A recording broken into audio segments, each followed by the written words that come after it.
Chapter 1. Beast Tamer Rin Patender. Today was their 10th birthday. Today, luck would decide their fate at this tender age. Their future hinged on this moment. Today, they would contract their beast. The ceremony master stood at the altar, his robust frame imposing in the temple's light. His beast, evolved to silver rank level 2, pulsed with a subtle Argentine glow. The beast had matured after reaching the 5th rank, an achievement few could match and even fewer could surpass. He struck his staff against the floor, the sound echoing through the ancient halls. The ceremony of 10 years begins now. The beast will take the mana poisoning your young bodies and save you, he announced, his voice carrying the weight of tradition. Remember, your beast's rank determines your place in our society. Iron for the slaves, bronze for the workers, silver for the privileged. He didn't mention the higher ranks. He didn't need to. The 7th rank, gold 1. Throughout the entire city, only 5 families possessed gold-rank beasts, and the only living human with a platinum creature was the king himself. The only one with a beast of the 10th rank. A red egg rested on the altar. The boy who had placed it there positioned himself in the center of the circle. The egg cracked. It began to glow, and then a crimson salamander.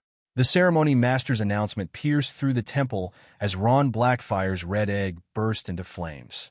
From the ashes emerged a scarlet creature, its scales gleaming like living embers.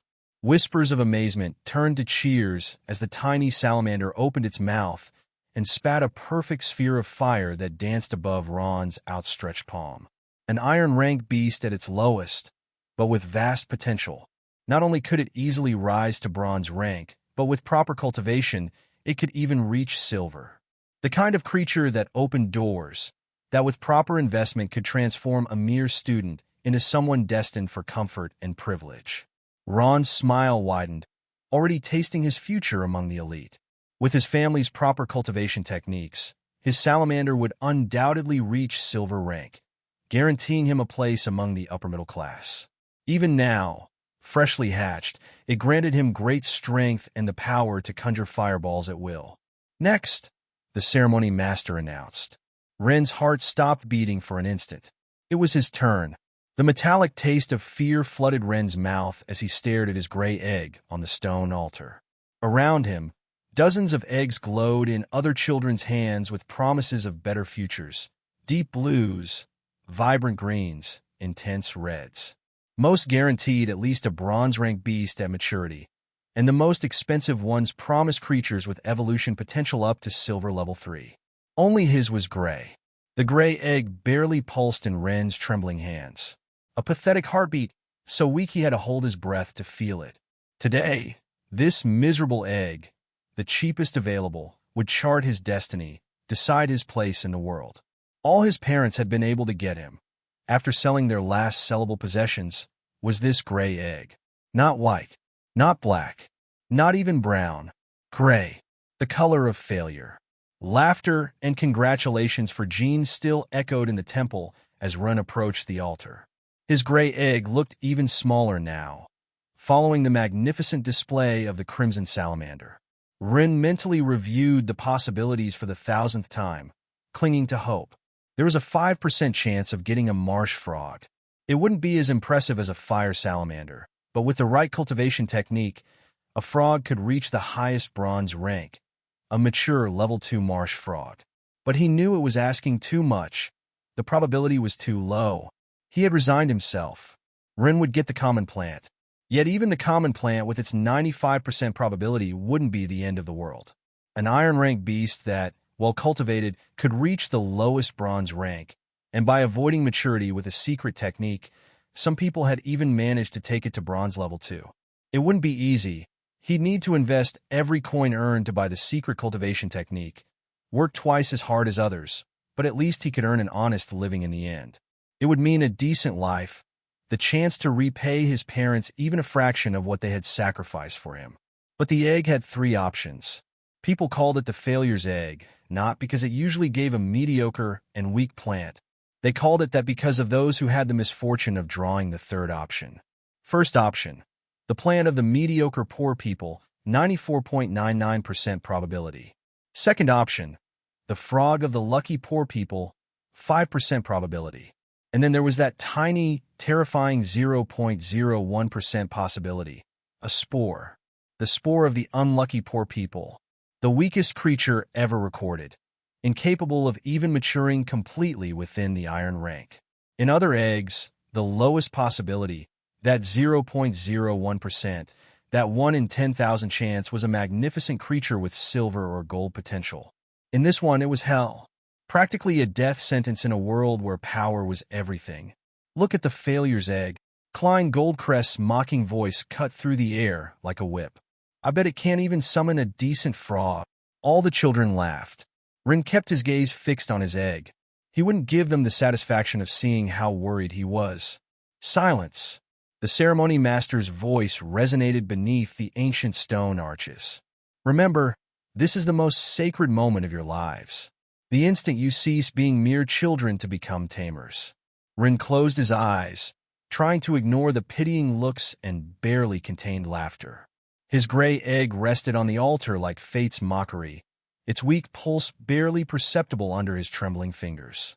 The patenter's son, the boy with the gray egg. The morning's first sunbeam pierced through the temple's stained glass, and his egg began to glow. Or at least, that's what Rin wished he could say. His egg barely emitted a dim glow, so weak that several children had to squint to confirm it was really glowing at all. Please, he begged silently, anything but the spore. The egg cracked. It didn't explode into flames like Ron's. It didn't open in petals of light like this morning's blue egg, from which a water horse had emerged.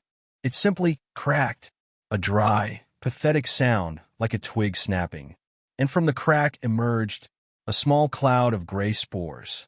The laughter began before the creature finished materializing. A spore, the weakest beast ever recorded in the history of summonings. A being so insignificant it didn't even qualify as a complete iron rank monster. Silence, ordered the ceremony master, but there was poorly disguised amusement in his voice. Rin Patender, extend your hand and receive your companion into your body for the first time. It will cure the excess mana in your body. The cloud of spores floated lazily toward Ren's outstretched palm. It weighed nothing, emitted no heat.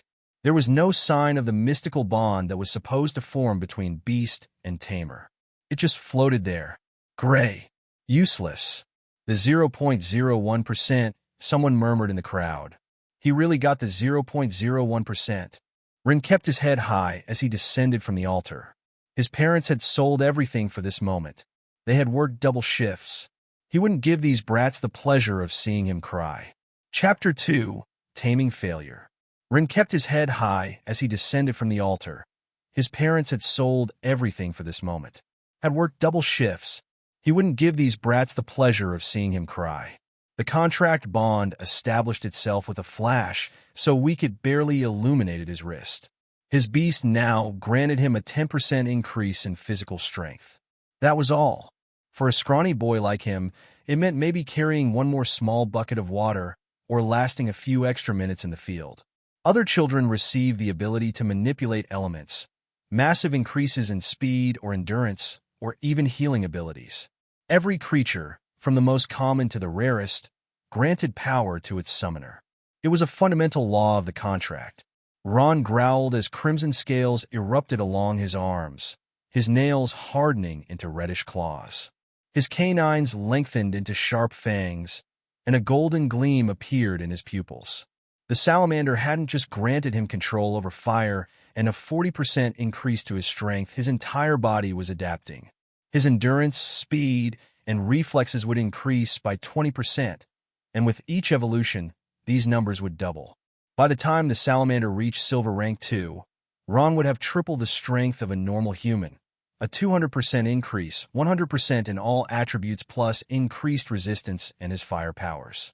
Even a simple plant, what Rin had hoped to get, would have provided a 20% increase to vitality as its primary effect, plus a 10% boost to all attributes that could reach 30% or 40% with proper cultivation. But the spore, pathetic, someone murmured in the crowd. It's the only known beast that grants no base power. Just that miserable 10% physical strength boost. Run remained in place, bound by protocol to witness the rest of the ceremony. Each new summoning was another reminder of his failure. A wind eagle that enhanced its master's reflexes. An earth bear that doubled physical resistance. A mystic fox that improved perception and senses. And then, the final summoner ascended to the altar. Luna Starweaver. Her blue hair cascaded over her shoulders like a waterfall as she placed her black egg on the pedestal. One of the most expensive. The entire temple held its breath. The crack that appeared in the egg was like lightning in the night. From within emerged a shadow wolf, its eyes gleaming with ancestral power. The aura that enveloped Luna was almost blinding, multiplied speed, sharpened senses, and the gift of manipulating various types of elemental magic. Increases of 500% or 1,000% weren't impossible with that creature. A beast with gold potential. The ceremony master's voice trembled with excitement. Extraordinary. Less than 1% probability even in a high-quality black egg. Rin watched as the wolf bowed before Luna, sealing a contract that would elevate her above almost everyone in the city. Throughout the temple, the changes manifested. Almost all children received them happily. It was the moment they'd waited for their entire lives. The weakness they'd felt in recent years due to mana poisoning transformed into a sensation of ecstasy and power. The eagle boy developed silver markings on his skin, and his eyes grew sharper. The girl with the mystic fox saw her senses amplify while reddish marks appeared on her cheeks. Each transformation was unique, powerful, a symbol of their new status. Almost all, except Ren's, his spore would be the symbol that his status was now the lowest. At least, he thought with bitter irony, it can't get worse than this. He had no idea how wrong he was. Then, it was his turn to transform. The spore simply dissolved. It melted into his skin without the slightest spectacle. And for a moment, nothing happened. Then, small luminescent mushrooms began to sprout from his scalp, like tiny glowing toadstools among his hair. The laughter was instantaneous. Look, he's rotting. Hey, Patender, are those mushrooms on your head or little painy? Silence. The ceremony master tried to intervene, but the mockery continued. Careful, it's contagious. Don't get too close or you'll grow mushrooms too. The ceremony master cleared his throat after failing to silence the kids, trying to maintain the moment's dignity. The spore, can mature with proper time. It could reach up to 50 centimeters and grant a 20% increase in physical strength. More laughter. Everyone knew that getting a spore to mature was almost impossible.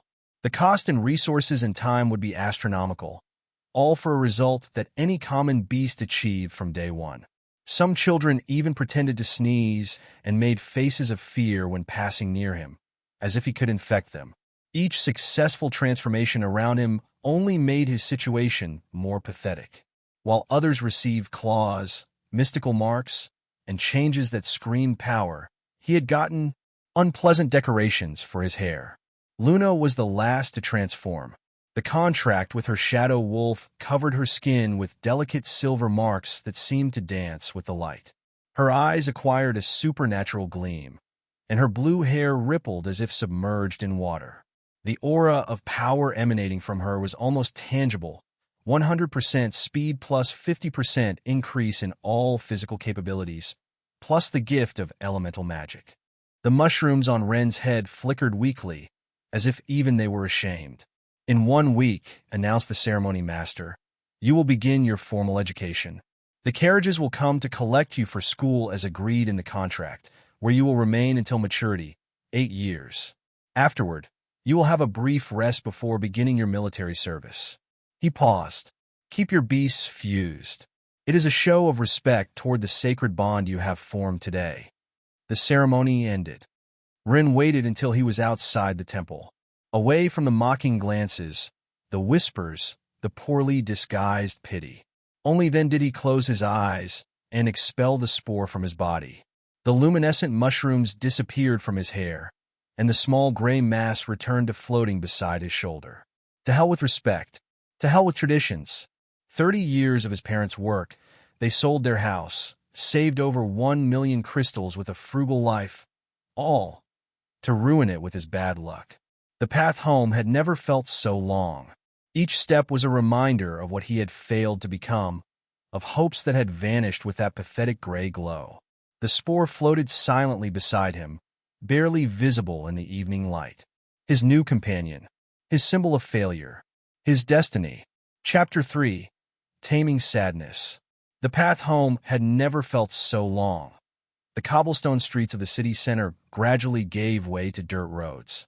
Elegant buildings transformed into increasingly humble houses until he reached the outskirts, where his small cabin stood, tilted and worn by time. Correction, it wasn't even theirs anymore. His poor parents now had to rent what had once been their property.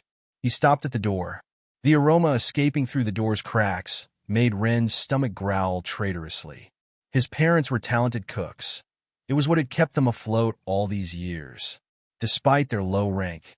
With their mature iron rank plants, the lowest possible, they'd been incredibly lucky to work in the city's most modest kitchens. Sure, the owner was a great person for not discriminating against them, but their skill was undeniable.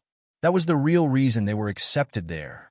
The smell of sweet root stew, Ren's favorite, mingled with freshly baked bread. He stood there, hand on the doorknob, the spore floating pathetically beside him. Through the window, he could see his mother moving through the kitchen with the grace of years of experience, while his father decorated the table with the only 3 candles they had left. They had prepared a celebration feast with the little they had. When he finally pushed the door open, the lump in his throat was so big he could barely breathe. Ren. His mother turned slightly before his father. They both looked at the small gray spore, and Ren could see the exact moment hope abandoned their eyes. Still, his mother wiped her hands on her apron and opened her arms. "My little tamer." The tears Ren had held back for hours finally began to fall. "I'm sorry," he whispered as he entered, his voice breaking. "I'm so sorry. I'm sorry, I'm sorry. Oh, my child." His mother wrapped him in her arms. "It's not your fault. It will never be your fault. You spent everything, sold everything, and I." His father approached, his steps heavy from a long day's exhaustion in the kitchens. He knelt before Ren, placing his large hands on the boy's small shoulders. "Son, look at me." Ren looked up, his vision blurry with tears. "Remember when I burned an entire batch of bread last year?" Ren nodded, confused. "And remember what we did? We cut it into cubes and turned it into croutons." "Exactly," his father smiled. "Sometimes life doesn't give you what you expect, but that doesn't mean you can't make something good with what you have." "But the spore, it's part of you now," his mother added. "And we love every part of you." "Hey," his father joined the embrace, his voice hoarse. "You're our son. It doesn't matter if you have a spore or a dragon, but it did matter. Of course it mattered." The dining room was small, but filled with love and the aroma of the outskirts' finest cooking. But try as he might, he couldn't enjoy it. His parents had prepared everything they could in their new situation. Sweet root stew, freshly baked bread, they'd even managed to get some wild berries for dessert. The 3 candles illuminated the table with a warm glow, so different from the spore's gray radiance. "Eat a little, darling." His mother served a generous plate. "You've had a long day." I'm not hungry." "Just one bite," his father insisted. "Your mother spent hours cooking." But not even the aroma of his favorite dish could overcome the bitter taste of disappointment. Ren rose from the table, tears returning to his eyes. "I'm sorry," he whispered before running to his room, the spore following him like a gray shadow of guilt. "Ren," his mother called, "at least take some bread." But the only response was the sound of a door closing. In the dining room, the 3 candles continued burning, illuminating a table full of food prepared with love and hope. His parents exchanged glances, the weight of worry visible on their tired faces. The afternoon's attempts bore no fruit either. "I'm not hungry," he shouted when his mother knocked on the door with a tray of food. In the darkness of his room, the boy observed the weak flickers of his pathetic companion. 1 week. In 1 week, he would have to face school, the mockery, the contempt. 1 week to accept that his life would be exactly what everyone expected from someone with the worst possible beast. A gray life. In the small dining room, The candles illuminated the exhausted faces of two people who had just watched their last hopes turn into gray spores, and the school contract lay on the table. It was mandatory. Once signed, he had to attend the School of Cultivation and Evolution for 8 years. There he would learn to strengthen his creature, develop its abilities, become a true tamer. In one of the best schools, if not the best. Or that was the idea, but 60 years, the father murmured, both of them already 60 years old. Their mature iron-rank plants barely glowed at their wrists and gave them hair composed of leaves and vines, the result of a life of limited cultivation. Their hands, weathered by decades working in kitchens, trembled. We sold everything for this. Everything. His fingers moved over the document they had signed this morning. The one that had cost them over 1 million crystals. The one they'd worked their entire lives for. In their youth, they hadn't had the resources to buy the secret techniques needed to evolve their beasts beyond the basic state. A simple 40% increase in vitality and 20% to all attributes was all they got from them, but being mature plants allowed them to pretend they were Bronze 1, barely enough status to keep their jobs in the third-rate kitchens on the city's outer line. Luckily, the vitality bonus made them look and feel younger, like a couple in their 40s. Today, however, nothing in their life felt like luck. We sold everything for this, whispered the mother, tears falling on her worn apron. Everything so he could have a real chance at a good school, so his plant could grow to bronze, evolve, give him a better life than ours. The school was expensive for a reason. 8 years of intensive training, access to cultivation techniques, resources for evolution, connections, everything necessary to transform a common beast into something more. They had dreamed of something better for Run, a rank that would let him walk the main streets without lowering his head. With a normal plant, Rin would have had the chance to reach Bronze Rank 2, improve his vitality to 80% upon maturation, and all his base increases to 40%, maybe even get a job in the city's good kitchens learning from his parents. But with a spore, he can't back out now. The mother clutched the contract in her trembling hands, silent tears running down her cheeks. The payment is made, and the laws are clear. Every contract must be fulfilled, and every child with a beast must complete their basic education since they passed that law last year. If only I hadn't gotten sick, we could have had enough. I was so close to buying the brown egg. But that cursed expensive medicine, I should have D. Don't say that. It's not your fault. Rin wouldn't have wanted that, the mother admonished. Besides, maybe choosing the best and most expensive school was too greedy on our part. What have we done? Chapter 4, Taming Hope. They had dreamed of something better for Rin, but with a spore, 8 years. The father sank into his chair.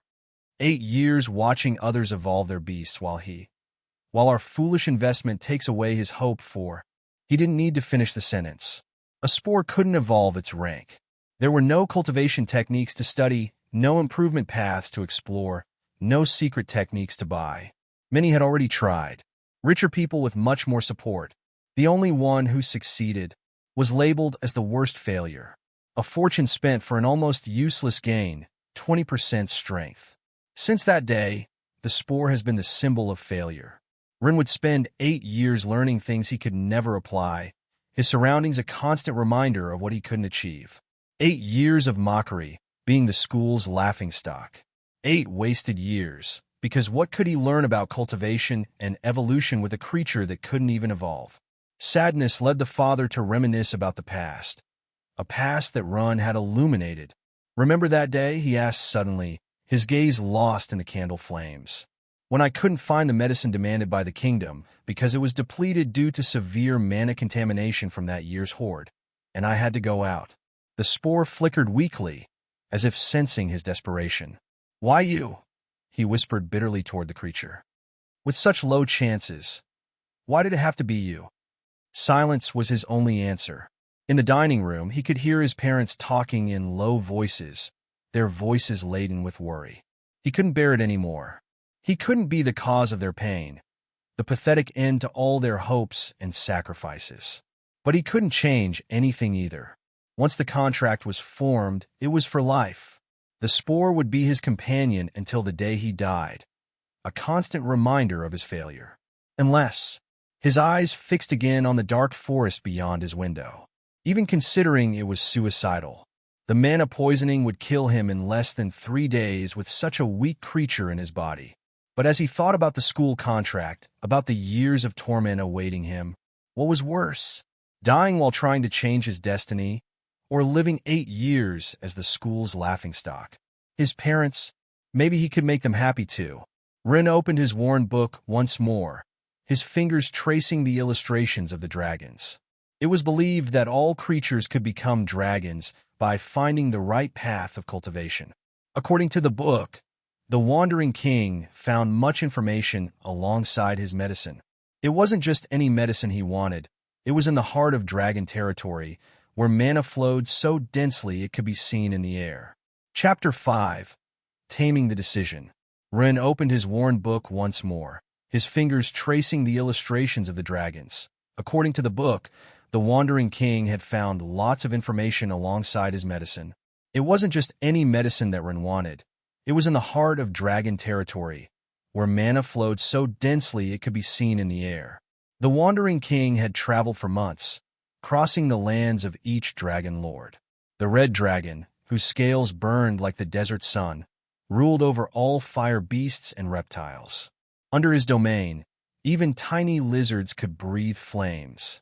The blue dragon reigned in the ocean depths with his majestic fins and gleaming horns, where every marine creature swore loyalty. The green dragon, covered by a thick layer of vegetation, was lord of the deep forests, where every beast and plant danced to his will. In the eternal skies, the white dragon commanded all flying creatures, while the black dragon governed the beasts of night and shadow. The book showed a particularly detailed illustration of the articulated dragon, whose domains were filled with giant insects and creatures with exoskeletons. Each evolutionary line, each egg color, was represented by a dragon. Scholars denied the correlation between dragons and egg colors due to variations diverging from logical branches in egg outcomes. But that wasn't relevant knowledge for the child. Rin paused at a page that had always intrigued him. The dragon of decay, lord of fungi, spores, and all creatures that fed on decomposition. Reigning above, feeding and creating all creatures of his evolutionary line. At least dragons respect their subjects, he murmured bitterly, looking at his pathetic spore. Unlike humans, but the dragons and their territories were far from the human city, and for good reason. Humans had chosen to settle in this area precisely because the mana was so scarce that great beasts found it repulsive. They had no interest in it. For humans, this was their only protection. Only the weakest creatures, expelled and rejected by the stronger ones, prowled near the city. In the plains, but it was very rare they had to be injured, dying, to dare leave the forest. Without mana, hunger would catch them, and they would die soon. The mana here, in human territory, wasn't nearly sufficient, and yet they were deadly dangerous, maddened by the hunger that mana scarcity provoked in them. Like wild animals seeking their next meal, they attacked anything that moved. Rin shuddered, remembering the stories his father told about the forest outskirts. How the beasts there had an empty, desperate look. How they ignored their own wounds, driven only by hunger and lack of mana. Even herbivorous creatures turned aggressive, attacking any source of mana they could find. But that was just the outskirts. In dragon territories, mana would be Ren's worst enemy. With a beast of this level, he could barely enter the first iron circle, with the lowest-ranked beasts.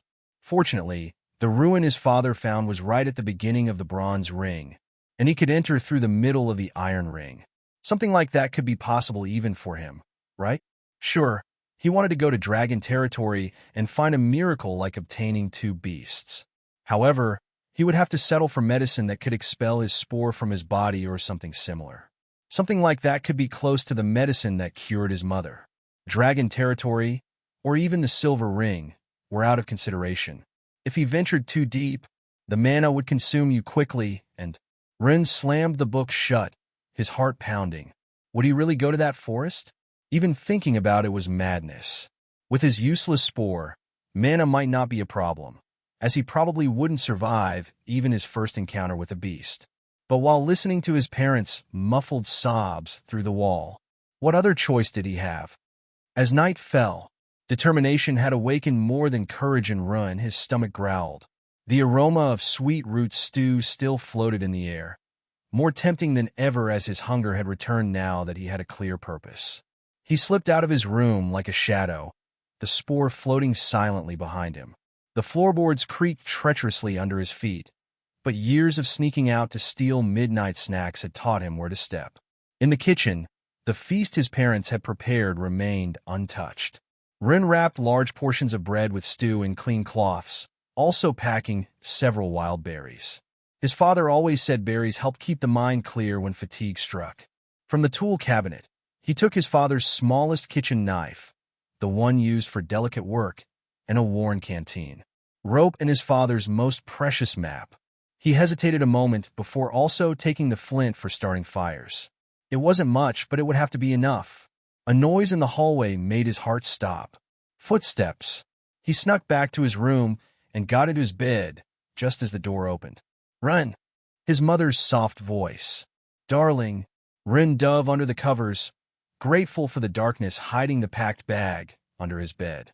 The spores settled on his pillow, its weak gray glow perfectly matching the moment. "I'm so sorry, my love," whispered his mother, sitting on the edge of the bed. Her hand, rough from years of work but always gentle, stroked his hair. "If we could have gotten you a better egg." "It's not your fault, Mom, or Dad's," replied Rin, and for the first time in hours he wasn't faking the emotion in his voice. It was just bad luck. Would you like some stew? It's still warm." "Tomorrow," promised Rin, hating the lie, but knowing it was necessary for his mission. "Thank you for cooking it."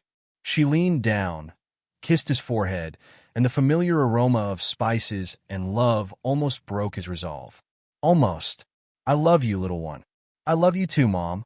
The door closed softly. Rin waited, counting his heartbeats, until the footsteps retreated and the house fell silent. With movements practiced during his afternoon escapes with friends, he tied the rope. His bedroom window overlooked the back garden, a drop of barely 2 meters. The spore watched silently as he secured the rope to his bedpost. "If you're going to follow me on this journey," he whispered to his companion while shouldering his backpack, "you'd better at least not get in my way." The night was clear, illuminated by nearly a dozen moons. From his window, he could see the dark forest beyond the city limits.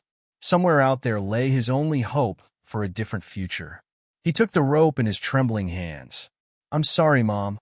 I'm sorry, Dad." And he began his descent. Chapter 6. Taming the First Journey. Rin landed softly in the back garden, where his parents' mature iron-rank plants maintained an herb and food garden. Though it wasn't theirs anymore, they could still use it to pay part of the house rent and cover some basic food for the family. Beyond the garden's wooden fence, just a few meters away, the terrain began to descend. The view of enormous plains lay almost completely hidden by darkness. There were no walls to climb, no guards to evade.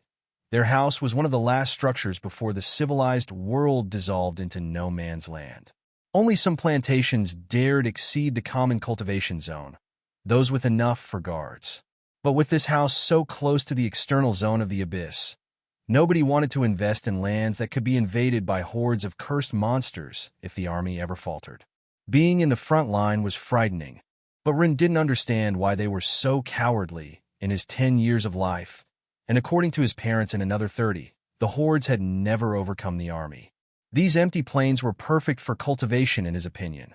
Not that it affected him anymore. He pulled out his father's worn map, tracing with his fingers the lines and annotations he knew by heart. How many times had he heard the story? His father, desperate to find medicine for mana poisoning, unable to get it in the market due to that year's shortage. He had been forced to venture into monster domain like many others.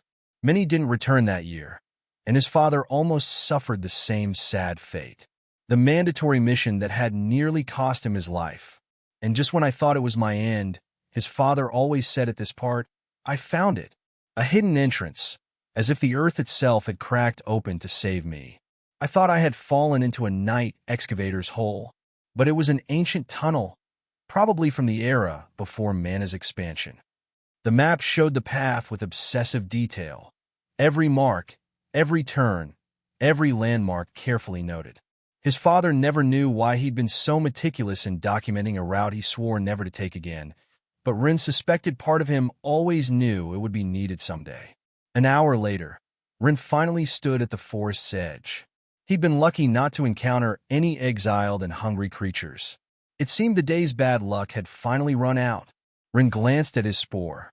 The spore floated beside him, while its faint glow contrasted with the dark forest. Here at the boundary, it was strangely peaceful. Healthy monsters never ventured so close to the Manavoid zone. Only the hordes did that, and on specific dates, following underground routes that humans had learned to predict and attack to contain and keep them from leaving the abyss. Here there weren't those kinds of problems. In theory, whispered Rin, more to give himself courage than to inform his silent companion. We should be safe until we reach the deep iron forest. Monsters, even iron rank ones, hate this zone almost as much as dragons do. Rin repeated to convince himself. He unfolded the map one last time, memorizing the first stage. If his father had found that underground tunnel, if it really existed, it would be his best chance. The monsters wouldn't detect him there, and he could advance much deeper into dangerous territory before having to face the real dangers. He turned to look back toward his faraway house one last time. They were probably still awake, worried about him, planning how to make his life more bearable in the coming years. I'm sorry, he murmured, but I can't accept that future. Not without trying to change it at least once. And with that, he took his first step toward the forest. The spore floated behind him, its weak gray glow barely visible under the light of the 12 moons. The journey that could change his life had just begun. 3 kilometers had never seemed so long. Rin kept to the exact boundary where the earth was still poor enough in mana to keep most beasts away. But not the moon toads. The glowing trees betrayed the change in mana density. Saw the novelfire.net website on Google to access chapters of novels early and in the highest quality. His father had specifically warned him about these creatures. No larger than a rabbit, these blue-skinned, translucent amphibians were almost invisible under moonlight, except for their eyes. 3 bioluminescent eyes that glowed with a hypnotic radiance, capable of paralyzing their prey with just a direct look. They weren't particularly strong, barely immature iron-rank beasts, but their hunting method was terrifying. They moved in small groups, surrounding their paralyzed prey before beginning to secrete an acid that... Rin shook his head. He didn't want to remember that part of his father's stories. Or worse still, the night excavators. Slow but enormous beasts, the size of a cow, that dug complex burrows under the mana-poor earth. Mature iron-rank beasts. Their long arms ending in massive claws could split a man in half. And though they were lazy and generally solitary, their territories were full of natural traps, hidden holes that led directly to their jaws. Both creatures depended on traps to complement the poor mana in their environment. The spore floated calmly beside him, while Rin tested each step carefully. The ground here was treacherous. A network of excavator tunnels could collapse under his weight at any moment. The huge dead tree had to be close. His father had drawn it in detail on the map, an ancient oak twisted like a claw emerging from the earth, marking the entrance to the secret tunnel. If he could reach it, a bluish flash caught his attention from the corner of his eye. Had that been? No, he mustn't look directly. If they were moon toads, a direct look would be his end. Another blue flash, closer this time. Rin kept his eyes fixed on the ground, his heart hammering against his chest. Moon toads always hunted in groups of 3 to 5. If he'd seen one, a soft melodious croak came from his left, then another from the right. They were surrounding him. Don't look at their eyes. Don't look at their eyes, he murmured to himself, repeating the words his father had etched into his memory. Moon toads were slow, clumsy even. If he could keep his composure and keep moving, the ground creaked beneath his foot. Rin froze. That hadn't been the sound of an amphibian. That had been the unmistakable groan of earth giving way over a night excavator's tunnel. He was trapped between 2 deadly threats. If he retreated, the toads would catch him. If he advanced, he would fall into an excavator's den. and he couldn't stay still. The toads were already... A blue flash appeared right in front of him. So close he could see the details of its translucent skin, the pulse of internal organs glowing with bioluminescence. Rin closed his eyes instinctively, but it was too late. For a fraction of a second, he had seen the toad's 3 hypnotic eyes. His muscles began to go numb. The melodious croaking intensified, now coming from all directions. He could hear the soft padding of their feet approaching, the wet sound of their skin secreting acid. Chapter 7. Taming Danger. Rin closed his eyes instinctively, but it was too late. For a fraction of a second, he had seen the toad's 3 hypnotic eyes. His muscles began to go numb. The melodious croaking intensified, now coming from all directions. He could hear the soft padding of their feet approaching, the wet sound of their skin secreting acid. The paralysis was spreading through his limbs when the spore, without warning, fused with his body. Rin wanted to scream in frustration. Now's not the time to be stubborn. A miserable strength increase won't help me here. The weak glow of the mushrooms in his hair would only serve to attract more predators, making him a more visible target in the night. The moon toads were getting closer. He could hear the rhythmic padding of their feet, the wet sound of their skin secreting acid. The acrid smell already reached his nose, like rotting fruit and hot metal. But something was strange. The toad in front of him, the one that had paralyzed him, tilted its head. Its 3 eyes blinked in an erratic sequence, breaking the hypnotic pattern. The melodious croaking turned to discordant, confused notes. The mushrooms in Ren's hair pulsed with bioluminescence similar to the toad's, creating patterns that mimicked the glow of their internal organs. It was as if his head had become a distorted version of his predators.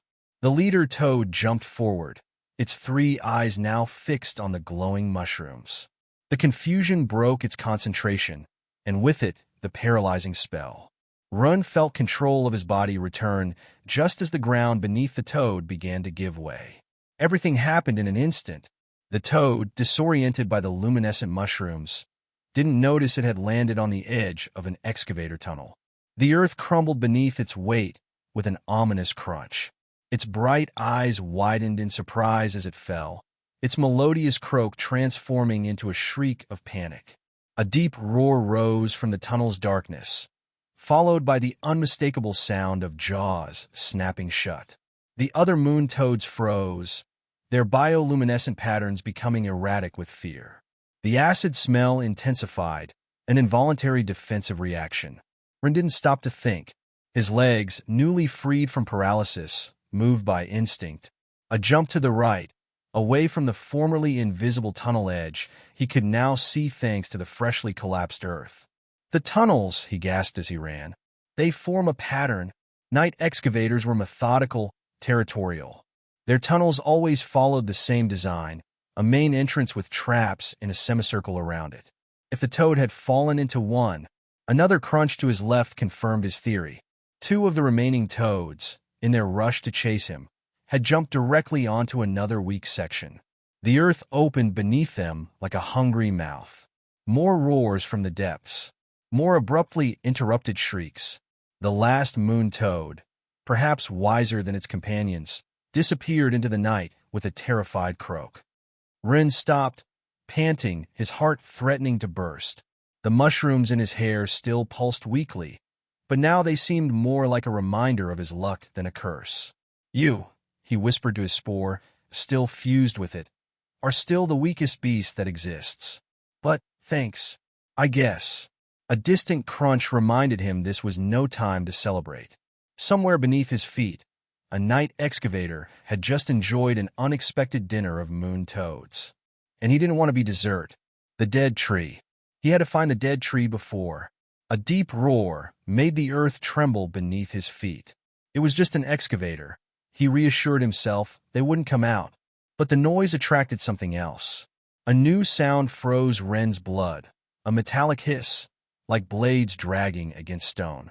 The underground roars quieted, as if trying to go unnoticed. The new sound came from the deep forest, toward the bronze ring, where darkness was densest. Ren hid behind a tree. A mirror mantis emerged between the trees, its body covered in reflective plates that fragmented the moonlight. It was huge, horse-sized, but something was wrong with it. Its plates, which should form a perfect pattern, were cracked and misaligned. Deep scars furrowed its exoskeleton, and one of its main sides was broken near the tip. Ren's heart stopped. There shouldn't be a creature like this within 20 kilometers. Mirror mantises were creatures of the deep forest, bronze-rank beasts that would normally never approach a zone so poor in mana. Their bodies were designed to absorb and reflect the dense magical energy of their territory, using their reflective plates to disorient prey with light and mana illusions. This one had been expelled from its territory, probably after losing a territorial battle. The wounds had weakened it so much it couldn't even maintain its natural habitat. And a wounded beast, hungry, forced to hunt in poor lands, was 1,000 times more dangerous than any local predator. The mantis turned its triangular head toward him. Its eye facets, normally a kaleidoscope of iridescent colors, were dull with hunger. The plates on its body tried to reflect the moonlight, but the pattern was erratic, sickly. Instead of the usual hypnotic illusions, it produced only desperate flashes. "Don't look at me! Don't look at me!" Ren silently pleaded, remembering the basic lessons about beasts that every child learned. Mirror mantises usually hunted by creating illusory duplicates of their prey, confusing them until they stumbled over their own reflections. But this one, in its famished state, a stray flash created a small reflection beside the tree and illuminated Ren. The creature moved. Despite its wounds, its speed was terrifying. The scythes, even the broken one, cut the air with a deadly whistle. No games, no illusions, just pure, desperate hunger. Ren ran. The dead tree had to be close. His father had mentioned that the twisted roots pointed north, that the bark marked by ancient lightning formed an arrow-like pattern. Behind him, the metallic hiss drew closer. The mantis couldn't maintain that speed for long in a zone so poor in mana, but it didn't need to. It only needed to catch him once.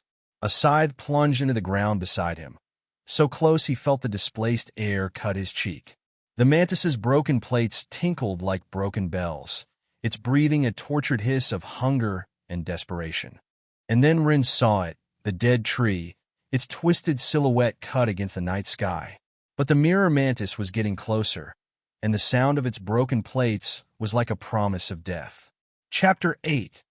Taming the Tunnels. Ren saw it, the dead tree, its twisted silhouette cut against the night sky. The mirror mantis was getting closer, and the sound of its broken plates was like a promise of death. The dead tree was less than 50 meters away when the ground gave way beneath Ren's feet. Hope had gotten distracted. For one terrible moment, Ren floated in darkness, his stomach lurching as gravity claimed its prey. His father's kitchen knife flew from his belt. In an act of pure instinct, Ren grabbed it. The blade plunged into the tunnel wall, slowing his fall with strength he didn't know he had. Earth and stones rained around him, striking his face, getting in his eyes. Above, the mirror mantis stopped at the hole's edge. Its broken plates created a sickly kaleidoscope of fragmented moons. The creature tilted its triangular head, calculating, hungry. No, no, no. Ren kicked at the wall, but the mantis caught up.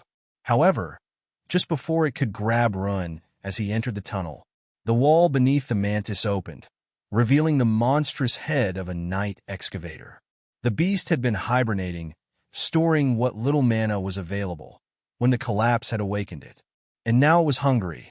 The mirror mantis twisted in the air, its sides finding excavator flesh instead of its original prey. The excavator roared in pain, its massive claws emerging from the earth to catch its attacker. Ren was paralyzed with terror. Less than 2 meters away, two nightmare beasts fought in a deadly dance of metal and earth. The mantis's broken plates created chaotic flashes in the darkness while the excavator tried to drag its prey into the depths. To his right, almost invisible in the darkness, Ren distinguished an opening. An older tunnel, its walls smoothed by the passage of time. He had no choice. The winner would be decided soon. He crawled into the tunnel, while behind him the battle reached its climax. The mantis's metallic shriek mixed with the excavator's roar. There was a horrible crunch, and then silence.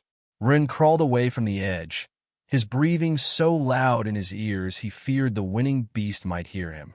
"I'm alive," he thought, incredulous. The mushrooms in his hair provided the only light in the tunnel's absolute darkness, their weak glow barely sufficient to see his own trembling hands. "Please let the excavator have one. Please let the excavator have one," Rin muttered while crawling as fast as he could. Night excavators were territorial and slow. If it won the battle, it would take its time devouring its prey before considering pursuing him. But if the mantis won, a victorious shriek made his blood freeze. It wasn't the deep roar he'd hoped to hear. No, no, no. The mushrooms in his hair barely illuminated the path when a fork appeared before him. The left tunnel was irregular, clearly the work of some beast. But the right one. Rin stopped, panting. The walls were too smooth, too perfect, exactly as his father had described in his stories. As if someone had melted the stone itself, son. A tunnel of the ancients, from when humans lived here and shaped rock with magic. Behind him, the wet sound of flesh being torn made him nauseous. The mantis was feeding, but one meal was all it needed to recover strength and continue hunting. Rin entered the ancient tunnel, now in a much more spacious place. The mushrooms in his hair revealed marks on the walls, symbols he couldn't understand, but that were definitely not natural. This had to be the path his father had found. The tunnel seemed to stretch eternally into darkness. Rin had maintained a quick pace for what felt like hours, driven by fear and adrenaline, but now his legs trembled from the effort, and his breathing was heavy. He stopped, leaning against the smooth wall of the ancient tunnel. Remembering what his father said about berries helping recover energy and maintaining a clear mind, he ate some of the ones he'd brought. He thought about lighting a torch with the flint, but he'd forgotten to collect wood, and his mushrooms provided enough light. With a clearer mind, he began to analyze his situation. According to his father's map, he should have found the exit by now. Had he taken a wrong turn? Chosen the wrong tunnel? The mushrooms in his hair provided light in the absolute darkness, but their glow was barely enough to see a few meters ahead. Though they were better than a torch, they had saved him too.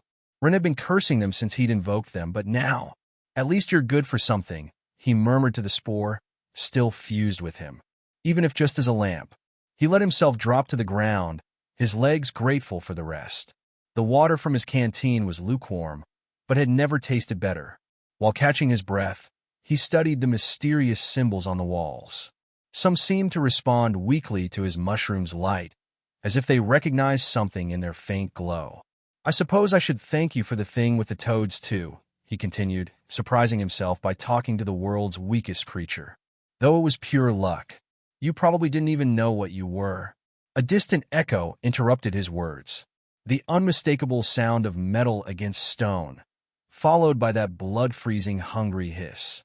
The mantis had finished feeding, and this time there would be no more excavators to distract it. This time he would be alone, and now it was coming for him. "No, no, no." Rin jumped up when the metallic hiss resonated in the distance, but closer. The mushrooms in his hair now pulsed with a strange yellowish glow, but he barely had time to wonder why. The tunnel stretched before him like a black throat. There were no side exits, no places to hide. Chapter 9. Taming the Mantis. "No, no, no." Rin jumped up when the metallic hiss echoed closer. The mushrooms in his hair now pulsed with a strange yellowish glow, but he barely had time to wonder why. The tunnel stretched before him like a black throat. No side exits, no places to hide. Just smooth, ancient stone, and those mysterious symbols that seemed to glow faintly under his mushroom's yellow light. Come on," Rin urged himself. The metallic hiss drew closer. He could hear the sides scraping against the tunnel walls, the sickly tinkling of broken plates. Another hiss closer. The mantis moved faster now, the excavator's flesh providing it with new energy. The jingling of its damaged exoskeleton was like a death bell approaching in the darkness. Rin ran. His feet struck the ancient floor as he plunged deeper into the tunnel. The air grew colder, denser. His breathing echoed in his ears, mixing with the ever-closer sound of sides against stone. Scryach, scryach, scryach. The mantis didn't even need to run. Its steady, relentless pace was enough. Sooner or later, the tunnel would end. Sooner or later, he'd run out of places to flee. A flash of its sides illuminated the tunnel behind him. The beast was close enough now that the mushroom's light revealed the sickly gleam of its eye facets, the irregular pattern of its broken plates. It didn't matter that it was injured. It didn't matter that it had been expelled from its territory. It was still a bronze-rank creature, and he was just a child with the world's weakest beast. The tunnel began to narrow. Or maybe his eyes were playing tricks in the darkness. The yellow light from the mushrooms cast strange shadows on the walls, making the ancient symbols seem to dance. Scryach, scryach, scryach. Closer, ever closer. Rune stumbled, his knees striking stone. Pain exploded in his leg, but terror kept him moving. He rose and kept running, limping, crawling forward. The mantis hissed, the sound now so close he could feel the vibration in his bones. Its broken plates created a nightmare spectacle on the tunnel walls, reflecting the mushroom's yellow light in fractal, demented patterns. And then the tunnel ended. A smooth, solid wall rose before him, covered in ancient symbols that seemed to mock his fate. No way out. The metallic hiss stopped. In the silence that followed, Rin could hear the scythes scraping against stone as the mantis approached slowly, savoring the moment. It no longer needed to run, no longer needed to hurry. Its prey was cornered, it only had to. The mushroom's yellow light intensified, as if responding to Ren's terror. The symbols on the wall began to glow with the same sickly hue, peeling off the walls in small clouds, creating patterns that reminded him of spores. The mirror mantis stopped. Its eye facets reflected the yellow light, creating a kaleidoscope of death on the tunnel walls. It raised its scythes, preparing for the final blow. But something was wrong. The beast tilted its triangular head, confused. Its broken plates tinkled with a new rhythm, more erratic, more frightened. The air grew dense, heavy with a smell Run had never experienced before. It was like damp earth and rusted metal, like rotting leaves and something older, deeper. The symbols on the wall, which he'd thought were marks of the ancients, began to move. No, not move. They were detaching. They're not symbols, whispered Run, the horror of realization hitting him like an icy fist. They're spores, dormant spores. The mantis took a step back, its metallic hiss transforming into something close to panic. Its plates now reflected thousands of points of yellow light detaching from the walls, ceiling, floor, spores that had been waiting for centuries, awakening to the resonance of the mushrooms in Ren's hair. The entire tunnel was alive, and it was hungry. The ancient spores swirled in the air like a golden storm, enveloping the mantis first. The beast shrieked, a sound Ren never imagined such a fearsome creature could make. Its broken plates, reflecting light imperfectly, created a horror show as the spores found every crack, every fissure in its exoskeleton. Ren pressed himself against the back-inclined wall, his heart beating so hard he thought it would burst. The mantis writhed, its scythes cutting the air uselessly while the golden cloud consumed it. Its metallic shriek faded, transforming into a wet, terrible sound. And then silence.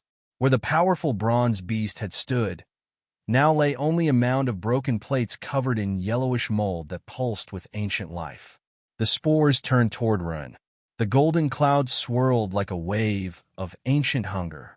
The mushrooms in his hair pulsed frantically, but this time there was no confusion, there was no salvation. The ancestral spores weren't normal predators. They were vestiges of a forgotten age, and everything living was their prey.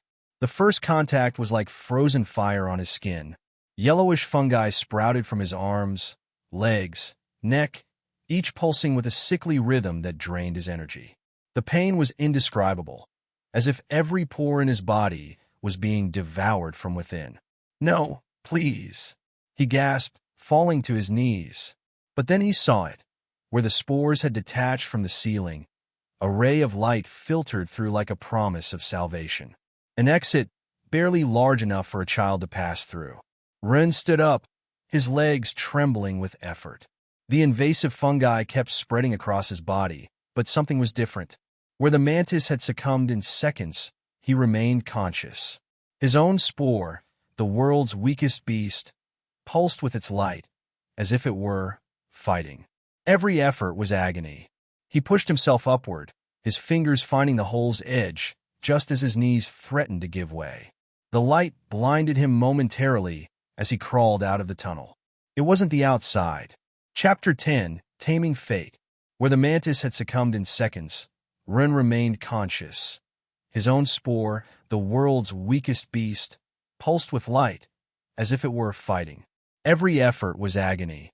He pushed himself upward, his fingers finding the hole's edge just as his knees threatened to give way. The light blinded him momentarily as he crawled out of the tunnel. It wasn't the outside. He emerged into a small natural cave, its walls covered in bioluminescent crystals that bathed everything in an ethereal, spectral blue light. But he could barely appreciate the chamber's beauty. The ancestral fungi continued spreading, consuming his vital energy. "Please," he whispered, his vision blurring. "I don't want to die here." His spore fought valiantly, its own mushrooms creating barriers against the yellow infection. But it was losing the battle. Ren could feel his consciousness fading, his body growing colder by the second. That's when he saw it. In the cave's center, bathed in crystal light, grew a plant that seemed like it reminded him of the one on his father's stories. "The plant," he mumbled, crawling toward it as the yellow fungi continued their spread. "The one that helped Mother."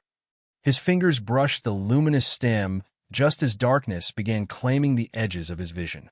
With trembling hands, Ren pulled the glowing plant free. The yellow fungi still expanded across his body, but something in his mind, something deeper than conscious thought, told him this was important. This plant was, though he didn't fully understand. His father had found one like it almost 12 years ago in another tunnel, the miracle medicine that had allowed his mother to conceive. But this one was different. Where his father's plant had been firm and robust, this one was delicate and ethereal. This was the female, his father had found the male. With the ancestral fungi consuming his last strength, Ren brought the plant to his lips. The taste was like liquid light, like remembering a dream. And then he felt it, a deep resonance with something already existing in his body, dormant genes inherited from his mother, the echo of the other half of the medicine that had made his existence possible. The two halves of an ancient medicine, separated by years and tunnels, finally reunited in his blood. The effect was instantaneous. Pure white light emanated from his skin, so intense that the yellow fungi recoiled, withering and falling like ash. His spore, that supposedly useless creature, began pulsing with a new rhythm, perfectly synchronized with the energy now flowing through his veins. To any observer, the spore would have appeared exactly the same, small, apparently weak. But Ren could feel that something had fundamentally changed within, as if it had evolved into a completely new variant, one that no one had ever seen before. What Ren didn't know, what he couldn't know, was that he had just completed an ancient recipe, a medicine that required 3 specific ingredients: the male plant, the female plant, and something unique, a host born with the first half of the formula. He himself was the missing key. The mushrooms in his hair returned to their usual color, giving the impression that nothing had changed. But in the depths of his being, a dormant power had just awakened, a power that would change everything. Hunger awakened him first, a ravenous void that made his hands tremble as he pulled the bread with stew from his backpack. He ate desperately, savoring each bite as if it were the first food he'd ever tasted. The mushrooms in his hair shone with a stronger light than before, illuminating the cave crystals with dancing shadows. Ren noticed, but he'd survived too many horrors that night to worry about such a small change. As he chewed the last piece of bread, the reality of what he'd done began to hit him. He'd been seconds from death, multiple times. If the moon toads had caught him, if the excavator had found him, if the mantis, if the spores, his parents, what would have become of them if he... "I should go back," he murmured, guilt weighing heavier than exhaustion. This was madness. Return. The voice was so soft at first he thought it was his own mind. But there was something different about it, something ancient and wise that resonated deep within his being. And then it began. As if someone had opened a floodgate in his mind, knowledge began to flow. He saw his spore, not as the weak creature everyone despised, but as something with infinite potential. He understood, with crystal clarity, every step necessary for its cultivation. The exact way to feed it different types of fungi, the precise cultivation to strengthen the bond, the correct sequence of evolutions, the bifurcations in its path to power. But it didn't stop there. The mirror mantis, he saw how its plates formed, how it channeled light and mana, the weak points in its exoskeleton where cracks always began. Its life cycle, the night excavators, the way they built their tunnels, the patterns they followed, how they conserved energy during times of scarcity, the moon toads, the mechanism behind their hypnotic eyes, the exact composition of their acid, the mating rituals that determined their hunting patterns. The ecology and biology of the creatures he'd encountered became clear to him now. It was as if he could see the invisible threads connecting all creatures, understand their most intimate natures, their strengths, their weaknesses, their secrets. What is this?" he whispered, overwhelmed by the avalanche of information. The mushrooms in his hair pulsed softly, and for the first time since obtaining his spore, Rin felt he could see the path before him. Not just his own, all creatures' paths. Chapter 11, Taming the Way Home. The information in his mind was clear but limited, like a map showing only the beginning of a much longer journey. Rin could see the first steps of his spore's cultivation with perfect clarity. The specific types of fungi needed, the exact conditions for growth, the strengthening rituals. There was something he could take from the tunnel for the final step of his cultivation. But the other parts needed for its cultivation?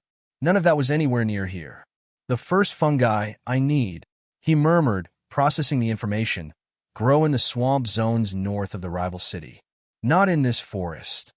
The revelation hit him with both frustration and relief.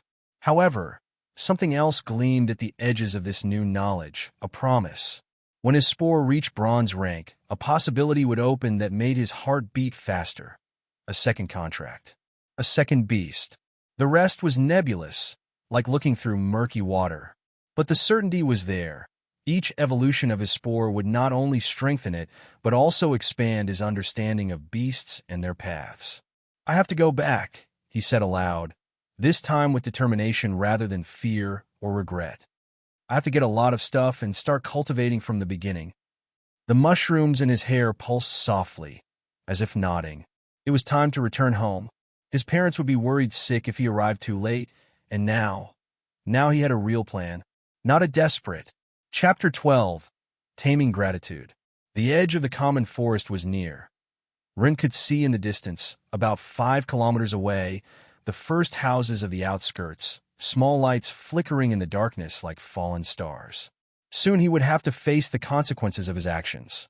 He paused for a moment, adjusting the backpack where he kept his obtained treasures. How would he explain all this? The scratches, the mud, the golden fungus, the plates, the core? Perhaps he could slip in through his window, and a movement in the darkness made him freeze. For a moment, he thought they were frogs expelled from their territory. Dangerous, as so hungry and lacking mana, they would act differently than normal. But 2 silhouettes moved near the forest's edge, one carrying a dim lamp. Even at this distance, he recognized the way they moved. Not monsters, but his parents. His father led the way, hoe in one hand and his mature plant ready for combat. His mother followed close behind, her own vines subtly spreading across the ground, prepared for defense. Of course, it would have obviously revealed his path and pointed the exact way he'd gone. The map. As soon as they realized Rin wasn't in his room, his father would have noticed the map's absence immediately. How many times had he seen Rin studying it, asking details about that desperate adventure in? He had stolen his father's precious map, had run away in the middle of the night, had his mother reached him first, practically knocking him over with the force of her embrace. His father arrived a second later, enveloping them both in his arms. They were crying? "My child," his mother sobbed, squeezing him so tight he could barely breathe. "My little one, we thought." His father couldn't finish the sentence, his voice breaking. Rin stood rigid, waiting. At any moment the shouting would begin, the scolding, the punishment he deserved for being so reckless. He knew he deserved it. He had acted without thinking, I'm so sorry, his mother whispered through tears. If we had chosen to get you a better egg instead of a better school, even if you couldn't cultivate it properly, we shouldn't have risked your future like this, his father added, his voice trembling. We shouldn't have believed you would get the same plants as us with such certainty. When I got sick we should have. Rin blinked, confused. Were they blaming themselves? But he tried to explain. I was the one who ran away. Who stole the map? Who? His father hugged him tighter. We drove you to this. With our expectations, with our... No. Rin pulled back enough to look at them. You sold everything for me, even the house. Worked so hard to get me a place in the best school, to get me an egg, any egg, and I... Tears began falling down his cheeks, mixing with the mud and remaining gray spores. I just wanted, his voice broke, wanted you to be proud. We always have been, his mother whispered, gently cleaning his dirty face. Always. There was no shouting that night. No punishments or severe scolding. Just 3 people embracing under the light of the 12 moons, crying together while the mushrooms in Ren's hair glowed softly, like fallen stars. And for the first time since the invocation ceremony, Ren understood something that no knowledge about beasts could have taught him. His parents' love was stronger than any disappointment, deeper than any failure. It was unconditional. The walk back across the prairies was silent, interrupted only by his mother's small, contained sobs as she held his hand, as if afraid he might disappear if she let go. At home, the feast they had prepared to celebrate his invocation was still on the table, now cold. His mother immediately began reheating it. It's not necessary, Ren began, but she was already in the kitchen. You must be hungry, she insisted, wiping away tears while she worked. You've been outside in the night so long. To his own surprise, when the aroma of reheated stew filled the room, his stomach growled fiercely. He ate as if he hadn't tasted food in days, each bite awakening a deeper hunger. His body seemed to cry out for energy, as if the transformation had awakened a voracious appetite. I'm so sorry, son. His father broke the silence, his voice breaking. If we weren't so poor, if we had worked harder, if we could have gotten you a better egg, we shouldn't have pressured you so much with our own worry, his mother added, serving another plate of stew that Ren immediately attacked. You must have felt so. If something had happened to you, his father interrupted, we couldn't. The sorrow would have. Don't pressure him with emotional blackmail, his mother scolded his father. Can't you see he's suffered enough? Being alone in the forest so long, hiding from frogs in the mud. She approached Ren, stroking his dirty hair tenderly. Would you like a hot bath, darling? Forgive me, his father covered his face with his hands. I'm useless. I couldn't even get you a decent beast. But I promise, I'll go to the forest myself. I'll find a miracle medicine, something to replace that spore or to give you a second beast like in the legends. Anything for you, son. Don't misunderstand me. I love you even if you only have that fungus, but for you No. The vehemence in Ren's voice surprised everyone, even himself. He stood from the table, fresh tears in his eyes. Please don't say that. Don't apologize. I was foolish. His voice trembled but was full of conviction. This fungus, your gift, is the best gift in the world. I was stupid not to see it before. Chapter 13. Taming Knowledge. No. The vehemence in Ren's voice surprised everyone, even himself. He stood from the table, fresh tears in his eyes. Please, don't say that.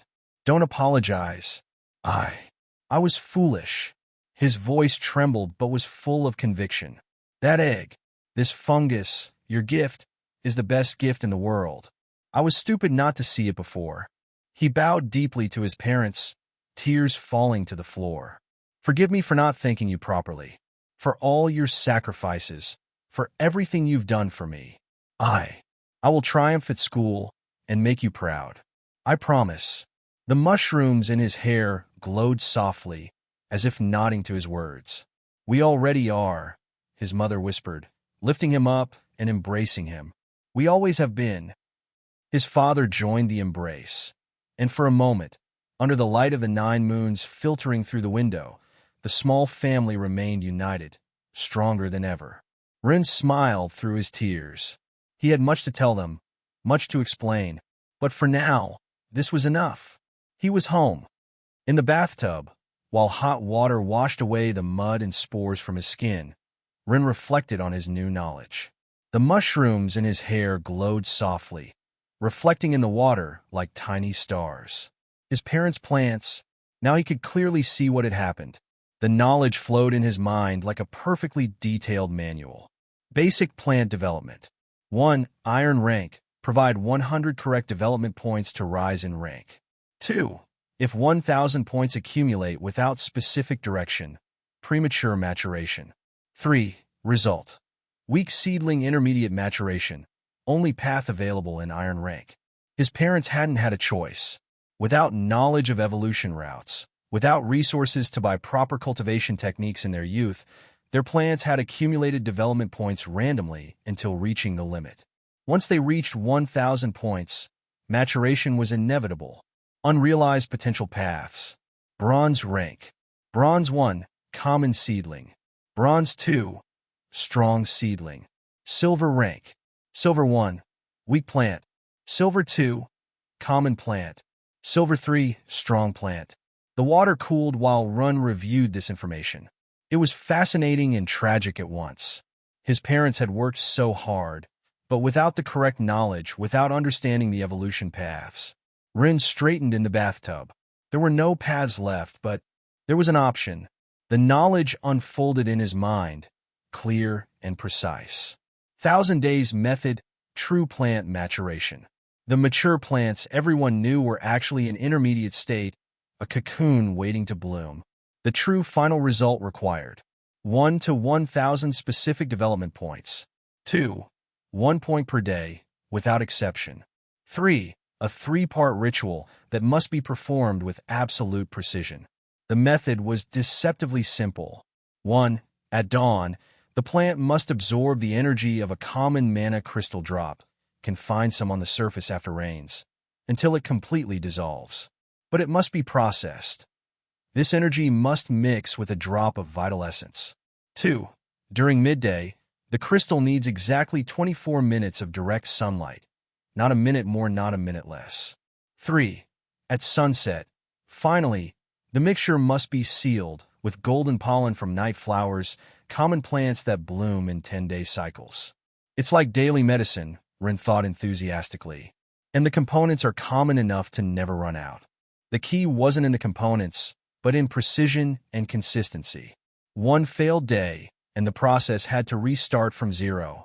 Most people who had tried any cultivation with a new method would abandon it after a few months, convinced it wasn't working. Additionally, at the end they had to seal all the accumulated power in the process with an expensive rune. In this case, his parents would need a vitality rune for the last day. Now I understand why nobody discovers this, murmured Run. Everyone knows effective cultivation methods last 150 days maximum. Some extend to 6 months, but the 5-month perception was also a misinterpretation. In reality, all methods were only 100 days long, but people wasted time at the beginning trying to find the correct rhythm and getting the mana energy levels wrong. Not that he didn't get why they used less mana every day than the most efficient amount. Mana poisoning was scary. The mushrooms in his hair pulsed softly while he processed this information. It was strange to know so much, every beast. Yet even if he could clearly see the evolution paths and cultivation methods up to silver rank, beyond that, nothing. Everything related to gold rank beasts or higher was an absolute mystery. Perhaps, he thought, when my own spore evolves, but that was a problem for another time. Now he had to find a way to convince his parents to try something that everyone knew was impossible. 1,000 days. A daily mission. 3 magical elements. No margin for error. And the result? A truly mature, iron plant could reach the strength of a bronze 2 plant. It wouldn't be as versatile as a plant that had naturally evolved to that rank, but its base power would be the same. Their extra vitality would rise from 40% to 100%, and they would live longer too. He just needed to convince them to try it. For 1,000 days. It's like cooking, he murmured, finding an analogy his parents would understand. You can have the best ingredients, but without the correct recipe. He sank deeper into the water, watching how the mushrooms in his reflection subtly changed color. There had to be a way to show them he wasn't making up stories, to show them he really understood things no 10-year-old should know. But first, he needed to better understand his own powers. Information about other beasts flowed naturally in his mind, but there were limits. Nebulous frontiers where knowledge faded into uncertainty. One step at a time, he whispered, remembering how his father always said that same thing when preparing a particularly complex dish. Water dripped from the mushrooms in his hair when he finally left the bath. In the foggy old mirror, his reflection stared back. A small, scrawny boy with red hair and green eyes, luminescent mushrooms in his hair. Nobody would believe that this child could be special. He would have to prove it. Ren awoke with the first light, the mushrooms in his hair glowing faintly. In 6 days, he would leave for school for 8 long years, but before leaving, he needed to make sure his parents began the ritual. He found them in the kitchen, preparing for another day of work. Their faces still showed marks from the previous night's crying. "Mom, Dad," he called their attention, holding dozens of mana crystals he had found over the years in the garden. "Before I go to school, could you promise me something?" Chapter 14. Taming the 1,000 Days Method. Ren awoke with the first light of dawn, the mushrooms in his hair glowing with a faint radiance that he had dreamed of evolution routes and paths of power, but among all that knowledge, one simple idea had crystallized. His parents were cooks. He dressed quickly and went down to the kitchen. As expected, his parents were already there, preparing the day's bread. "Dad," he called softly, "can I ask you something about cooking?" His father turned, surprised. Ren had never shown much interest in the technical details of cooking, and though he always helped, he didn't do it to learn. "When you make bread," Ren continued, "why do you let the dough rest for exactly 12 hours? "Well," his father smiled, always happy to share his knowledge with his son, "that's the time natural yeast needs to." Sir, the novelfire.net website on Google to access chapters of novels early and in the highest quality. "And if someone told you that you only need 2 hours?" His father frowned. "It wouldn't work the same. Fermentation needs." "How do you know?" "Because I've tried it. All bakers have tried it. We look for shortcuts at first, but with time you learn that some processes simply need their time." Rin smiled. "And if someone told you you're wasting your time? That 12 hours is too much, that nobody waits that long." Then his father crossed his arms. "I'd show them 2 loaves. One with 2 hours of rest and one with 12. The proof is in the result. Even if everyone says you're crazy for waiting so long." A spark of understanding appeared in his father's eyes. "This isn't about bread, is it?" "Mom, Dad." Ren called their attention, holding hundreds of small mana crystals he had collected over the years. "Before I go to school, could you promise me something?" Mana crystals this small weren't very valuable. You needed about 5 to buy a decent loaf of bread. But Ren was offering them around 500, about $50 before you feel the need to ask, a rather significant amount for a child. His parents exchanged glances. The kind of glances adults share when a child is about to say something that will break their hearts. I found a way to make your plants stronger," Ren continued, trying to sound confident despite the lump in his throat. "It's a ritual that takes 1,000 days, but I promise," Ren said firmly, "that if you trust me and follow exactly what I tell you for 1,000 days, your plants will reach the power of a bronze rank 2 beast." "Son," his father began skeptically. "Like bread, Dad. The proof will be in the result." "Oh, darling."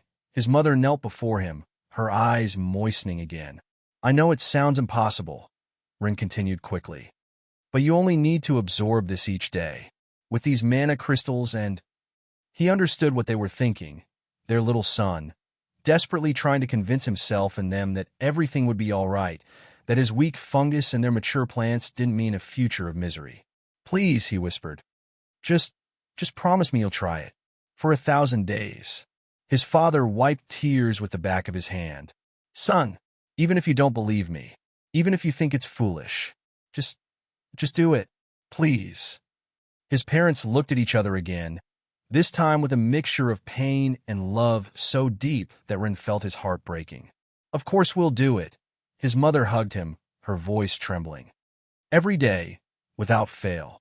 "1,000 days," his father nodded, joining the embrace. "We promise." His father looked at one mana crystal, then at his plant. "What do we need to do?" Rin knew they were just playing along, that they thought this was his way of coping with the trauma of having the weakest beast, of having to leave for school where he would be mocked for years. But they had promised to try. They never had broken a promise with him, and for now, that was enough. The last 6 days had passed in a blur of detailed instructions and practices on how to process the crystal. His parents followed each step with a dedication that broke Ren's heart, not because they believed it would work, but because they couldn't bear to see the hope in their son's eyes fade. Now Ren had 2 years to get them 2 vitality runes. He would have to pay about 20,000 crystals or find a way to. He would see how to achieve it. If the school was as they said, maybe it wouldn't be so difficult, or maybe it would. Now, while packing his last belongings, Ren mentally reviewed the requirements for his own spore's evolution. The components were significantly more demanding than the mana crystals and pollen his parents needed. Fortunately, the Imperial Academy of Cultivation and Evolution wasn't just any school. It was one of the city's 3 most prestigious institutions, if not the most prestigious, with extensive laboratories, thousands of specialized cultivation techniques, and, according to rumors, even ancient ruins on its grounds. "Do you have everything ready?" his mother asked from the door, holding a food package she had prepared for his journey. Ren nodded, unconsciously touching the mantis core that was next to the plates and golden fungus in his bag. They hadn't believed how he obtained these things, though they pretended to. How could they believe something like that? The mushrooms in his hair glowed softly as he hugged his parents one last time. In a year, when he returned, their plants would have completed almost a third of the ritual. And in less than 3 years, though they didn't believe it possible now, they would reach a power that would change their lives. He couldn't wait to return for the second time and give them their runes as a gift. "Remember, don't miss a single day," were his last words before boarding the carriage that would carry the new students. As the wheels began to turn, Ren took a deep breath. The coming years would be difficult. Being the child with the weakest beast at one of the most prestigious academies wouldn't be easy. But he had a plan. He had knowledge that no one else possessed. And most importantly, he had something to prove. The carriage moved away from the outskirts, heading toward the heart of the city, where the Imperial Academy's spires rose like spears against the morning sky. It was time for the boy with the useless fungus to begin his true path to power. Chapter 15, Taming Mockery. As the carriage pulled away, Ren couldn't help worrying about his parents. Though they wouldn't tell him, Ren's new knowledge had shown him subtle details in their bodies and invocations that were beginning to show signs of mana poisoning. His father particularly, that's why he had fallen ill. Living in the outskirts for so many years, that poor house didn't have a great location, but its land wasn't small at all. They had sold it for about 500,000 crystals. The house they'd sold to pay for his education they would now have to rent, and with their mature iron-rank plants, they would barely earn enough in the kitchens to keep themselves fed. At 60 years old, they were already close to normal life expectancy. Only the base vitality their plants granted them guaranteed an additional 30 years. A precious gift, but not enough in Ren's eyes. "If they complete the ritual," he murmured, "if their plants reach Bronze 2 power, they wouldn't just gain more strength and better job opportunities. The increased vitality would give them several additional decades of life. It would cure his father. Ren would see his parents only once a year, if he managed to gather money for the trip. About 100 crystals should be easy to get, or so he thought. What wouldn't be easy would be getting the runes and materials necessary for his own evolution. But it didn't matter. Ren wanted to excel in school and make them proud, maybe even become wealthy and buy them a house in the city. He knew his parents deserved it more than anyone. But everything in its time. He would have 2 years to achieve his first goal, 8 years for the second, 8 visits total before graduating, 8 opportunities to verify their progress with the ritual, to ensure they followed each step correctly. In the best case, by the 3rd visit already, the carriage crossed through city streets. taking him further and further from the outskirts where his parents would begin another day of hard work, always believing they were following a meaningless ritual just to make their son happy. Ren's fingers unconsciously traced the mantis core in his bag, knowledge about his own spore flowing through his mind. But before he could contract it, he would need to turn it into an egg and evolve his fungus to bronze rank. To evolve, he would need 1. First, absorb the essence of death. Charge a bronze rank crystal with the moss that grows on discarded bodies of bronze beasts. 2. Then mix it with venomous spores from bronze rank fungi. 3. Finally, seal the process with the mold that forms on some magical runes when they absorb too much mana. He had to absorb those expensive process crystals for 100 days before consuming the final piece. The piece for the final day was the golden fungus in his backpack. The mushrooms in his hair pulsed softly, as if responding to his thoughts about cultivation. "I'll show them," whispered Ren, his mushrooms glowing with determination. "I'll show them that their faith in me, even if pretended, wasn't in vain." The carriage stopped to pick up more students in the commercial district. Ren sank into his seat, conscious of the glowing mushrooms in his hair. Before, he would have expelled his spore to hopefully avoid mockery, but now, the idea of losing that constant flow of knowledge, of returning to ignorance about beasts and their secrets, was unbearable. A group of 3 children boarded, their fused beasts already granting them cool, visible changes: metallic claws, tiger markings, gleaming scales. They stopped when they saw him. "Oh, look who's here," smiled the tallest, a boy with feline features thanks to his tiger beast. "The rotting boy. Are those glowing mushrooms on your head?" The group's only girl wrinkled her nose. "Can't you at least hide them? It's disgusting." "Leave him," laughed the third, his green scales gleaming. "He probably can't even control his beast properly. Isn't that right, rotting boy? Your spore is so weak it has to cling to your head to move." Laughter filled the carriage. Ren clenched his fists, knowledge flowing through his mind. The first boy's spirit tiger would reach its limit at bronze 1 rank, unable to evolve further due to a flaw in its core cultivation, deriving his spirit tiger into a mature, earthly tiger, instead of reaching greater spectral tiger at silver 3. The girl's beast, a lesser fire eagle, had a defect in its mana absorption pattern that would limit its fire control and growth at bronze 2, deriving her lesser fire eagle into a mature red eagle, instead of reaching greater sun eagle at silver 3. And the third boy's scales. But that knowledge was useless now. It only made it more painful, seeing the defects and limitations in their beast cultivation methods, but being unable to say anything without seeming crazy. "At least my mushrooms glow," he finally said, his voice firmer than expected. "Your spirit tiger has a cultivation defect that makes its fur opaque." Silence fell in the carriage. The tiger boy looked at him with both surprise and fury. "What did you say?" "Nothing," Ren turned back to the window. "Just that maybe you should worry more about your own beast than my mushrooms." "What do you know about cultivation, rotting boy?" he growled, his feline features intensifying with anger. "Your pathetic spore doesn't even have true development, doesn't even qualify as a beast." Knowledge burned in Ren's mind, tempting him to reveal more, to explain exactly how the tiger's cultivation would affect its future evolution and show him how foolish he was. But he bit his tongue. "I'm just saying what I see," he murmured. "What you see?" The boy grabbed him by the shirt collar. "I'll show you what I see. A weakling with mushrooms on his head who needs to be taught his place." His companions laughed, forming a circle around them. The carriage had suddenly become smaller, more suffocating. "Look, he's even trembling," mocked the eagle girl. "Isn't he adorable?" Ren wasn't trembling from fear. He was trembling from frustration. He could see their beast's flaws so clearly. The irregular mana pattern in the eagle's feathers, the instability in the other boy's green scales. Useless knowledge when you're about to be beaten. Chapter 16.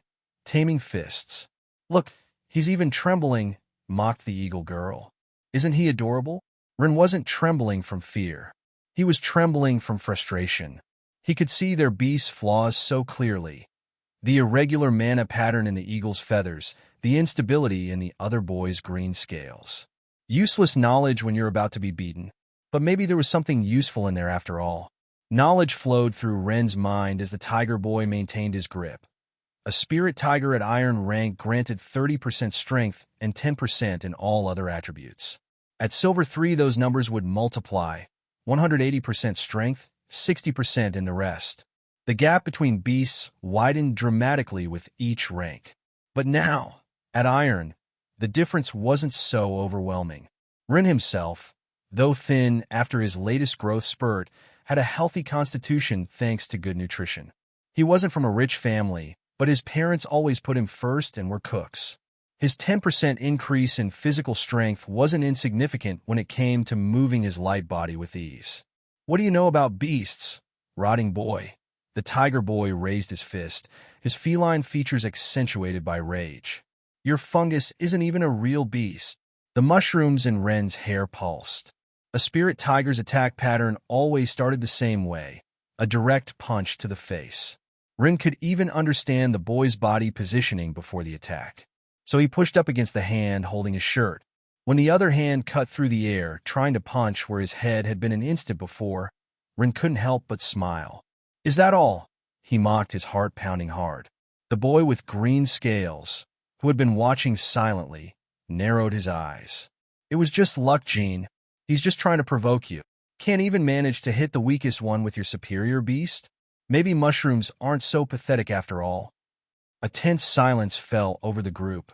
It wasn't just Gene who felt insulted now. Everyone who had belittled Ren for his spore looked at him with growing fury. Was the rotting boy suggesting their beasts weren't better than the miserable spore? Shut up! Gene finally roared, his wounded pride transforming into rage. I'll show you what a spirit tiger can do.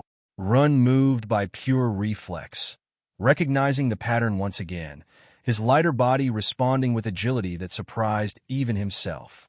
That's enough. The boy with green scales, who until then had only watched, activated his quick movement ability and put his foot behind Ren. Ren stumbled, losing his precarious balance. Ren noticed the attack patterns again, but knowledge only helped if you had time to use it. This time, there was no time to react. The fist connected with devastating force. Jin's extra 30% translated into a pure impact. Who's pathetic now? Jin growled, but his words sounded more like those of a hurt child than a real threat. The mushrooms in Ren's hair pulsed weakly. All that knowledge and still, the fist rose again. This time Jin was going to use his tiger's real ability. That could seriously hurt Ren. You're going to learn to keep your mouth shut. Fungus. The carriage door burst open, flooding the interior with bright light.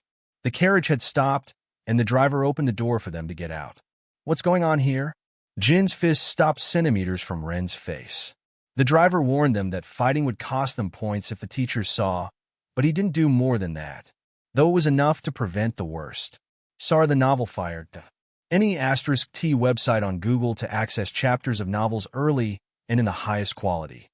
The group descended, and the driver left, but before Ren could get away, they surrounded him again. With nowhere to escape, the tiger boy grabbed his shirt and dragged him toward a hidden side of the building. Now then, rotting boy, he smiled, his fangs gleaming. No one's going to interrupt us while we teach you something about respecting your superiors. His companions formed a circle, blocking any escape route. The mushrooms in Ren's hair flickered nervously. He would have to use his knowledge to try to get out of this. Maybe a good hit could help him escape. This Gene kid didn't have a defensive beast, so a punch would hurt him. The problem was the lizard boy. Look how his little mushrooms are trembling again, mocked the eagle girl. Are they as scared as he is? Ren wasn't trembling from fear still. He was trembling from excitement. Could he prove he wasn't so far below them? The fist rose again. I'm going to teach you why you shouldn't stick your rotting nose in. 3 against 1? The voice cut through the air like an ice knife. Luna Starweaver emerged from the shadows, her wolf materializing beside her like a nightmare made real. Her blue hair rippled with its own energy, and her blue eyes. The tiger boy dropped Ren as if he was too hot to touch. We were just teaching the rotting boy some manners, he muttered, backing away. Manners? Luna arched an eyebrow. 3 beasts with silver potential against the weakest of all. How pathetic. He started it, protested the eagle girl. He said things about our beast, and that makes you feel threatened? Luna's voice was soft but sharp. A silver-rank beast threatened by the weakest of all? That makes you sound more pathetic than him. The tiger boy straightened, trying to recover some dignity. It's not fair that you... That I what?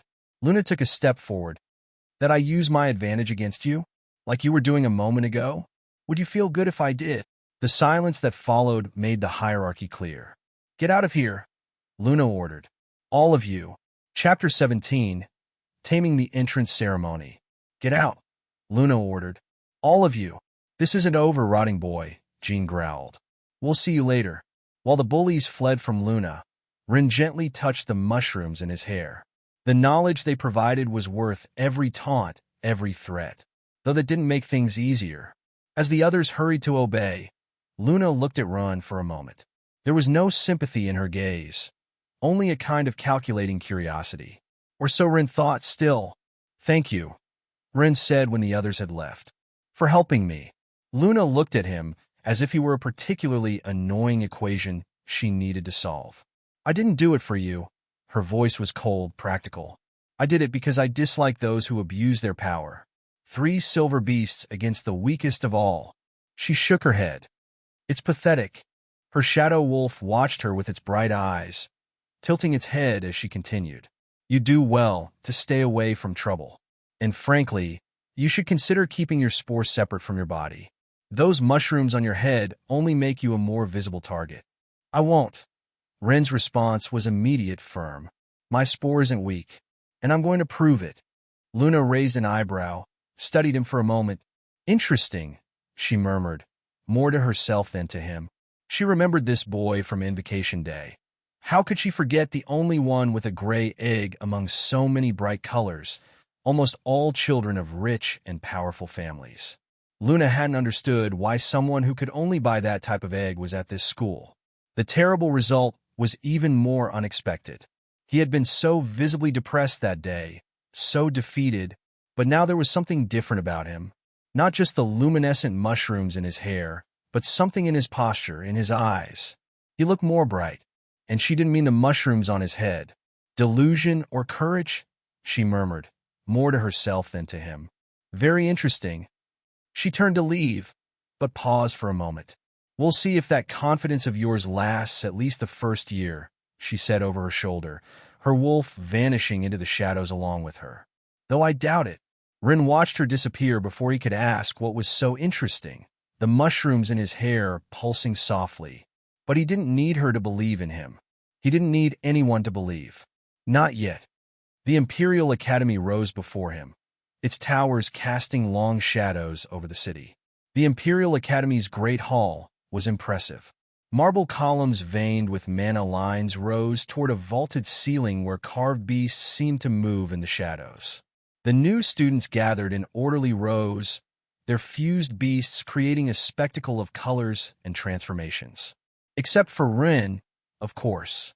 The mushrooms in his hair stood out like a gray stain amid so much brilliance, though he was the one who glowed, literally. Welcome. The director's voice resonated through the hall. He was a tall, thin man with a fused gold beast, a royal phoenix whose golden feathers intertwined with his white hair. To the most prestigious institution of beast cultivation and evolution. Rin watched fascinated. His new knowledge allowed him to see some of the phoenix's mana patterns, the complexity of its evolution, though everything related to gold-rank beast cultivation remained nebulous in his mind. Over the next 8 years, you will learn not only to strengthen your beasts, but to understand the very nature of the bond between tamer and creature. Some of you will reach silver rank. A few, very few, might go beyond. His gaze paused briefly on Luna, whose shadow wolf had gold potential, then almost imperceptibly on Rin. However, he continued, rank isn't everything. History is full of tamers who achieve the impossible with seemingly weak beasts. Everything depends on your dedication, your understanding, and above all, your willingness to see beyond the obvious. The whispers began immediately. Everyone knew it was a diplomatic lie, a way to console those who, like Rin, had bad luck in their invocation. Of course, To Rin, the irony of the message sounded different. The professors will assign your dormitories and schedules. Classes begin tomorrow at first light. The director paused. One last thing. At the Imperial Academy, we value individual progress, but also contribution to society. We don't reward direct abuse based on beast rank. Social levels depend on each other, so you'll lose points for misbehavior but gain points for contributing. Everyone has potential. Don't waste it. This time, his gaze clearly stopped on the group that had beaten and threatened Run in the carriage. The tiger boy shifted uncomfortably. As the students began to disperse, Rin noticed something curious. The mushrooms in his hair pulsed with a different rhythm near certain areas of the hall, as if responding to a powerful stimulus beneath the floor. Knowledge flowed through his mind. Perhaps the academy had indeed been built on ancient ruins. Ruins where he might find the runes he needed without buying them if he was lucky. All first-year students this way. A professor's voice interrupted his thoughts. It's time to assign dormitories. Rin followed the crowd, but his mind was already working. The academy held more secrets than it appeared, and he had 8 years to discover them. Chapter 18, Taming the Grey Wing. Room 15, Grey Wing, announced the professor, a trace of pity in her voice as she handed Rin the key. The name was a cruel euphemism. It wasn't really gray, it was where they sent students with limited potential, though even there, Rin was a special case. He was truly the bearer of a failed gray egg. They hadn't had one in decades. The dormitory was spacious but austere, designed for 4 students. His roommates were already there. Min, a thin boy with a water snake. Taro, more robust, with a digger beetle. And Lu, tall and quiet, with a night bat. All iron rank beasts, yes, but at least they had evolution potential up to bronze. Or that's what everyone believed. But Rin could see their cultivation routes up to Silver 3 like all other beasts. The mushroom boy. Min smiled when Rin entered. There was no malice in his voice, just a kind of resigned camaraderie. I guess it makes sense they put us together. Rin dropped his bag on the last available bed, aware of the curious glances toward the mushrooms in his hair and the bruise on his eye. Your spore, does it do anything besides glow? Asked Taro. Rin hesitated. After the incident in the carriage, he didn't want to draw more attention to himself. It gives a 10% increase to my strength, he said simply. And it has something good. I don't need lamps. More pitying looks. An uncomfortable silence followed his words. The others exchanged glances, the kind you give someone who won't accept a painful truth. Hey, Min tried to sound cheerful. It's not so bad. Lu's bat is good perception, Taro added. Not everything is about pure power. You're right, it's not so bad, Lu said from his corner. I'm a second-year student, but I failed 2 units. That's why I'm still in this dormitory. My first year here taught me that initial rank isn't everything. My bat seemed useless at first, but with the right training. While Lu shared advice about life in the Grey Wing, Rin observed his companions.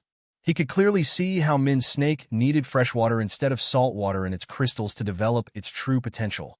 How Taro's beetle needed to be fed processed crystals during a specific moon phase to advance along the correct path and not mature. Perhaps, he thought, when they knew each other better, when they trusted each other, he could share some of his knowledge, at least enough to help them. While unpacking, the mushrooms in his hair pulsed with that strange rhythm again. There was something under the Grey Wing, something ancient. Maybe being in the worst dormitory wasn't so bad after all, especially if what he sensed was correct, and the ancient ruins extended right beneath their feet. Lu. Rin approached the second-year student after the others began organizing their things. Where can I get discarded monster parts? Cores, beast remains, materials, bronze crystals, and... Lu stopped organizing his trunk and looked at Rin with both pity and amusement. Straight to the point, huh? He sighed. Look, a few years ago, the academy distributed resources equitably. Every student received what they needed to try evolving their beast, regardless of potential rank, to search for possible hidden cultivation paths. He sat on his bed, his night bat fluttering restlessly above his head. But everything changed. Now it works on a merit system. You have to prove your worth investing in. Lu grimaced. Basic support is miserable. Barely enough for decent beasts to reach bronze rank with great effort, one measly crystal daily. But I need those materials, Rin insisted. Especially venomous fungi, bronze parts, and runes with... Runes!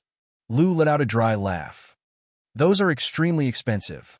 They only give them to elite beasts, ones with real potential, and only for passing from silver to gold. The rest have to earn them with results. He looked at the mushrooms in Ren's hair. No offense, but nobody's going to waste resources like that on a spore. Why not? Because experiments with fungi always fail. Always. The school keeps records of every attempt. The best result was a mature fungus that gave a 20% strength increase, and it cost more resources than evolving 3 normal beasts to silver. Rin clenched his fists. If Lu knew what he knew now, if he could explain the true evolution paths. But there are other ways to get resources, Lu murmured. There's the teaching unit system, he continued. If you manage to pass all 5 units this semester, they'll promote you from Iron to Bronze 1. Instead of 1 crystal daily, you'd receive 10. 10 times more? Ren's eyes widened. At Silver 1, it would be 100. Lu gave a dry laugh. But that's not until 4th semester, and only if you pass the first 3 without failing any units. He looked at the mushrooms in Ren's hair. Though honestly, I doubt you'll achieve much in the battle unit. In cultivation, he shook his head. What happens if I fail? Every 3 failed units, you lose a point. If you lose 3 points... Lu made a cutting gesture with his hand. Goodbye to all support. The most you can do is try to pass 3 units and avoid getting expelled from the system. Rin nodded slowly, processing the information. The system was brutal, but the rewards... Listen, Lu leaned forward. I'm telling you this because I like you and honestly feel a bit sorry for you. Don't get your hopes up. Focus on surviving the 8 years. Learn what you can, but don't expect miracles. If I were you, Lu lowered his voice, I'd focus on recovering part of what tuition cost. The fees are high, but with enough work in the gathering zones, you could get them to double your resources and recover at least a 5th part in the next 8 years. Double? How does that work? Rin asked. Chapter 19, Taming the Grey Wing, Part 2. If I were you, Lu lowered his voice, I'd focus on recovering part of what our tuition cost. The fees are high, but with enough work in the gathering zones, you could get them to double your resources and recover at least a 5th part in the next 8 years. Double? How does that work? Rin asked. Tomorrow they'll come to check our belongings. Rin visibly tensed. Relax.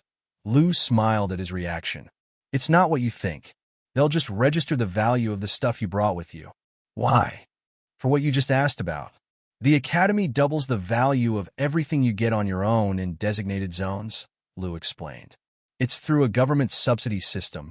The mushrooms in Ren's hair glowed with renewed interest. Everything I get. Everything you obtain with your own hands, yes. Things from your parents or inherited wealth don't count. Only what you gather or process here yourself.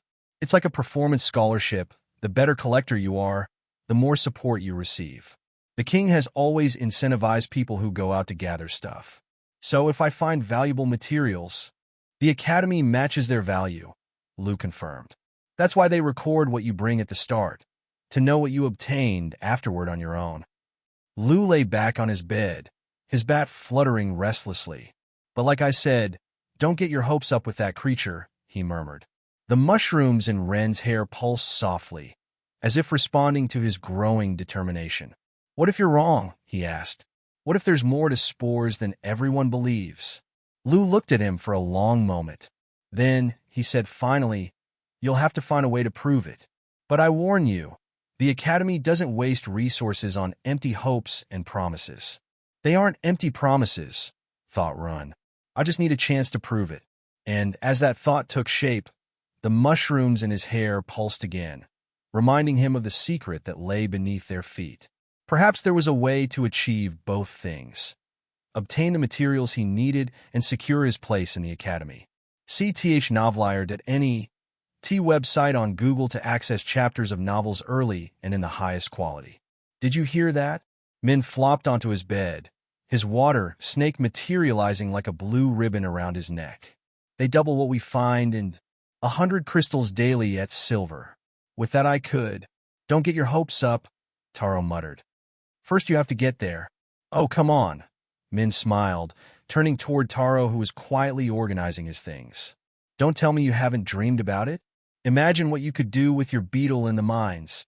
Taro just mumbled something inaudible and continued meticulously arranging his tools. Min has a point, Rin intervened, noticing how Taro's shoulders tensed whenever someone mentioned his beast. Even beasts that everyone thinks are weak could. Exactly. Min sat up suddenly, his snake undulating with enthusiasm. My water snake is iron rank, but I can study a ton and break the mold like the director said. The point is we all have a chance, right? He got up and walked to Taro, putting an arm around his shoulders. Even Mr. Silent here. His digger beetle will be the sensation when it evolves. Right, Taro? Taro blushed slightly, but a small smile appeared on his lips. If it evolves, he murmured, but there was a touch of hope in his voice. Of course it will. Min turned to Run. And your spore, well, at least it glows pretty. Min, Lu sighed from his bed. Stop bothering everyone and finish unpacking. Tomorrow's the belongings check, and your area looks like a disaster zone. It's an organized disaster. Min protested, but started tidying anyway, his snake helping move things with its tail. Taro returned to his silent organizing, but Rin noticed his movements were more relaxed now. Min's enthusiasm seemed to have that effect on people. The mushrooms in Ren's hair glowed softly as he watched his roommates. Maybe the gray wing was perfect for him after all. That night, while his roommates slept, Ren reviewed his options in the darkness, the mushrooms in his hair providing a faint glow, dimmed to avoid disturbing his companions. Getting materials on his own would be difficult, even knowing exactly what he needed. If they were as expensive as Lu said, obtaining them without academy support could take years. And meanwhile, he murmured to himself, my parents will continue with the ritual day after day, get their runes first, and then... No, he needed to be more efficient. The academy had a merit system, and though everyone expected him to fail, that could play to his advantage. Nobody expected anything from a spore, so any progress, however small, would draw attention. If he could demonstrate even a fraction of his spore's potential, if he could win even moderate academy support with the systems Lu mentioned, limited resources are better than no resources, he whispered, remembering how his father always said that in the kitchen, even leftovers could become a feast if you knew how to use them. He would have to do both. Meet the Academy's expectations to gain some support, while searching on his own for the rest of what he needed and doubling it. It would be slower than having full access to resources, but faster than trying to do everything alone. The mushrooms pulsed softly, and Run felt again that strange resonance with something under the dormitory. One step at a time, he reminded himself. First, prove the student is worth at least the support. Tomorrow will be the first classes. His first chance to show that the rotting boy might not be as useless as everyone thought. He closed his eyes, but his mind kept working, plotting plans, calculating possibilities. 8 years was a long time, if you knew exactly what to do with each day. Chapter 20, Taming the First Class. The classroom was circular, with seats arranged in ascending levels. Rin found himself in the same group as the tiger boy Jean and his friends, who shot threatening glances at him from a distance. Fortunately, Taro, one of his roommates, was also there, though he had arrived late and sat on the other side of the classroom as there was no other place. Luna was there too, her shadow wolf barely visible as an ethereal silhouette beside her. In this first semester, announced Professor Wei, a robust man with a silver rank 2 manicore manifesting in silver patterns across his skin. Student groups are random.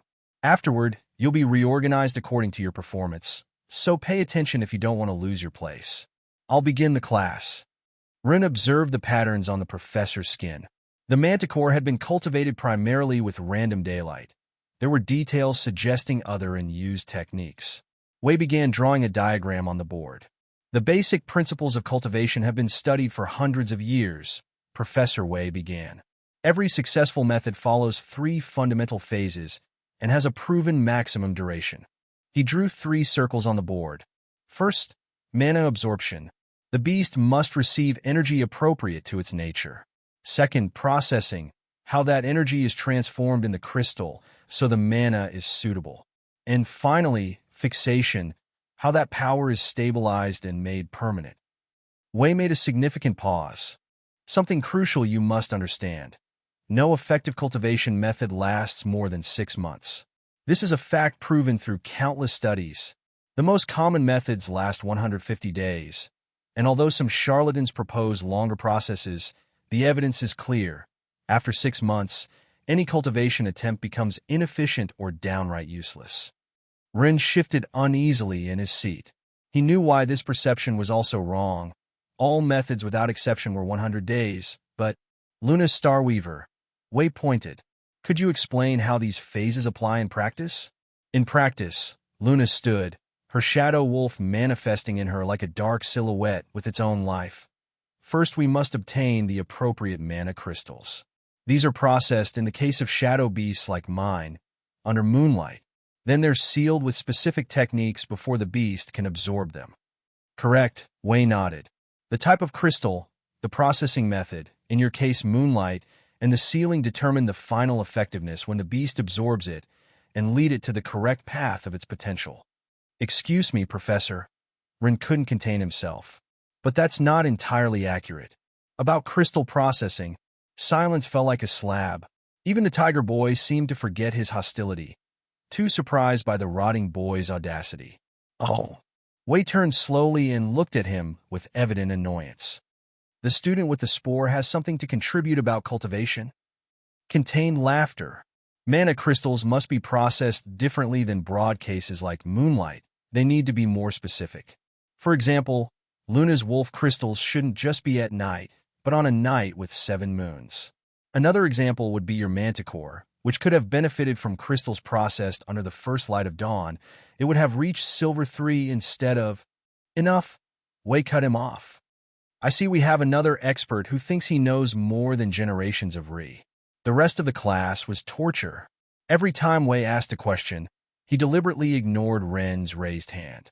When he finally did call on him, it was only to say, "See, this is how you answer, with established facts, not absurd theories." As we can see in historical records, Wei continued, pointing to Taro, the digger beetle is a classic example of a beast with mediocre natural limits. None has surpassed bronze rank in the more than 500 years we have of species documentation. Rin saw how Taro's shoulders slumped. His roommate had a ton of books. He seemed to have been studying cultivation methods at home, hoping to find some exception. He had thought about telling him what he knew, but decided to wait until he knew him better. However, now, Rin straightened in his seat. This was his opportunity. Chapter 21, Taming the Bet. Rin straightened in his seat. This was his opportunity. His classmate's beetle was perfect, a beast common enough that everyone knew its supposed limit, but with hidden potential that could manifest quickly with the correct method. If he could demonstrate visible results in a few months, he would have more than enough time to achieve it within the semester. Of course, he murmured to himself, first I'd have to convince the owner to try it. And that was the real challenge. Who would trust the boy with a useless spore? Who would risk their beast's cultivation following the rotting boy's advice? Still, did he have another choice? That's not true. Rin stood up. The digger beetle can reach silver rank 3, like any other beast. Laughter erupted. Wei looked at him, as if he were a particularly annoying fly. First he questions established methods, and now he contradicts historical records. Another 5 points less, Mr. Patenter. The records you mention about beetle cultivation, Rin continued, ignoring the laughter, only have one error: the timing of processing. If we process the crystals following the correct, specific method, more theories about strange, specific timings? The exceptions to such ridiculous theories have never been successfully replicated. Wei smiled disdainfully. According to your expert opinion, what would happen if we follow the documented method but change only that detail? The beetle won't evolve into a greater excavator at bronze, as your texts say. It will become a living tunnel instead. Silence fell in the classroom. Taro looked at Run with hope and confusion. A very specific prediction. Wei leaned forward. What if we put it to the test? If you're so sure, let's make a real bet. If you're right, I'll give you 1 bronze rank material, whatever you want regardless of cost, and 100 points for my teaching unit in my 2 classes. To give you even more time for your wonderful demonstration, Don't even bother coming anymore. Since you're so knowledgeable, you won't need my advice in class.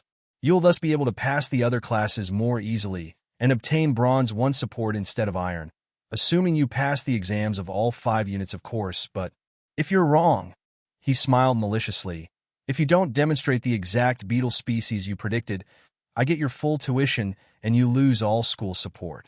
Professor, Taro intervened, my beetle, it's your decision, of course, Wei continued. But I warn you, following Mr. Pattender's theories, if they stray too far from the common method, only guarantees your beast will end up at mature iron rank. Are you willing to risk your progress for the fantasies of someone who can't even evolve his own spore? Ren looked at Taro, seeing the conflict in his eyes. It was a lot to ask, risking his beast's future on the word of a roommate he barely knew. Don't worry, Taro. We'll follow exactly the documented method, changing only one specific moment of processing. It will be at night, as the professor's literature says. Taro thought for a moment, and then nodded. There was no turning back now. I accept the bet, Ren said firmly. If the beetle evolves into anything other than a living tunnel, you win. Wei studied Ren for a moment, as if evaluating whether the boy was really as foolish as he seemed. Deal. As they left the classroom, the Tiger Boys' group's laughter echoed through the hallway. Hey, rotting boy, one of them shouted. Are you practicing begging already? You'll need it when you lose your tuition. Taro waited until they were gone before turning to Ren. Hey, he said quietly, I know you were trying to help, but I think this joke went too far. You should talk to Professor Wei and apologize. Maybe if you explain you were just... It wasn't a joke, Ren interrupted, the mushrooms in his hair pulsing softly. I can help you have a better life, Taro. Your beetle has real potential. Look, I appreciate you trying to cheer me up, but my mother got me the books as soon as I invoked this thing. Taro shook his head. The records are clear. In 500 years, no digger beetle has surpassed bronze rank. And now, because of me, you could lose everything. We're only going to change one thing, Ren insisted. The rest will be exactly like the documented method. There's not as much risk for me as you think. I have an ace up my sleeve. There's no risk for you. Just play along, okay? Taro hesitated. He had already bought 100 crystals and hadn't yet mixed them with the night essence, waiting to gather the 150 he would need for the complete method. Though I'm lucky it's not a full 180-day method, it's still expensive, he muttered, more to himself than to Ren. And getting 150 crystals is already quite expensive. Those extra 50 crystals will be hard to get within the school. The 100 you have will be more than enough, Ren smiled. We just need to wait for a specific night that's coming in a few days. Taro looked at Ren for a long moment. The mushrooms in his hair glowed with a steady light, as if reflecting the certainty in his words. You know what? Taro finally smiled. I hadn't started the mixture with the night essence anyway. I was waiting to have all the crystals to do it at once. He shrugged. I guess I won't lose anything by trying. If you're wrong, I'll still have time to get the other 50 crystals. After using 100 for 100 days, I'm sure I'll have the rest ready just in case. You won't need them, Ren smiled. I promise. As they walked to their next class, Ren couldn't help but notice how the mushrooms in his hair pulsed more strongly near certain walls. The ruins beneath the academy were calling, but that would have to wait. First, he had to prove that the rotting boy knew exactly what he was talking about. Chapter 22, Taming Battle. You won't need them, Ren smiled. I promise. With the 100 crystals you have, it will be more than enough if we overcharge them. The error in the extra 50 days is in the reduced amount of mana in the night crystal. The beetle adapts to the error late, 50 days late. Though I understand why they don't use larger crystals. Mana poisoning is scary, but I hope you'll let me slightly increase the amount, Ren smiled. We just need to wait for a specific night that's coming in a few days, so they don't absorb the wrong moon's light, and the evolution doesn't stray from the correct path. Taro looked at Ren for a long moment. The mushrooms in his hair glowed with a steady light, as if reflecting the certainty in his words. Could he believe this child with such terrible luck? Actually, his logic told him no. But subconsciously, Ren's overwhelming confidence gave him tiny hopes. You know what? Taro finally smiled. I hadn't started the mixture with the night essence anyway. I was waiting to have all the crystals to do it at once, so... He shrugged. I guess I lose nothing by doing it your way. 500 year of records won't change to give my beetle another option if the professor was so sure there wasn't. And if you're wrong about the amount when overcharging the crystal, the school will give me the potion for poisoning once. At least that support is universal. I'm telling you, you won't need any of that. Rin repeated and laughed at Taro's worried monologue. Yes, yes. But if you're wrong, nothing will happen to me anyway. That's why I'm calm, and I'd still have time to collect the other 50 crystals to finish the common method, though we'll have to dig. They'll only give us one iron rank crystal daily, and it's not an earth attribute. Though after using 100 for 100 days, I'm sure I'll already have another 50 just in case. Ha ha, you talk and worry too much. As they walked to their next class, Rin noticed something. By the way, why didn't you collect rain crystals? They're cheaper, but you could have exchanged them. I had 500 before coming. I even got 15 in the last few weeks thanks to the rains. In the city, Taro laughed without humor. It's almost impossible to find them here. Besides, my beetle needs earth crystals, which are much more expensive. Plant users are lucky. They can use that basic and super cheap crystal in their first rank. Rin nodded, thoughtful. He would also need earth crystals for his evolution, though of a higher rank than Taro's. As they walked toward combat class, Rin and Taro met Min in the hallway. Did you hear? Min smiled, his water snake undulating around his neck. Professor Yang has a stone behemoth. A behemoth? There are only 3 in the whole city. Rin, Min, and Taro had reached the end of the hallway to the next class. The combat classroom was different from the others. A circular amphitheater with an arena in the center, surrounded by ascending stands. The walls were marked with scars from past battles. Silence. Professor Yang's voice thundered in the amphitheater. He was a tall, muscular man with scars that spoke of years of real experience. The stone behemoth in Professor Yang's skin gleamed under the amphitheater lights. The rocky lines covering his muscles made him look carved from living granite, a perfect manifestation for a combat instructor. Welcome to the real reason the government has you in school. Professor Yang smiled. Though before we begin with the important stuff, Yang approached the board. I see in your faces that no one has explained how this school really works. Typical of Old Way. Since my colleague was probably too busy with theories to explain the basics to you, let me simplify your 5 teaching units. He drew 5 circles on the board. The Academy divides its teaching into 5 units. Each is worth 1 point, and you need at least 3 to maintain your support here. Losing 3 points 3 times in a row means you're a failure not worth cultivating. He pointed to the first circle. First, basic knowledge, history, economics, and life. 3 boring but necessary subjects. Without them, you wouldn't even know how to pay your taxes. Several students laughed. Passing all 3 counts as 1 unit. Several students were taking notes frantically. He pointed to the second section. Then there's Professor Wei's theoretical classes, cultivation and crystal processing. Another unit. Yes, they're important, he rolled his eyes, but theory alone won't keep you alive. His tone suggested he considered this barely more useful than the basic classes. The third unit is exterior gathering, where you'll learn something useful. They'll teach you to survive while. We'll pair you according to your beasts and attributes. The goal is to show your current capabilities. Yang nodded. Some of you have strength increases, others speed. Some have beasts with special abilities. But now, before cultivating them, is when your individualities as people can matter more than your beasts. We want to see how you use them, how you think in combat. And one more thing, Yang smiled. In my class, theory is learned through bruises. The mushrooms in Ren's hair pulsed nervously. His 10% increase in strength seemed insignificant compared to his classmates' beasts. Even in the early stages, first pair, Lin read from the scroll, Jean, and the tiger boy straightened, his eyes fixed on Run, waiting for his opportunity. Chapter 23, Taming Battle 2. First pair, Lin read from the scroll, Jean, and the tiger boy straightened, his eyes fixed on Run, waiting for his opportunity like a predator spotting wounded prey. Taro. Rin could see the disappointment flash across Jin's face. The tiger boy had been hoping for a different prey. However, As he watched both students descend to the arena, the mushrooms in Ren's hair pulsed softly, revealing the patterns of both beasts with startling clarity. Knowledge flowed through his mind like a crystal-clear stream. The spirit tiger versus the digger beetle. It would be an interesting combination for Ren to study. Each beast's strengths and weaknesses became apparent to him, like reading an intricate map of their capabilities.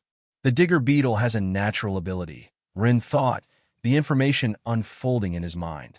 Earth Shield, a mana layer that reinforces the exoskeleton using earth energy. And the tiger, its spirit claws follow a pattern of 5 strikes before needing to recharge energy. The knowledge felt both foreign and familiar, like remembering something he'd always known but never realized. Enter the circle, Yang ordered, his voice echoing in the amphitheater. Show us what you can do. Taro descended nervously into the arena, his digger beetle fusing with him and manifesting as a brown exoskeleton that covered his skin like living armor. Jean followed with a predatory smile, tiger markings becoming more pronounced on his face, his movements fluid and confident. Begin. Jean attacked immediately, his movements flowing like water. Taro instinctively activated his earth shield, his exoskeleton glowing with a deep brown hue.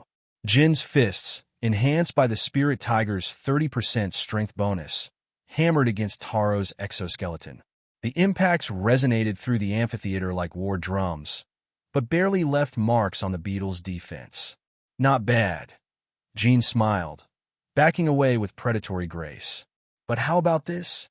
His eyes blazed with golden light as the spirit tiger manifested its fangs, covering Jin's fists with ethereal energy that seemed to bend the very air around them.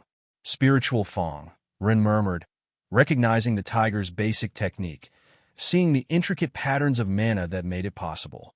The next blow partially penetrated Taro's defenses, drawing a cry of pain that echoed in the arena. The spiritual energy had found a weakness in the physical armor, exploiting it with cruel efficiency. What's wrong, cockroach? Only know how to hide. The exoskeleton had held, but the spirit energy had penetrated like water through stone. Each new blow seemed to find another crack in the seemingly impervious defense. Counterattack, Yang shouted from the sidelines, his voice carrying an annoyed tone. The best defense is worthless if you never strike back. But Taro only retreated, protecting himself with his arms in an increasingly desperate defense. Each new spiritual Fong found a different weak point in his armor, like a predator testing its prey's defenses. The problem isn't the defense, Ren observed, seeing the pattern with perfect clarity. It's that Taro isn't using the shield's rebound to counterattack.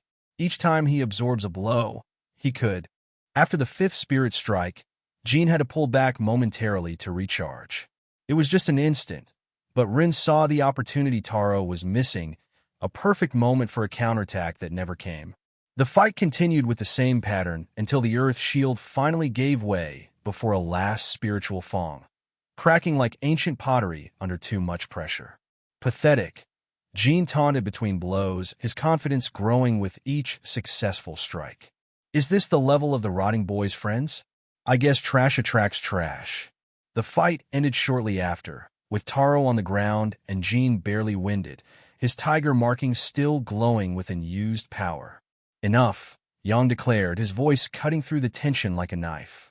Jean, good attack rhythm, though you need to manage your spirit energy better. Taro, your earth shield is solid, but you wasted every counterattack opportunity. Perfect defense is useless if you don't learn to turn it into offense. In a real fight, passivity will kill you. A win is a win. Jean smiled as he climbed the stands, satisfaction radiating from every movement. As he passed by Run, he added in a low voice, "Tell your friend to find better company next time, though I guess cockroaches understand each other, but practicing with a rotting boy will only make him weaker." Rin clenched his fists, the mushrooms in his hair pulsing softly. He could see clearly now the spirit tiger's attack patterns, its limitations, its weak points, but that knowledge would have to wait for a different time to be used. The matches continued, each pair showcasing different styles and abilities. Min used his water snake with surprising creativity, though he lost to a boy with an earth bear. Run, Lin finally called, though she winced at the pairing she read. Rin stood up, acutely aware of every eye in the amphitheater turning to him. Against Kai. The boy with green scales smiled predatorily, his scales gleaming under the lights as he stood. It was the same one who had tripped him earlier, his confidence evident in every movement. The rotting boy against Kai. Jean laughed from his seat, voice dripping with mockery. What a waste. I could have crushed him faster. On the contrary, interrupted Cass, the eagle girl, her eyes sharp with interest. Kai's stone scales are perfect for this. I want to see how the rotting one handles an opponent practically immune to his level of strength. Rin swallowed hard. The stone scales granted natural protection. His blows, even with the 10% increase, would barely be mosquito bites against such defense. As he descended toward the arena, the mushrooms in his hair pulsed with knowledge. The scales had a specific pattern, zones where the protection was weaker, but even so, scared, rotting boy. Kai flexed his arms covered in green scales, each one catching the light like polished jade. You should be. This wouldn't be a normal fight. It would be a demonstration of just how useless the weakest beast really was against a proper defense. Or at least, that's what everyone expected to see. Whispers about the unfairness and how easy it would be for Kai began to circulate through the stands. It's not fair, someone complained through laughter. It won't even be fun to watch. What did you expect? Someone murmured. With that pathetic 10% increase. His mushrooms could glow brighter, suggested another, prompting more laughter. The pairings were random, Lin announced firmly. So I don't want to hear anyone complaining about favoritism. Professor Yang nodded, the stone lines in his skin gleaming. Though with some, his gaze lingered on Ren, it doesn't really matter who they fight.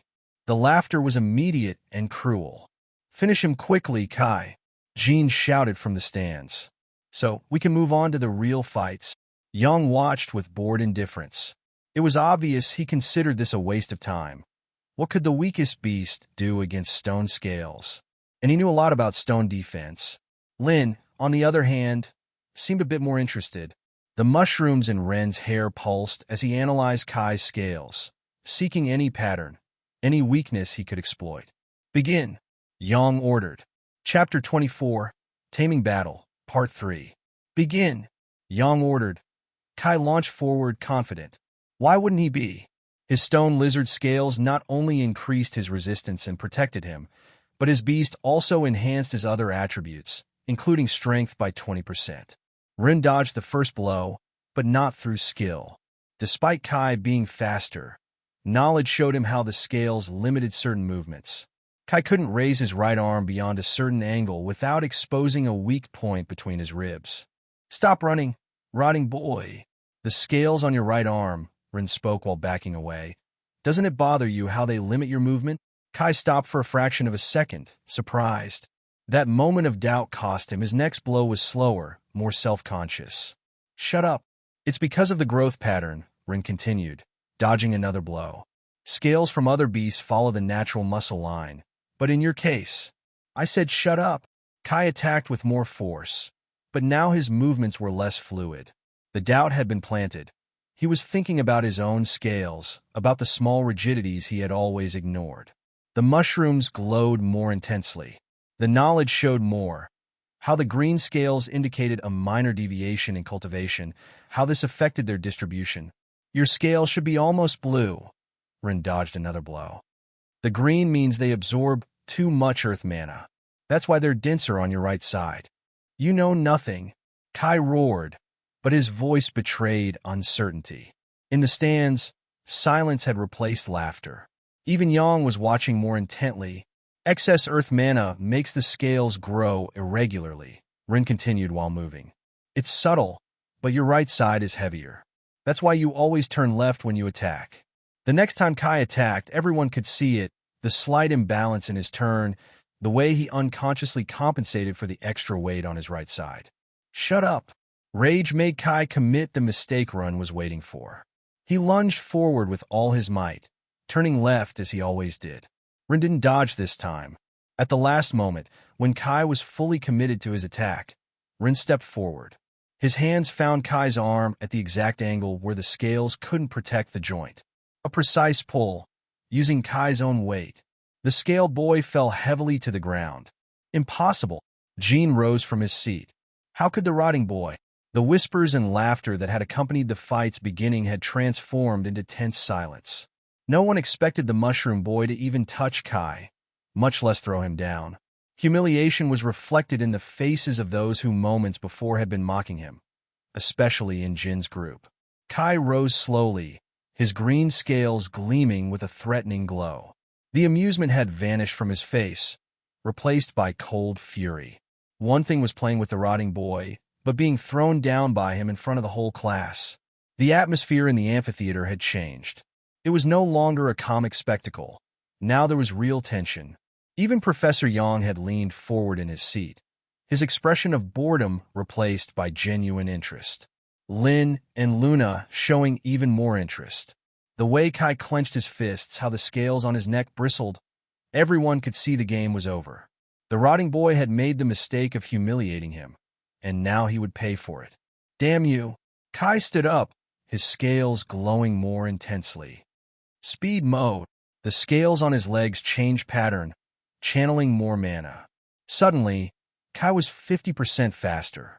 The next minute was a nightmare for Rin. Kai's first blow was brutal. Rin could barely raise his arms to block, and even then the impact made him stumble back several steps. Is that all? Kai smiled, advancing. The great beast expert can't even stay standing. Trying to dodge the next blow was useless. Kai was now much faster. The scales on his legs gleamed as he moved, and this time the impact connected directly with Ren's stomach. The air left his lungs. The mushrooms in his hair flickered erratically as he fell to his knees. Get up, rotting boy, Jean shouted from the stands. The fun's just starting. Ren stood up slowly, knowledge flowing through the pain. Another blow caught him, this time in the shoulder. Kai was relentless. Each impact resonated in his bones, each blow finding a new point of pain. Stop the fight, Taro shouted. He'll kill him. But the mushrooms in Ren's hair glowed more intensely with each blow. The knowledge flowed faster now. Speed mode diverted mana to the legs, leaving other points exposed. Yang stepped forward. This is enough. Wait. Lin stopped him, her eyes fixed on Rin. Your scales. Rin spat a bit of blood and saliva, are absorbing the wrong type of mana. Learn to shut up. Damn it. That's why speed mode destabilizes you. Kai stopped for an instant, his green scales glowing erratically. The scales should be blue, Rin continued, barely staying on his feet. The faster you move. Please shut up, or... Kai lunged forward with all his enhanced speed, his scales gleaming like a green star. Rin, Taro shouted. But again, Rin didn't dodge. At the last second, Rin stepped to the left. His fist, guided by precise knowledge, found the exact point where the mana lines crossed incorrectly. It wasn't a powerful blow. The 10% increase barely made him stronger than a normal child. But it didn't need to be. Kai's scales, overcharged with the wrong mana and strained to the maximum by speed mode, resonated with the impact.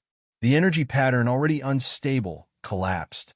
All the green scales went dark at once. Kai fell to the ground, gasping. His scales, now matte and lusterless, looked like mere patches on his skin. The silence in the amphitheater was absolute. Impossible. Yang stepped forward. Stone scales with a simple speed mode. Ren staggered, barely conscious. Forces too much mana through the wrong pattern. One hit in the precise point, and he couldn't finish. His knees gave way, and the world went black. The last thing he heard was Professor Yang's voice. Take Patender to the infirmary. Chapter 25, Taming Lin. Rin woke up in the infirmary.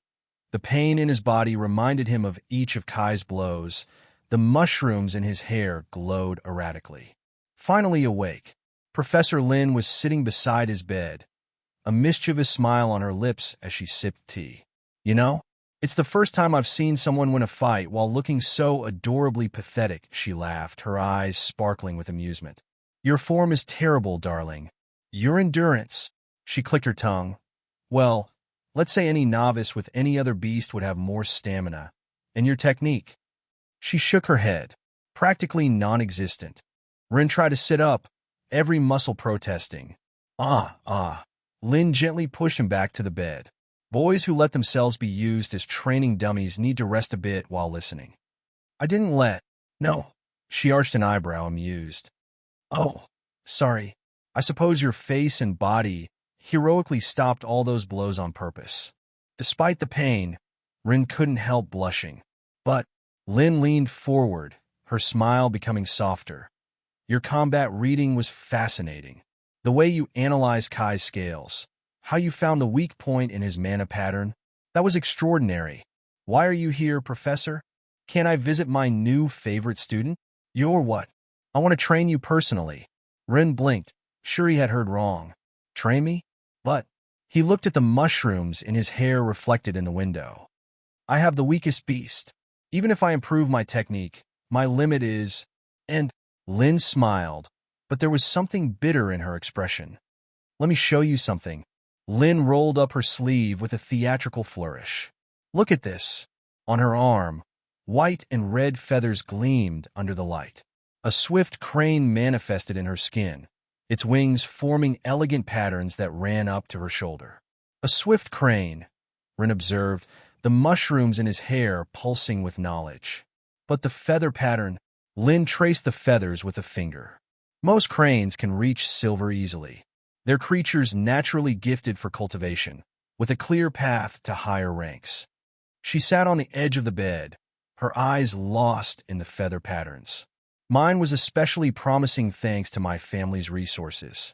The professor said it had potential for silver too, maybe even, well, pretty impressive, right? Or it was, until this fool, she pointed to herself, ruined her cultivation through impatience. The mushrooms in Ren's hair pulsed as he analyzed. The pattern clearly showed where the cultivation had deviated. Now it's permanently at bronze 1 having reached maturity, Lin continued, pinching Ren's cheek.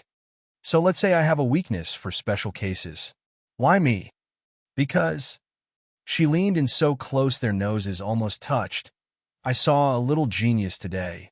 Sure, a genius who desperately needs physical training, but... She winked. That can be fixed. Rin saw a flash of pity in her eyes, though she hid it well behind her playful attitude. And she was right. Even a mature beast, ruined at bronze 1, was infinitely superior to his spore. At least in others' perception, since he knew the truth. However, Rin could certainly use some extra training. So, what do you say? Lin ruffled his hair, making the mushrooms glow. Will you let this ruined assistant professor train the weakest student? The mushrooms glowed as Rin considered her offer. The knowledge showed him that Lin's swift crane could have been extraordinary, and that it wasn't completely lost yet. I accept, he said finally. But, Lin tilted her head, curious. Someday, Rin looked at the feathers on her arm. I'd like to talk to you about your crane's cultivation. Lin blinked, surprised, before letting out a crystalline laugh. How daring, she pinched both his cheeks this time. The little expert wants to fix my cultivation? One thing at a time, darling. First, her smile turned mischievous. Let's see if you can last more than 2 minutes in a real fight. The teacher stood up. Well, enough rest. Lin pulled a small green pill from her pocket. Take this. It will help with the pain and speed up your recovery. Rin swallowed the pill, feeling a pleasant warmth spread through his body. The pain didn't disappear completely, but it became more manageable. Now to class. Lin helped him up. You have practical economics after battle class, and you can't afford to miss it. With your special condition, you need to excel in all theoretical units if you want to maintain your support. Rin nodded, understanding where the advice came from. Lin believed that with his spore he would need every point he could get. I'll see you after classes. Lin smiled as she gently pushed him toward the door. And this time try not to provoke anyone who might break your bones before you heal, okay? The mushrooms in his hair pulsed softly as Rin headed to his next class. The lingering pain reminded him that, despite his victory, he still had a long way to go. Rin arrived limping to the economics classroom. Professor May was already in the middle of her explanation. That's why understanding crystal economy cycles is crucial, she was saying while drawing graphs on the board. The value fluctuates according to the season. Rain crystals, for example, are cheaper during the wet season. Taro waved to him from his seat, pointing to an empty space beside him. Smart merchants, May continued, buy when prices are low and store. But they must consider storage costs and degradation risk. Mr. Pattender, May stopped, her voice sharp. Is punctuality not important for? Professor, Luna interrupted from her seat, her voice cold and precise. Chapter 26, Taming Crystals. Mr. Pattender, May stopped, her voice sharp. Is punctuality not important for? Professor, Luna interrupted from her seat, her voice cold and precise. Professor Yang sent him to the infirmary. There should be a note I left on your desk. Please continue the class. May checked her desk, finding a paper she had ignored. Ah! Her expression didn't change. Take your seat, Mr. Pattender. As I was saying, smart merchants buy when prices are low and store. But they must consider storage costs and degradation risk. Rin slipped in beside Taro, ignoring the whispers around him. As Rin sat down, he noticed his companion had taken detailed notes from the first part of the class. A well-stored iron crystal, May continued, can increase its value by up to 30% if sold at the right time. Most still saw him as the rotting boy. They thought it had been luck. A single quasi-victory wouldn't change their perception. He would have to win many times more before anything really changed. But Luna had defended him again, even if perhaps indirectly. After economics came crystal gathering class. Welcome to the crystallography laboratory. Professor Song placed several samples on the main table. Before taking you to the mines, you must learn to identify what you're looking for. He lifted a crystal the size of a fingernail. Iron rank crystals like this one are the most common. Each student with basic support will receive one daily. Notice the opaque glow, the irregular structure. Perfect for iron rank beasts, but he pulled out another crystal, 10 times larger and brighter. Compared to a bronze one, the difference is obvious. The students leaned forward, fascinated. Bronze rank ones are rarer and more expensive. Each is worth 10 iron ones. After 6 months of steady progress, you'll be able to receive one of these daily. If you pass your exams, of course. Luna, in the front row, watched with interest as the professor lifted a crystal the size of a strawberry. Silver crystals are worth 100 iron ones. And gold ones, he held one the size of a fist, 1,000, though I doubt many of you will need them. His gaze lingered on Luna, whose shadow wolf had gold potential. While the professor continued explaining each type's properties, Rin calculated mentally. The crystals he would need for his evolution were bronze rank, 10 times more expensive than what Taro would use. The mushrooms in his hair pulsed softly. Somehow he would have to find a way to get them. Truly motivated students wonder how to obtain higher rank crystals. The professor smiled at the eager looks. There are 3 paths to prove you deserve the next level of support in my semester exams. He drew 3 paths. The first and most direct. Evolve your beast to the next rank. Though his smile became knowing, most prefer to study more before risking their cultivation, so few take this route. Several students nodded. A mistake in evolution could ruin their lives. The second path is presenting a thesis detailing your evolution method. You must demonstrate deep understanding and a viable plan. He pointed to the second branch of the projection. It's the most popular option. Rin noticed how many of his classmates relaxed. It was the safest path. And the third, the professor made a dramatic pause. Prove you can get the support by yourself. Murmurs filled the classroom. If you can obtain crystals and synthesis materials on your own, without buying them with your family's money, of course, they can be from within the school or acquiring them in practical classes, the academy will match your collected amount. His eyes gleamed. That's why we're an expensive school. But that's also why you can recover much of your investment if you demonstrate capability. His expression turned serious. Of course, venturing to get materials has its risks.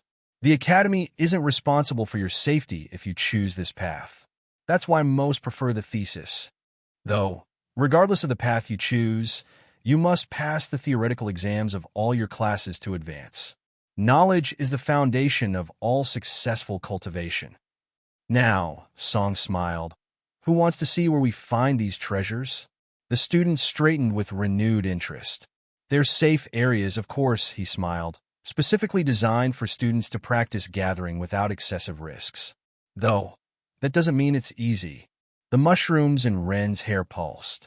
If there were official practice caves, that meant the academy had a whole network of tunnels under its buildings. Perhaps the ruins, he sensed. Don't forget to bring your book on crystal types. The professor interrupted his thoughts. You'll need them to identify valuable deposits. As students began to leave, Ren couldn't help but smile.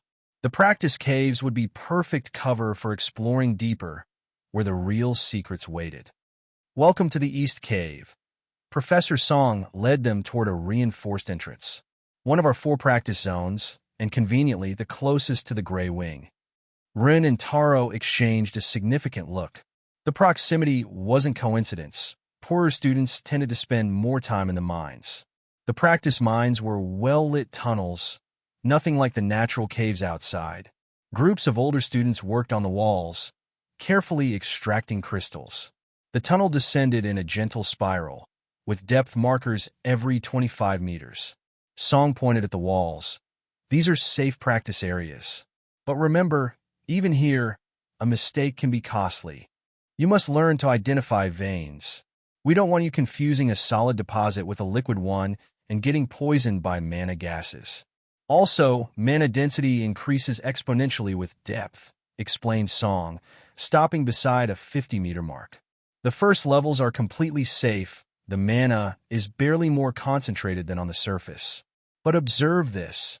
He pulled out a detector crystal, a simple instrument that glowed in the presence of mana. At this depth, its light was dim but constant. Every 50 meters, the concentration doubles, he continued as they descended. At 100 meters, where our regular patrols end, the density is 4 times higher than on the surface. And the monsters, as if on cue, a distant roar resonated from the depths. Several students tensed. Chapter 27, Taming the Academy's Depths.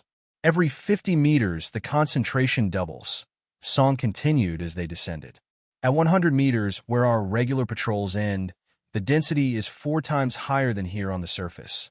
And the monsters, as if on cue, a distant roar resonated from the depths. Several students tensed. Beasts are attracted to crystal deposits. Song smiled at their reaction. The deeper you go, the stronger the mana density, and the more dangerous the visitors it attracts. And remember, these aren't normal monsters. They're the abyssals from the hordes the army fights. Several students tensed again. But don't worry, Song smiled. We maintain rotating guards down to 150 meters to eliminate any displaced monsters. The mana-hungry beasts in this zone are more pathetic than dangerous, really. If you want to understand how it's similar to the outer forests, though concentration increases more rapidly down here. At 100 meters, the density barely equals that of the iron ring outside, relatively safe. Though at 200, he made a significant pause. Well, let's say there's a reason only specialized teams venture that deep. They stopped in a small cavern, where crystal veins glowed faintly in the walls. Rin examined the veins. Knowledge flowed. These iron crystals were just the beginning. The ones he needed, the bronze ones, formed lower down, where mana was denser. Song continued, answering another student's question about monsters while demonstrating basic extraction techniques. The monsters in the depths are in many ways similar to those outside. When they lack mana, they become hungry and aggressive. The difference is that here they have nowhere to run. There's only one way out when hunger drives them mad. Another roar, deeper than the previous one, emphasized his words. But Rin barely listened. The mushrooms in his hair pulsed ever stronger, as if detecting something in the depths. If the practice caves connected to the ancient ruins. However, Song smiled while storing his pick. Not everyone fears them. Some particularly motivated students sometimes form teams and risk going beyond the safe zone. I don't recommend it, but if someone is foolish enough to try. He looked meaningfully at the Gray Wing students. At least do it in groups. Rin observed Taro working on a nearby vein. His digger beetle, even unevolved, had a natural advantage in tunnels. If he could help him reach his true potential, he needed those bronze crystals for his own evolution too. But more than that, he needed an ally. Song distributed basic mining equipment. Small picks, simple detectors, containment bags. Professor, a student raised her hand. Is it true we can keep what we find? Absolutely, Song nodded. Any material you obtain by your own means in these mines counts. But remember, only what you extract yourselves, and only in designated areas. Though I doubt many of you will need to search so deep. Besides, after the first year, these caves barely provide useful materials. His comment was clearly directed at wealthy students who didn't need to risk themselves for a few extra crystals. Next week, Song concluded as they returned to the surface, we'll begin real excavations. Study your notes on crystallization patterns. Rin calculated. The ruins must be beyond 200 meters, where guards didn't patrol. It would be dangerous, but with the right knowledge, he just had to find a way to reach them without being detected. Professor Song led them back to the building and set them free. Having finished crystal gathering class, Rin and his companions found themselves in a flow of students heading in different directions. No more classes? Rin asked, confused. Lu, Taro called to their roommate, who was coming down from an upper floor. Where's everyone going? Lu joined them, his night bat barely visible as a shadow on his shoulder. All right, you're new. The day ends early. Early? Min raised an eyebrow. The academy has a particular system. Lu began guiding them through the hallways. After basic classes, students are expected to be proactive. He stopped before some enormous doors. The library doors. The academy library was impressive, shelves rising several stories, sections clearly marked for each beast type. Classes end early, Lu explained while guiding Run, Taro, and Min through the corridors. They give students time to familiarize themselves with the library and gathering zones. You can study cultivation techniques specific to your beasts, Lu continued as they entered.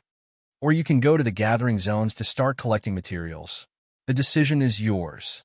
Most rich family students will go straight to the library. He pointed toward a group already occupying the best tables.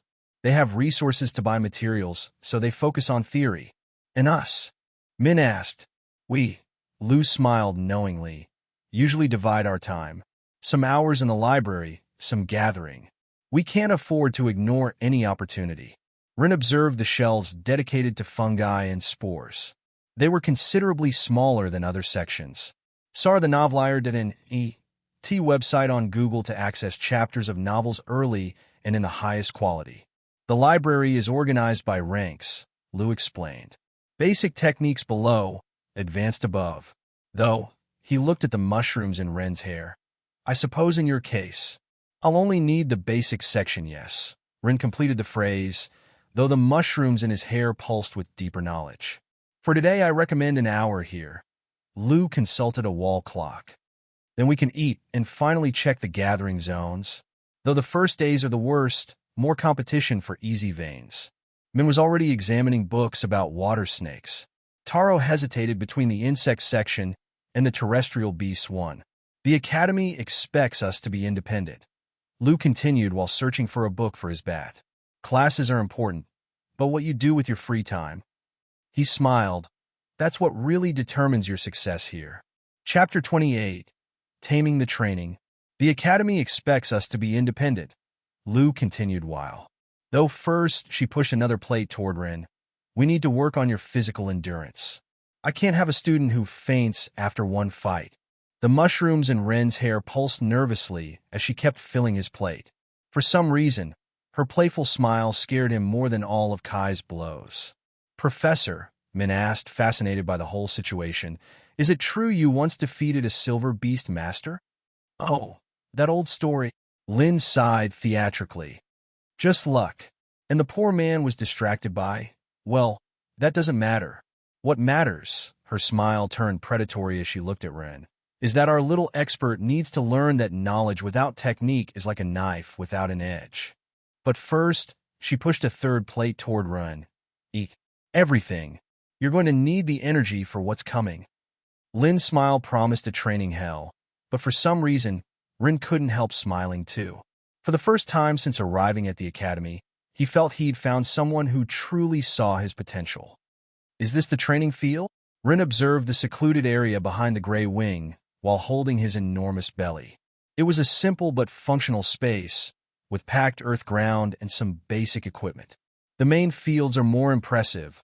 Lin smiled while stretching. But here we'll have privacy. First things first, we need to build a solid foundation. Aren't we going to practice combat techniques? With those noodle arms? Lin shook her head. Your spore gives you 10% more strength, right? But 10% of almost nothing is still almost nothing. She approached a pile of logs. Most students depend too much on their beasts. A spirit tiger can give 30% more strength, but if the base body is weak, like me, Rin lowered his gaze. Like you now, Lin corrected. But that's going to change.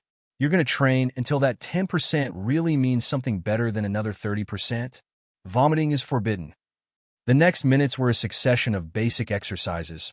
Push-ups, squats, running. Nothing spectacular, nothing magical. Just the fundamental work needed to build a stronger body and prevent food from escaping his stomach. Technique will come later, Lin explained while correcting his posture. First, you need the strength to execute it properly.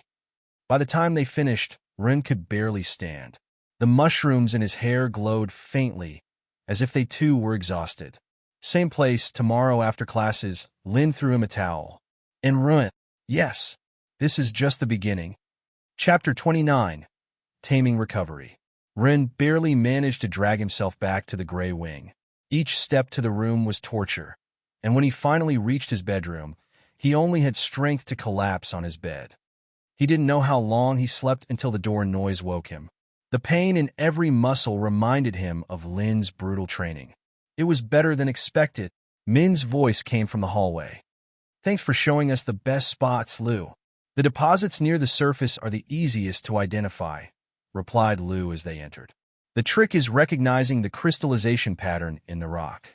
With time, you'll learn to distinguish promising veins from depleted ones. Oh, you're awake. Taro noticed Rin. How was training? Can't move anything without it hurting. Rin tried to sit up and immediately regretted it. Just basic exercises, though they didn't feel so basic after the first hour. How did it go in the mines? He asked, trying to divert attention from his pitiful state. Lu taught us the basics. Min dumped his bag on his desk. I got 10 iron crystals. They're not very big, but for the first day. 12. Taro smiled, showing his own collection. Though they're quite small, Lu displayed his findings more calmly. 15 iron crystals and 1 bronze. Experience helps identify the best veins. Though don't get too excited, Lu began organizing his findings. Crystals are just the beginning. For a complete cultivation, you need processing materials and sealants. For example, he listed components, each more expensive than the last. To process your snake's crystals, he pointed to Min, you'll need maybe marine coral extract and moon algae. For the final sealing, probably mermaid scales. He turned to Taro. And your beetle will require metal powder or mana-rich earth from the depths for processing. For sealing, you might need pulverized magical obsidian crystals. He began listing other possible components and their costs. For processing, you'll need those specific materials according to your beast. And the final sealing. He shook his head. That's usually even more expensive. Actually, Rin sat up with difficulty. Processing can be simpler than you think. Oh, really? Lu arched an eyebrow, his tone between amused and skeptical. Min's snake is a freshwater one, not a sea one. It will only need night water lily extract, not marine coral or moon algae. And Taro's crystals, he looked at his companion, only need to be processed under the correct moon's light. It's just the final sealing that will be more complicated. Only moonlight? Lu gave a short laugh. The records are quite clear about processing requirements. Centuries of research. The records also said the beetle couldn't pass bronze, muttered Taro, remembering the morning class. Lu shook his head with both amusement and pity. I understand you want to help, but processing isn't something you can simplify like that. Each component has its function. My beetle does respond better at night. Taro intervened thoughtfully. Even the books mention its nocturnal nature. A beast's nature is one thing, Lu sighed, and crystal processing is quite another. But I suppose, he looked at the mushrooms in Ren's hair, that after what the guys told me about your demonstration today and being trained by Professor Lin, you're entitled to some peculiar theories. Ren held back a smile. The real challenge wouldn't be processing. The correct moonlight was free, after all. The real problem would be getting the sealant for the final evolution in 100 days. As I see things, Lu began storing his crystals. It will be an interesting semester, though I suggest focusing on proven methods before experimenting with alternative theories. The mushrooms in Ren's hair pulsed softly. He didn't expect them to believe him immediately, especially Lu, who had spent a year studying traditional methods. But when Taro's beetle evolved correctly, Taro looked at his crystals thoughtfully. After seeing Run defeat Kai using knowledge no one else seemed to have, maybe alternative methods were worth considering. By the way, Min changed topics while storing his crystals. What other exercises did Master Lin make you do? Run groaned, the mere memory making his muscles protest. I'd rather not talk about that. The next morning, Rin stopped in front of the crystal processing classroom. Wei taught 2 classes, and although the professor had been clear about the bet, he wasn't sure if he meant both classes. When he entered, the kids' laughter started immediately. Look who came. Jean smiled from his seat. Didn't the expert have anything better to do? Wei stopped his explanation about processing methods, raising an eyebrow at seeing Ren. Ah, Mr. Patender. Wei smiled with false cordiality. I didn't expect to see you here. Shouldn't you be busy preparing your demonstration? His voice dripped with amusement. I thought I should attend to make sure anyway. Nonsense. Wei waved a hand dismissively. The bet included both classes, right? Asked Run, ignoring the giggles. Of course. As I said yesterday, you have much to do helping Mr. Taro with his beast and preparing for your other classes. Wei smiled with false kindness. Don't worry about attendance. You'll have it perfect if you win the bet. And if you lose? His smile turned sharp. Well, attendance will be the least of your problems. So you can go, Awa. He stopped, correcting himself with exaggerated courtesy. Retire quietly to work on it. Rin nodded slowly and left the classroom. The laughter increased as he left. He could hear someone comment, did he really think he could come? Before the door closed. The mushrooms in his hair pulsed while he considered his options. Free time before battle class. The library wouldn't be much help, at least not in beast topics. Most texts just repeated the same limited information. And though May's economics class was fascinating, for now he had all the basic concepts clear, so the library was excluded for today. I could take advantage to collect some crystals, he thought while heading toward the practice mines. If I start now before other students finish their classes? Oh, but look who we have here. Rin froze mid-step. That cheerful voice. Chapter 30, Taming Foundations. I could take advantage to collect some crystals, Rin thought while heading toward the practice mines. If I start now, before other students finish their classes? Oh, but look who we have here. Rin froze mid-step. That cheerful voice. My favorite student. Lin appeared from nowhere, practically materializing in front of him. What are you doing wandering the halls at this hour? Shouldn't you be in class? Professor Wei gave me permission to. Free time. Lin's eyes sparkled with a joy that made Run instinctively step back. What a coincidence. I have this hour free too. Actually, I was going to the mines to exercise. Lin grabbed his arm. How dedicated. I was just thinking you needed more work on your core endurance. No, I meant to collect CRYST. Excellent idea. Lin began dragging him in the opposite direction from the mines. We'll collect muscles. Though, she pinched his arm. First we need to find them. Where did you hide them, little one? Professor, I really need to get some materials. Oh, you also need to get some endurance. And look, we have all morning to work on it. The mushrooms in Ren's hair pulsed with what seemed like resignation while Lin dragged him toward the training field, humming cheerfully. You know? Lin smiled while opening the field door. I think today we'll focus on leg exercises. Since you seem so eager to go to the mines, I'll help you prepare for all that walking. Rin sighed. Apparently, the universe had other plans for his free morning. Very painful plans. Come on, one last set. Lin smiled while Run struggled to complete another series of exercises. Every muscle protested from the previous day's training. The push-ups that were already difficult had become almost impossible. Can't. Run panted, his arms shaking. Oh. Lin crouched beside him. Does the little expert give up so easily? After beating a boy with stone scales? That was different. True. That was luck and knowledge. She pinched his cheek. This is hard work. Which would you prefer backing you up next time? All of them.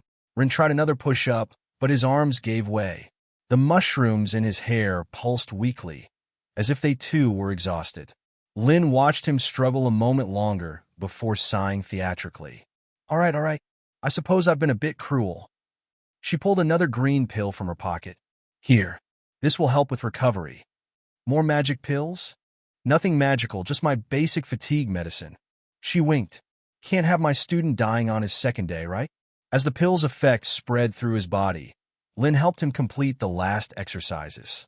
The pain didn't disappear completely, but at least now he could move without wanting to scream. Just in time, Lin heard the bell. Time for battle class. Can't I take a break? After I gave you a pill. She dragged him toward the main field. Besides, today is special, core training for everyone. The main field was already full when they arrived. Yang watched as students organized themselves in rows. After yesterday's evaluations, he announced, it's clear most need basic strength work. Powerful beasts are useless without a solid foundation. The exercises that followed were similar to those Lin had made him do, but Rin was already exhausted before starting. Look at the rotting boy, someone whispered when Rin stumbled during an exercise. Already tired? What did you expect? Another answered between laughs. With that pathetic spore? Less talk, more movement. Lin passed between the rows, correcting postures. When she reached Run, she murmured, Don't mind them. They're only doing the exercise once. Rin nodded, understanding. While others started fresh, he had 2 training sessions under his belt. It wasn't that he couldn't do it, he was working triple. Patender, Yang called when Run failed another exercise. Was yesterday's victory luck after all? More laughter. But Rin noticed something in Yang's voice. It wasn't mockery, it was a test. No, Professor, he stood up, legs shaking. I'm just working harder than the rest. Harder? Jean sneered from his row. Is that what you call being pathetic? Continue, Yang ordered, silencing everyone, but Rin caught a slight smile on his face. As class progressed, Rin kept pace through pure determination. Lin was right. If he wanted to compete at his best, he needed to work harder than everyone else. His spore gave him knowledge, but the body to use it, that he would have to earn. The mushrooms in his hair pulsed stronger, as if approving his resolution. The laughter and mockery continued, but now they felt distant, irrelevant. It didn't matter what they said. They only saw the present. He was building his future, one aching muscle at a time. Wasn't so bad. Lin smiled as students left the training field. You just need to build more endurance. Run, still panting, looked at her incredulously. Oh, and about mornings, Lin began collecting training equipment. Since a certain professor gave you free time, we'll continue with the routine. But, she raised a finger at Ren's horrified expression, you can dedicate afternoons to collecting crystals. Really? Of course. We'll have night training, but it'll be lighter just to maintain the improvement pace. Her playful smile returned. And I always have more recovery pills. Ren didn't know whether to feel relieved or worried. Though the promise of another pill a day's end was tempting, May's history class proved surprisingly basic. While the professor explained the formation of the first cities and their relationship with low mana concentration zones, Ren found he already knew most of the material. His old father had liked to tell him all sorts of things. The first cities were established in areas where mana was low enough to keep powerful beasts away, May explained. That's why our city is where it is. The mana here isn't enough to maintain even iron-rank beasts without cultivation.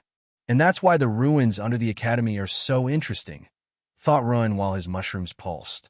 A place with dense mana under a naturally mana-poor zone. Finally came the crystals gathering class. Song handed out their mining equipment. small but sturdy picks, basic mana detectors, and special bags for crystals. Ren, Min called him as they headed to the caves. Lu taught us some tricks yesterday. Want us to show you? Chapter 31, Taming Mining Lessons. Finally came the crystals gathering class. Song handed out their mining equipment. Small but sturdy picks, basic mana detectors, and special bags for crystals. Run, Min called him as they headed to the caves. Lu taught us some tricks yesterday. Want us to show you? Crystals near the surface usually form specific patterns, explained Taro as they descended. Lu says you have to look for lines that cross at 60-degree angles. He also taught us to distinguish between mature and premature crystals, added Min, pointing to a vein in the wall. See how the color is more intense in the center? That means it's ready for extraction. Rin watched, fascinated. The knowledge flowing through his mushrooms confirmed what they were saying, but added details. How the crystal's arrangement indicated their purity, how mana lines converged at specific points. And most importantly, Taro lowered his voice. He showed us how to avoid unstable zones. Some tunnels look safe, but a distant cracking sound emphasized his words. Lu says accidents are common among overeager novices, Min shuddered. That's why it's better to work in groups, at least at first. Rin wasn't too worried about that. With the right knowledge, even these surface veins could be more productive than they appeared. Shall we start here? He suggested, pointing to a spot where mana lines subtly intersected. His companions couldn't see them, but they trusted his judgment after recent events. As they began working, Rin couldn't help but smile. Between Lin's brutal training and gathering with his companions, maybe this new rhythm of life wouldn't be so bad. Though his muscles immediately protested when lifting the pick, reminding him that the light night training was still to come. A while later, the boys gained confidence to disperse and dig in deeper places. At 50 meters below the entrance, Rin examined the tunnel wall attentively. Despite it being his first day mining, his movements were surprisingly precise.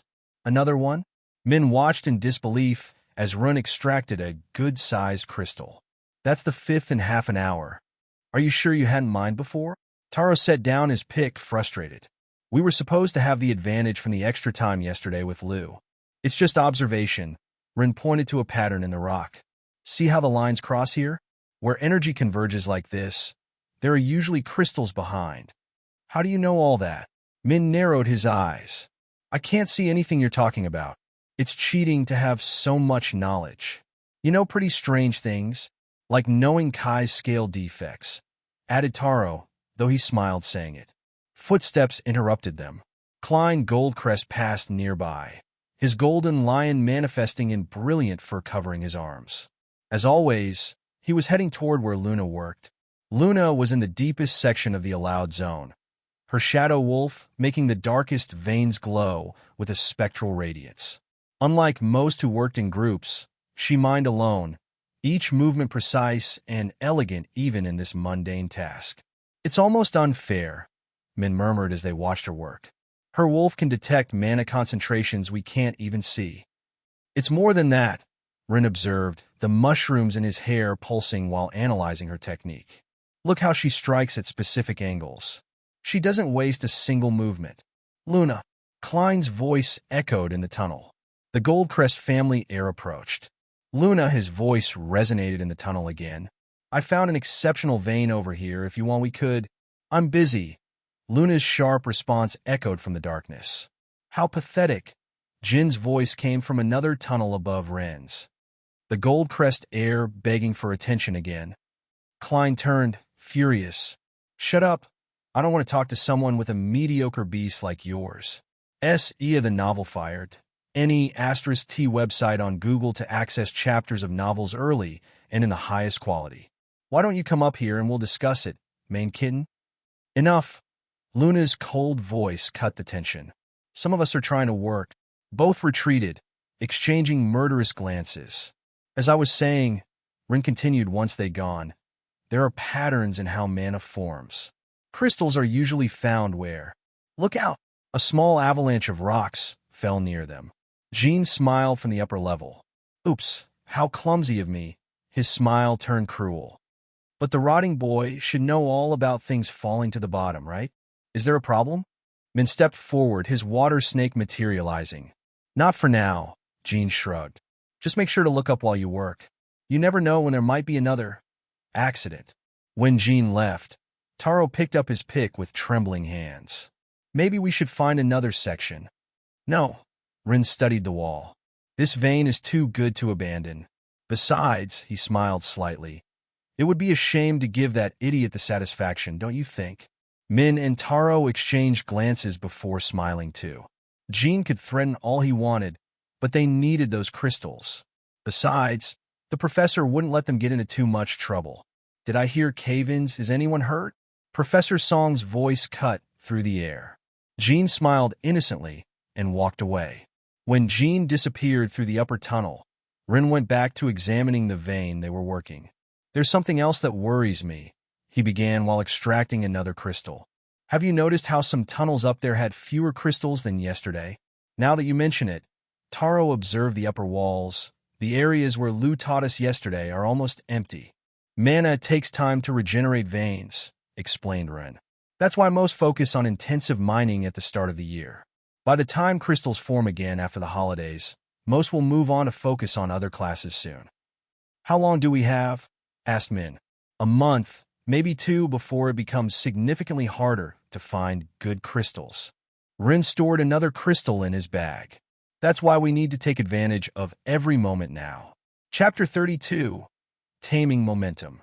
How long do we have? Asked Min. A month, maybe 2, before it becomes significantly harder to find good crystals. Rin stored another crystal in his bag, feeling the weight of time pressing down on them. That's why we need to take advantage of every moment now. Well, I can take my time.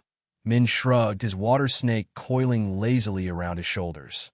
I prefer to study more before trying to evolve my snake.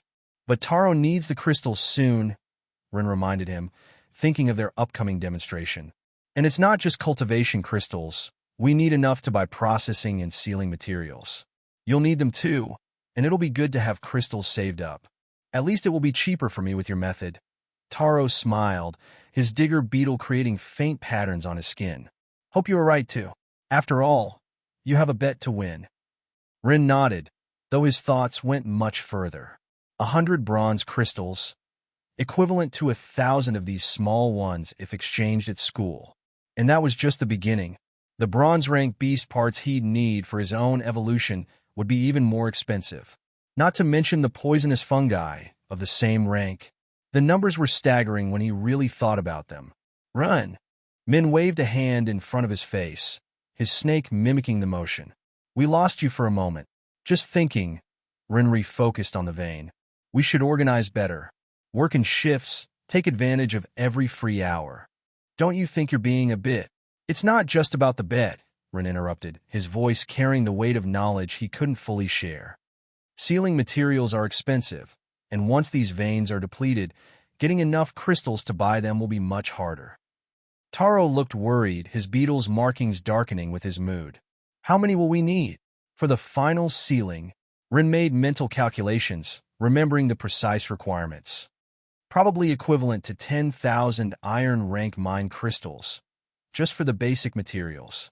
Min whistled, his snake curling tighter around his neck. And that's just for Taro's beetle. What about your evolution? Are you thinking of cultivating that expensive fungus they say isn't worth it? Rin pretended to concentrate on mining to avoid the question. That variation they created with strength runes was terrible, but how could he explain that he needed 10 times what Taro needed, but for something else? Better to keep that worry to himself for now. Let's focus on one thing at a time, he said finally, watching the mana patterns swirl in the rock. For now, we need to take advantage while the veins are still rich. We should explore deeper tomorrow, he suggested, pointing to another promising pattern that shimmered just at the edge of visibility, where fewer students dare to go. Lu warned us about going too far down. Min looked nervous, his snake's scales rippling uneasily. He said tunnels can become unstable and there are things moving in the darkness. Just a little deeper, Rin insisted, the mushrooms in his hair pulsing with reassurance. Besides, we'll be together. His companions nodded and returned to work. The rhythmic sound of picks against rock filled the tunnel, while each considered the challenge ahead of them. To evolve a beast, you needed three things: crystals, processing materials, and sealing materials.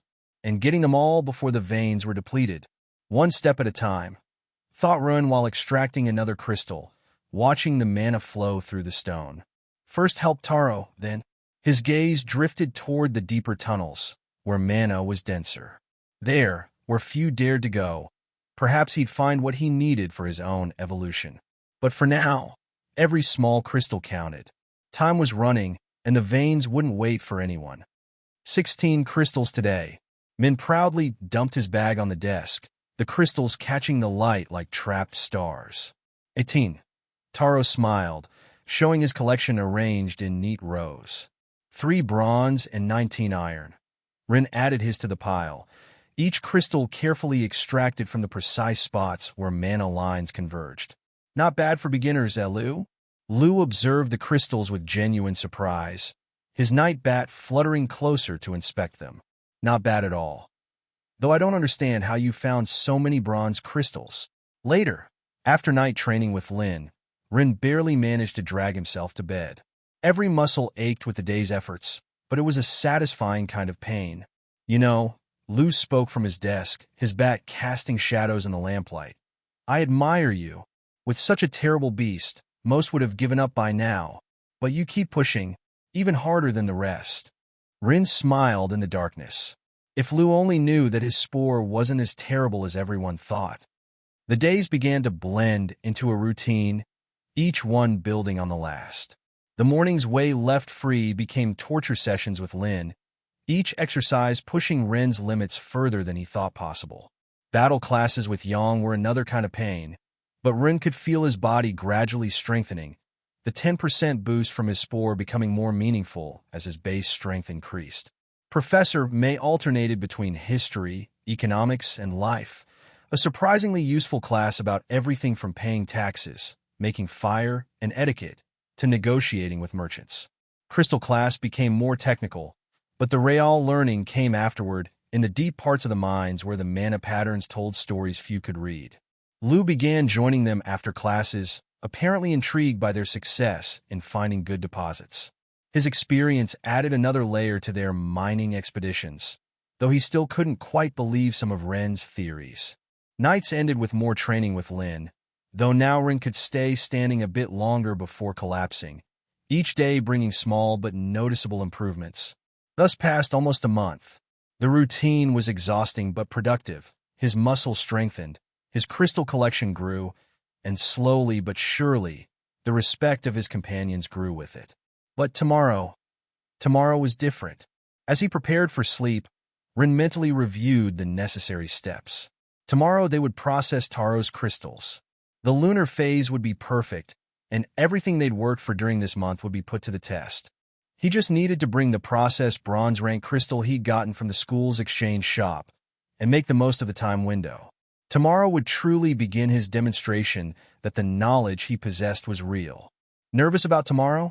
Asked Taro from his bed. No, Run smiled in the darkness, the mushrooms in his hair pulsing softly with certainty. Everything will go exactly as it should. Lu snorted from his corner, but said nothing. Soon he would see that some crazy theories held more truth than he believed. Chapter 33, Taming Progress. Are you finished already? Lin watched in surprise as Run completed the last series of morning exercises without his usual gasping. The training field was empty except for them, as it had been every morning for the past month. But something was different today. It seems the pills have helped more than I expected, Lin murmured, studying her student with professional interest. His recovery is remarkable. It was true. The exercises that once left him on the verge of collapse were now, though still challenging, manageable. A month of constant training and recovery pills had transformed his endurance. Well, Lin smiled, an expression Run had learned to fear. I suppose it's time to move to the next level. Next level? We can finally begin with some real technique. Lin positioned herself in front of him. Until now, we've just been building your physical foundation. But now that you can move without looking like a newborn kitten. She moved into a stance Rin didn't recognize. Technique is more than just strength, she explained. It's understanding how to use your body efficiently. Watch.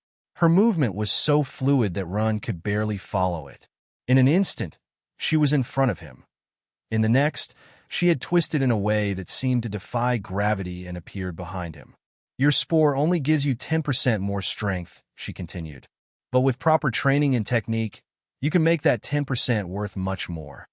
For the next hour, Lin guided him through basic movements. How to position his feet, how to distribute weight, how to use an opponent's momentum. Most students depend too much on their beasts, she explained while correcting his posture. They think a 30% or 50% increase in strength makes them invincible. But technique. She moved again, this time more slowly, so Rin could observe. Technique can overcome brute force. It's what's kept me as a teacher here, even with my cranes stuck in bronze. Rin tried to replicate the movement, stumbling in the process. I don't expect you to master it today, Lin laughed while helping him up. But at least now you have the endurance to practice without hurting yourself so easily. As they continued practicing, Rin noticed that the movements, though somewhat complex, weren't as exhausting as he'd expected. A month ago, simply maintaining the stance would have left him drained. The pills have really worked wonders, though I suppose his determination has helped too. Not everyone gets up every time they fall for a whole month. Rin smiled, grateful for his teacher's support. His knowledge had shown him that the pills used somewhat expensive bronze-level materials that helped with muscle regeneration and energy. As thanks, he would help improve her mature beasts further, show that weak beasts weren't weak, that the records were mostly wrong. And soon, with Taro's evolution, he would have the first real proof of that. Enough for today, Lin finally announced. Tomorrow we'll start working seriously on these techniques. Now that your body can keep up, we'll see how fast your mind can learn. As he headed to his next class, Rin reflected on how much had changed in a month. His muscles no longer protested with every movement, his endurance had improved significantly, and now, finally, he would begin learning real techniques. Maybe Lin was right. Tomorrow, everything would begin in earnest. But it was just the beginning. With the processing of Taro's crystals that night, soon he would have much more to work with. Battle class proceeded normally, still exercising for everyone, as did Professor May's class, which was history today. Finally, in crystal class, as you can see, Professor Song pointed at the tunnel walls, productive veins are becoming increasingly scarce. He wasn't exaggerating. Where a month ago crystals glittered everywhere, now only dull marks remained in the rock. The few deposits that remained active were smaller and more scattered. Therefore, Song continued, we'll soon change the focus of the class. There's no point bringing you here when the veins need time to regenerate. Min raised his hand. How long does complete regeneration take? That, Song smiled, is exactly the kind of question we'll be studying. We'll move to theory of other crystal types and begin extra preparation for exterior gathering classes coming mid-next month. Several students, especially those from wealthier families, looked relieved. For them, mining expeditions had been more of a nuisance than a necessity. However, Song added, those who wish to continue practical gathering can keep using the mines. You just need to report your findings. We'll use that data for regeneration time studies like every year. After class, while most headed to the library, Ren and his companions remained in the tunnels. Did you notice there are fewer guards? Taro whispered while they worked on a minor vein. It was true. The guards who previously patrolled every level now concentrated mainly at the entrances and deeper zones. Normal. Lu joined them, arriving from his own class. With fewer students in the mines, they don't need as much supervision. Most prefer studying theory to picking at rock for crumbs. Ren looked around. The only ones left were students like them, those who needed every crystal they could find from less wealthy families. There was no sign of Klein or his group, and even Jean seemed to have lost interest in harassing them in the tunnels. It's better this way. Min extracted a small crystal. More space to work. And less competition for the remaining veins, added Taro. Though we'll soon have to consider deeper zones, murmured Ren, studying the mana patterns. The upper levels are almost depleted. Lu frowned. Guards still watch those areas. But with less personnel, Ren pointed out. And the patrols are more predictable now. Are you suggesting? Taro began. Chapter 34, Taming the Perfect Night. Though we'll soon have to consider deeper zones, murmured Rin, studying the mana patterns. The upper levels are almost depleted. Lu frowned. Guards still watch those areas. But with less personnel, Rin pointed out. And the patrols are more predictable now. Are you suggesting? Taro began. I'm just saying we should keep our options open, Rin continued, working on the vein. Especially considering what we're doing tonight. The processing of Taro's crystals. The lunar phase would be perfect, and they would need sealing materials afterward. At least now we'll have more freedom to move. Min observed the almost deserted tunnel. With everyone concentrated in the library, rich students can afford to buy their materials with what their parents send. Lu shook his head. Those like us have to dig to buy ours. But don't forget that studying is important to pass the exams to the next rank. Look at me, instead of coming to study, it seems I came to dig.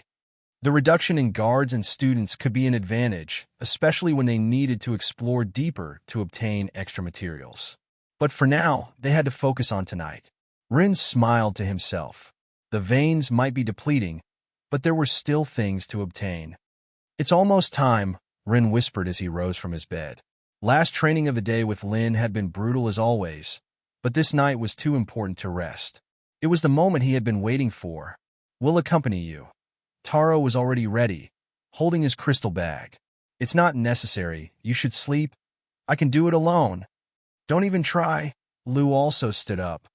You've been bragging about your special method for a month. I won't miss the chance to see if you really know what you're talking about. Min stirred in his bed. I also. A yawn interrupted his protest. I also want. Seconds later, his snores filled the room. That one can't stay awake past 10, like a small child. Lu murmured as they silently left the dormitory. The night air was cool as they headed toward the academy outskirts. Rin guided them to a clearing where trees didn't obstruct the sky view. Here, he decided after studying the area, the moonlight will reach without interference. The sky shone with just over half its moons visible. Rin knew he needed exactly 8. The configuration would change soon.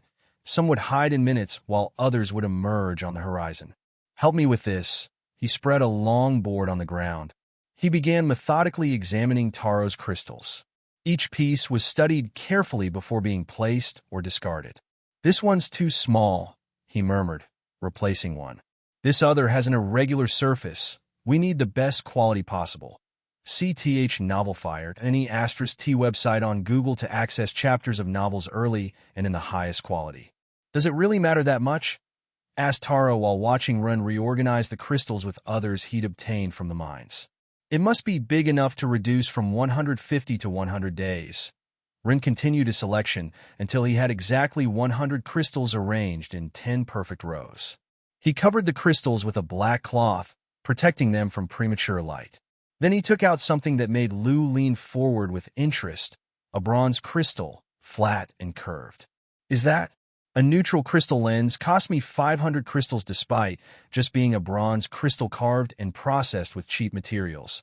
Confirmed Rin while testing it, adjusting until he managed to concentrate the moonlight into a bright point. Satisfied with the test, he began studying the sky intently. How long? Lu began. As long as necessary. Rin interrupted without taking his eyes from the sky. The configuration must be exact. Minutes passed. Lu began showing signs of impatience, but Taro watched his friend's concentration with fascination. Finally, something changed in Ren's expression. It's time, he murmured, removing the black cloth. The 100 crystals glowed faintly under the night light as he positioned the lens. The next hours would prove if a month of preparation had been worth it. The concentrated moonlight formed a bright, intense point.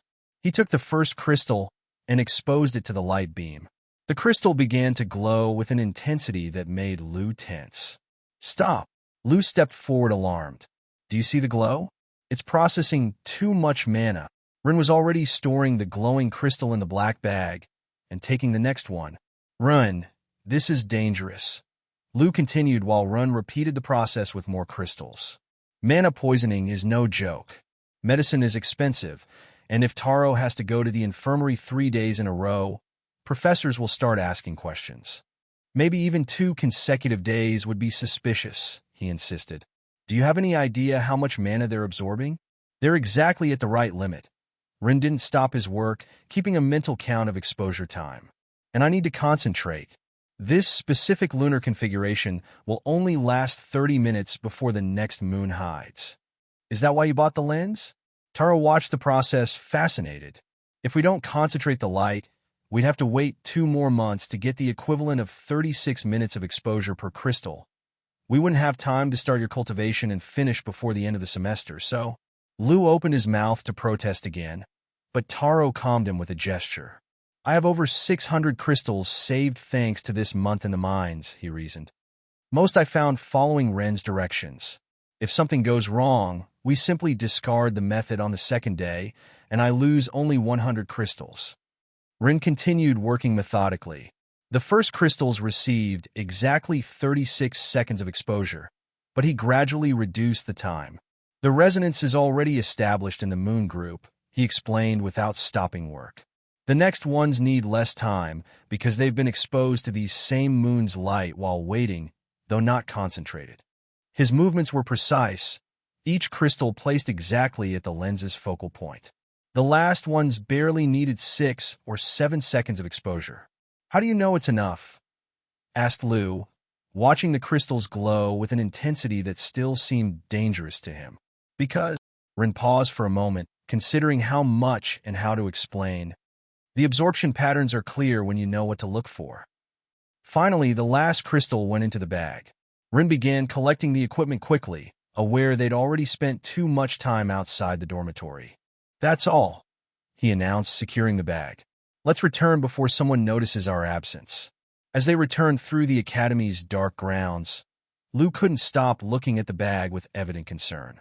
For him, each crystal there was a time bomb, overcharged with mana and ready to wreak havoc in Taro's system. Taro, for his part, showed more curiosity than concern. After seeing Ren defeat Kai and find the best veins in the mines for a month, he was willing to trust his strange knowledge once more. The first day of the 100 that would determine the success or failure of Ren's method had begun, and with it, the first real proof that his knowledge about beasts was more than just crazy theories.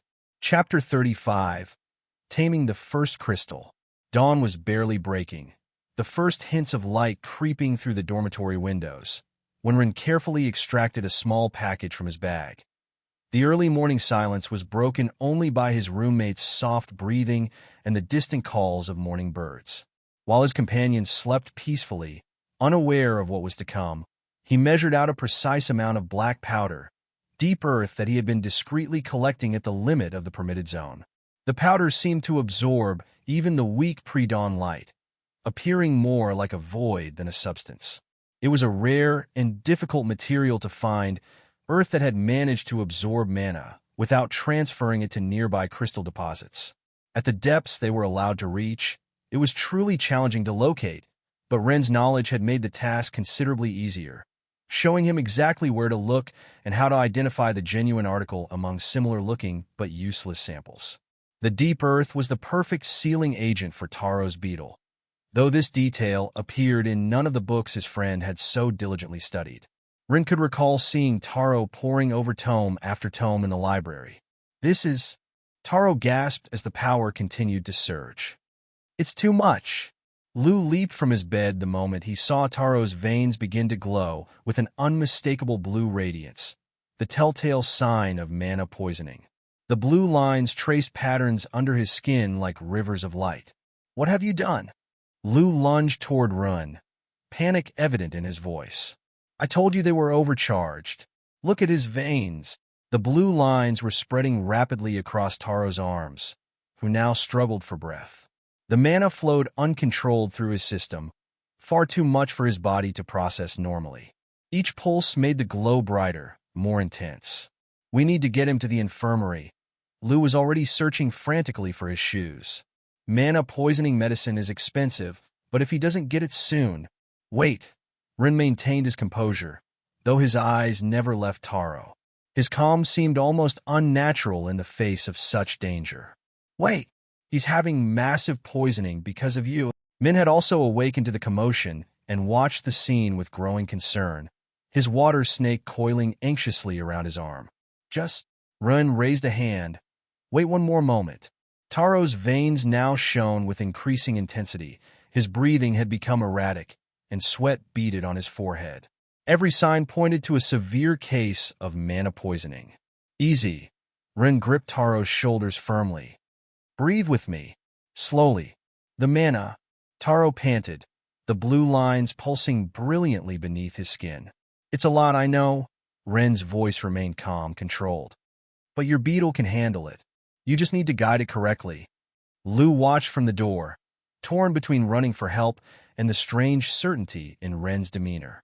Feel the flow, Ren continued. Notice how it's pooling in your chest? You need to move it. Make it circulate to your arms first. Taro nodded weakly, focusing on the sensation. Slowly, the blue lines in his arms began to fade as he directed the energy. Good. Now, let some flow toward your back. Your beetle is an earth creature. The mana should feel more natural flowing downward. Min held his breath as he watched the blue lines shift and gradually weaken, following Taro's control. Temporary mana excess isn't bad if you know how to control it, Rin explained while guiding Taro. Your beast is designed for this. It just needs you to help distribute it properly. Gradually, Taro's breathing normalized. The blue lines almost completely vanished, leaving only a faint glow under his skin that looked more healthy than dangerous. How do you feel? Rin asked after several minutes. It's different. Taro flexed his fingers, surprised. I feel stronger, more connected to my beetle. Is this normal? It's how it should be, Rin smiled, finally releasing his shoulders. Traditional crystals have less mana to avoid poisoning, but your beetle can handle more to shorten the period by much, as long as you guide it correctly. Lu had approached again, his expression split between amazement and skepticism. How did you know it would work? Because I know beasts better than the books suggest, Rin replied simply. And this is only the first day. Taro stood up, experimenting with his new sensation of power. Not only had he survived the apparent poisoning, he felt better than ever. The first crystal had worked exactly as Rin had planned. 99 more, and the beetle's evolution would be undeniable. Chapter 36, Taming Taro's Day. As Rin headed to his morning training with Lin, Taro entered Wei's classroom with some apprehension. During the last month, the professor's behavior had been peculiar. It wasn't just that he ignored Ren's absence, he seemed to revel in it. As Taro took his usual seat, he noticed how the professor practically glowed with satisfaction at his friend's absence. Each class had become a parade of indirect jabs and examples where Ren served as the perfect antagonist. As you can see in this diagram, Wei pointed to a cultivation pattern illustration.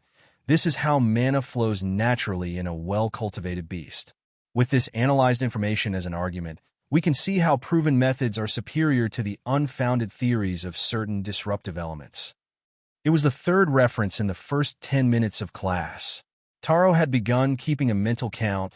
The current record was 12 examples in a single session. Observe the difference between correct cultivation and one. Wei projected 2 images, contaminated by baseless ideas. The constant jokes about fungi, idea rotters, and infectious theories had become daily bread.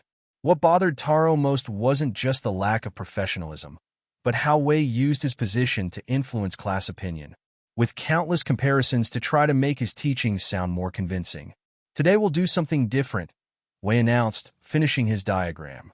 I want you to form pairs to study cultivation methodologies for beasts different from your own. Sometimes, an external perspective can spark inspiration. He made a theatrical pause before adding. His smile turned malicious. Though remember to keep your minds open, but not so much that they rot. Like those theorists who end up? He made a dramatic pause, with mushrooms in their brains. The class burst into laughter. Wei had carefully cultivated this atmosphere, where mocking Run was the norm. Taro gripped his pencil tightly.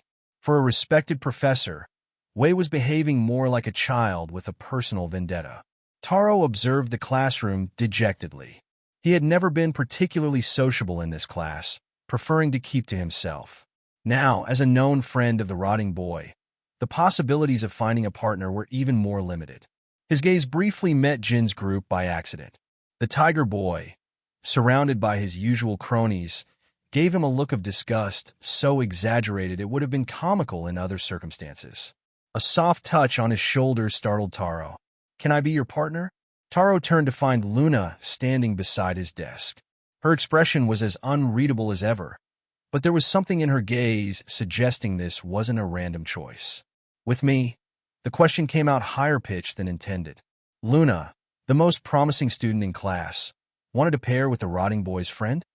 "Luna, why don't you work with me?" Klein didn't bother to hide his intentions as she passed near his seat. "My golden lion would be a much more interesting study subject than a simple beetle." Luna didn't even dignify him with a look while sitting beside Taro. Klein's golden lion manifested in his arms, the marks glowing with irritation, but she kept her attention on the study material she was beginning to take out. "So," Taro began nervously, still bewildered at having the class's most promising student as his partner. "The digger beetle." Luna was direct, her voice barely a whisper while pretending to review a diagram. "Have you already started with the method Ren mentioned?" The tension in Taro's shoulders loosened a bit. Talking to a girl was something difficult for him, but this was a topic he could discuss comfortably. "Last night we processed the first crystals," he explained while they pretended to work on the assigned exercise. "Ren used a method with concentrated moonlight. And did it work?" Luna's eyes showed a flash of genuine interest. "This morning I absorbed the first crystal. It was intense." While supposedly analyzing their beast cultivation components, Luna maintained a steady flow of precise questions. How exactly did they concentrate the light? Which moons did they use? How much exposure time? Suddenly, she stopped mid-analysis, her eyes fixed on Taro with an intensity that made him shift uncomfortably. "There's something different about you," she murmured, her shadow wolf subtly manifesting in her eyes. "Different? Your mana." Luna narrowed her eyes, studying him. "The flow patterns. They move differently in your body. My wolf can see it clearly. It's as if—" "Ah." Taro smiled slightly, understanding. "During cultivation this morning, the first crystal was processed differently, as Ren said it should be. At first I thought it was mana poisoning, but—" "Interesting." Luna cut him off softly. Though she asked no more questions, Taro could feel her gaze studying him periodically, as if monitoring the changes in his mana flow. They continued with the assigned exercise. Taro, after much analysis, only managed to identify one correct component for shadow wolf cultivation, the specific need for night crystals to maintain its affinity with shadows. Luna, for her part, identified two elements for the beetle: the critical importance of moonlight in processing, and surprisingly, the need for deep earth. "The second is incorrect," Taro pointed out, clearly remembering Ren's explanations about purely lunar processing. "The method only requires specific moonlight." Luna looked at him with a curious expression, almost confused, but didn't argue. Her eyes, still influenced by her shadow wolf, narrowed. When the exercise ended, she rose with the same silent grace with which she had arrived. Without saying another word, she returned to her seat, leaving Taro wondering if what had just happened was real. Klein tried to get her attention again when she passed, but Luna ignored him as completely as the first time. Chapter 37, Tamer's Team. In battle class, gather round. Professor Yang's voice resonated across the training field, echoing off the stone walls with commanding authority. Today will increase the intensity. Ren and Min joined Taro, all of them panting from the initial exercises that were notably more demanding than the day before. Though Ren appeared remarkably fresher than them, his month of extra training with Lin showing in his improved stamina and form. Each tamer has different aptitudes in their styles. Yang walked through the student ranks, his stone behemoth's markings gleaming in the morning light. "Master Lin and I have decided it's time to adapt the training according to your natural strengths for the beginning of the second month. But before you ask," he smiled at seeing the confused faces, his expression knowing, "we will decide which category you fit best in." Lin began moving among the students with practiced grace, pointing to different areas of the field. Her crane's feathers shimmered as she moved. "Attackers, with Professor Yang," she indicated, her voice carrying clear across the field. Speedsters with me, defensive types to the east area, range mages to the west. The field became a flurry of movement as students began shifting to their assigned areas, some looking pleased with their categorization, others less so. While the professors assigned groups, Taro edged closer to Rin. "Hey, about Wei's class. Luna asked you about the method?" Rin didn't even seem surprised, as if he had expected this development. "Was it wrong that I told her about?" "No problem," Rin shrugged. "You can talk openly about it. It's not like it's a secret. Besides, Luna helped me once and—" "Pattender," Lin called out. To the attackers' group. "Strength," several students laughed, their voices thick with mockery. "The rotting boy? I'm a speed type, and I have more strength augment than him." More laughter rippled through the crowd. "His strength is better than you think." Lin winked, a knowing smile playing on her lips. A month of training works wonders. Taro was assigned to the defensive group, his beetle's natural affinity for protection making him an obvious choice, while Min joined the range mages with his water snake. The class continued with specific exercises for each group. Rin discovered that, indeed, his month of training with Lin had prepared him well for the strength exercises. Each movement felt more natural, more powerful than before. By the end of the session, Yang gathered all students again, his behemoth's presence commanding attention. "As you know, the final exam will include eliminating a real monster." His voice turned serious, resonating with experience. "But that's only half the test." Students exchanged confused looks, whispers spreading through the crowd. "A tamer must know more than just hunting beasts," he continued, his eyes scanning the gathered students. "Battles against other tamers from the enemy kingdom are equally important, if not more so." Lin stepped forward. "That's why we'll begin team practices next month. You have this month to form groups of 3. "Can we choose anyone?" someone asked from the crowd. "As long as they're maximum separated by 1 cultivation level at the time of exam," Lin confirmed, her eyes scanning the gathering. Looks began flying across the field as students mentally cataloged potential teammates. Jean was already gathering his followers, their beasts manifesting partially in excitement, while Klein seemed to gravitate toward Luna, who studied the distant mountains with pointed indifference. Rin, Taro, and Min exchanged glances. They didn't need words to know they would team up together, even if it meant facing technically stronger groups. Their month of working together in the mines had already forged a natural understanding between them. "One warning," Yang's voice cut through the murmurs. "Choose based on compatibility and strategy, not raw power. I've seen teams of weak beasts defeat supposedly superior groups just by having better coordination." His gaze briefly rested on Run and his friends before continuing. "Remember, you have a month to practice together and choose. Use that time wisely." As the students dispersed, Rin couldn't help but smile.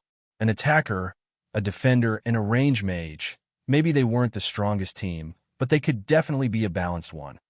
Hygiene isn't just about appearance. Professor May drew diagrams on the board. The same principles we use to keep our bodies clean apply to food preservation.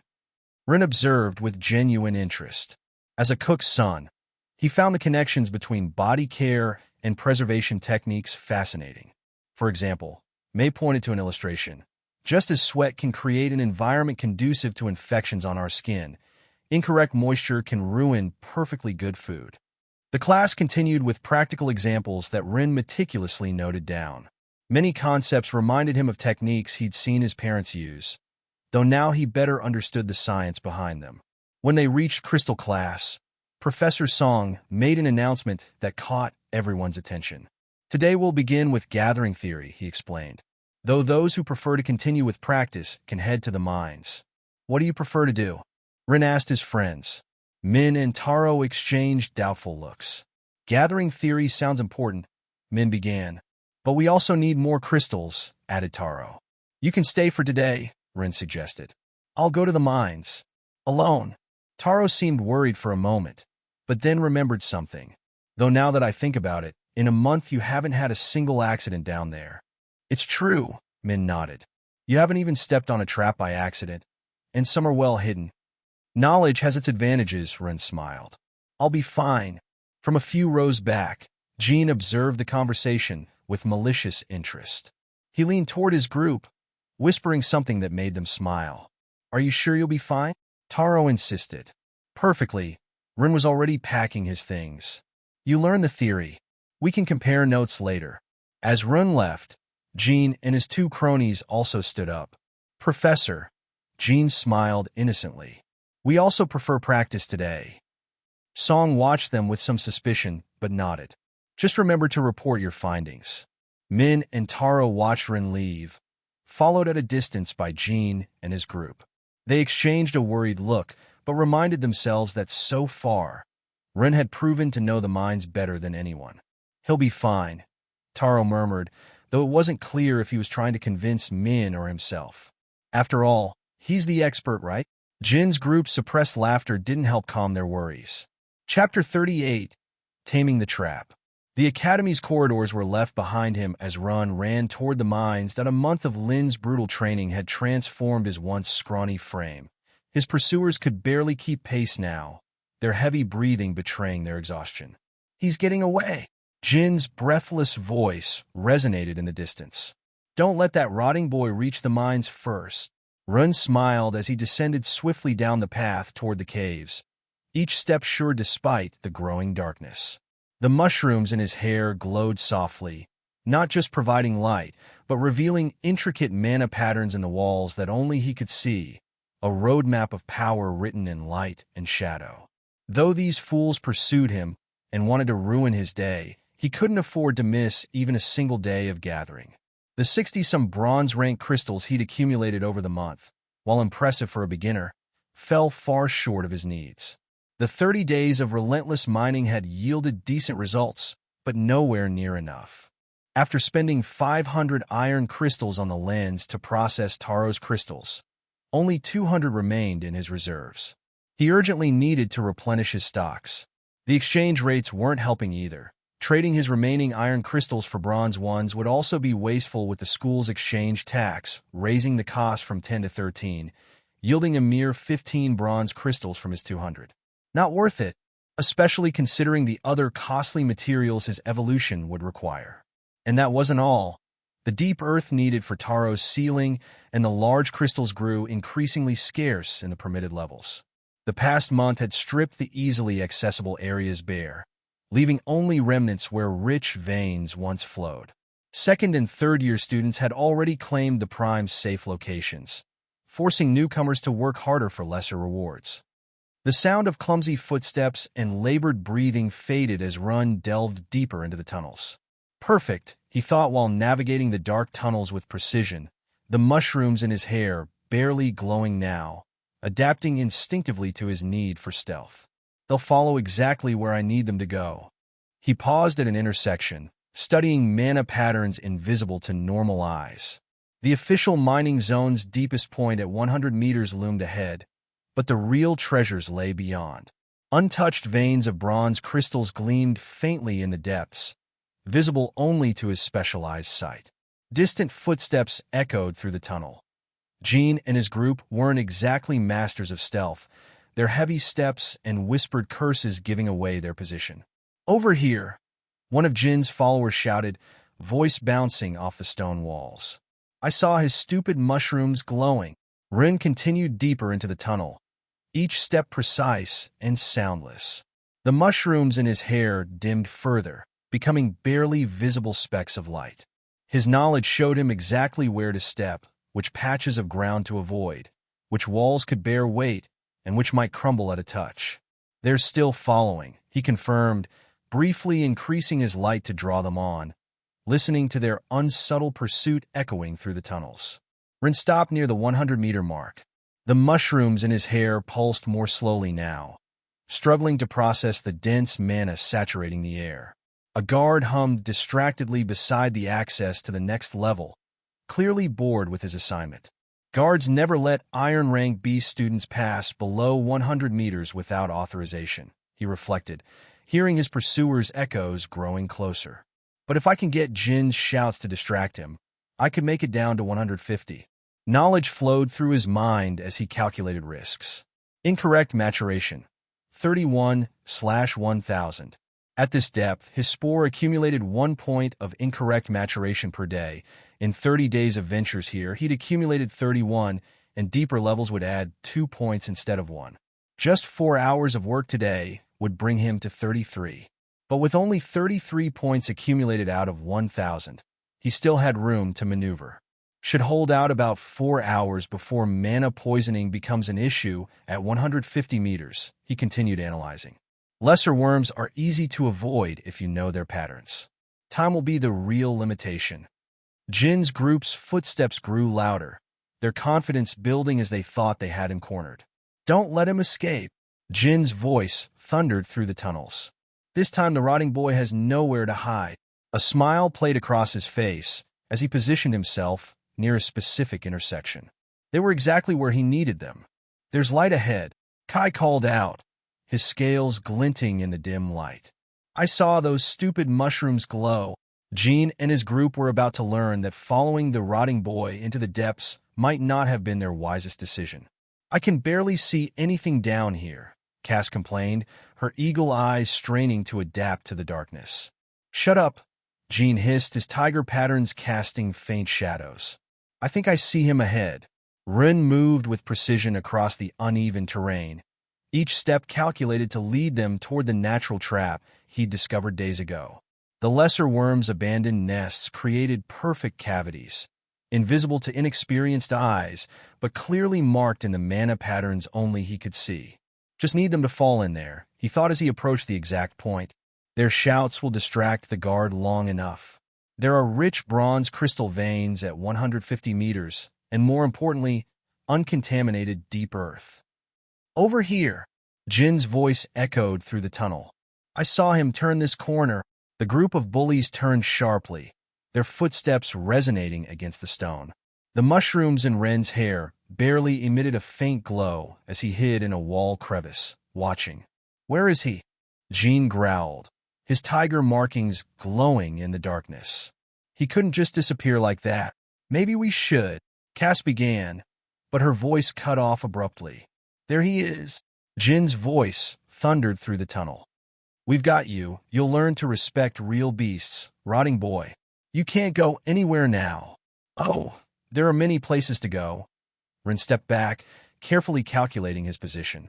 You just have to know where to step. Rin feigned surprise at seeing his pursuers running toward him. Don't let him escape. Jin ran at the front, his tiger markings glowing with anticipation. Just a little more. The ground beneath their feet gave way with an ominous crack.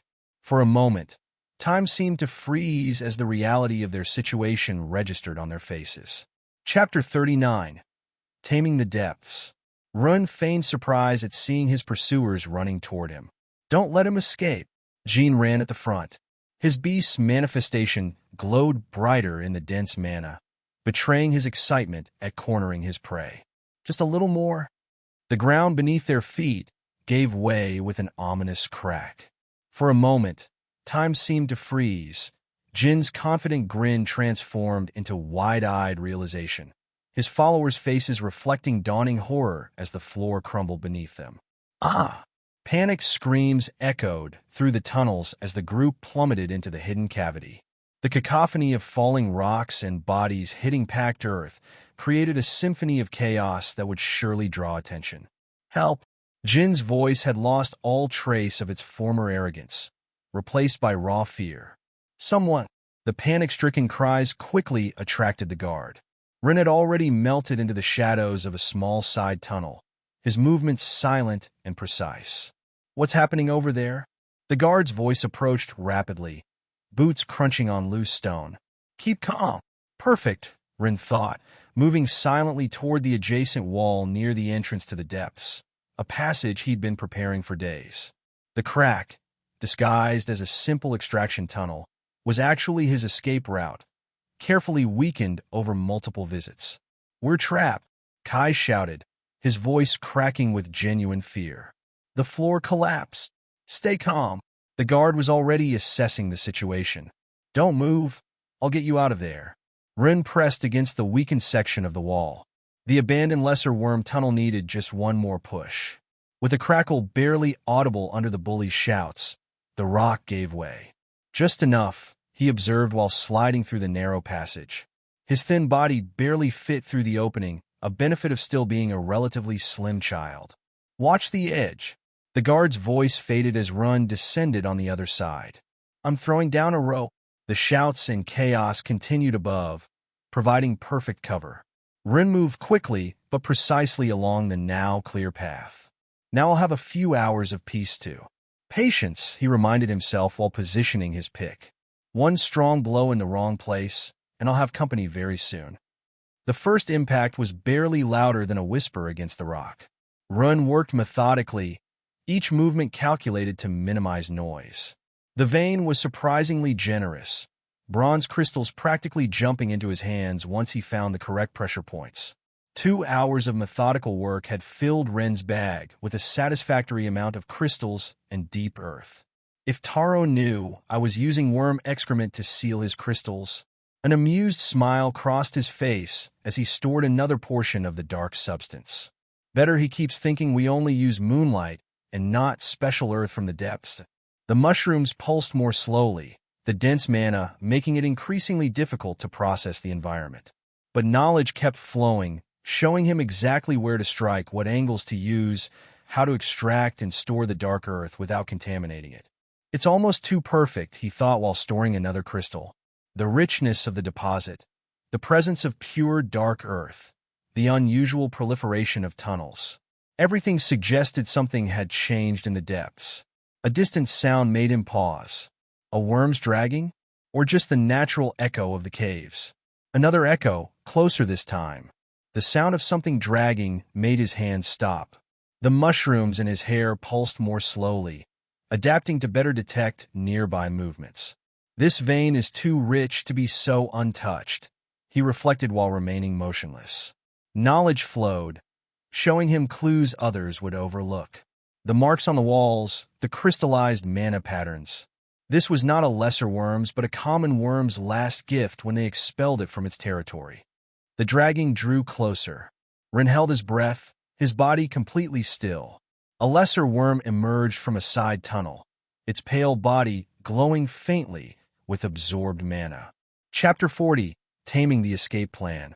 Rin held his breath, his body completely still, pressed against the cool stone wall. Each heartbeat seemed unnaturally loud in the oppressive silence of the deep tunnels that a lesser worm emerged from a side tunnel, its pale body glowing faintly with absorbed mana.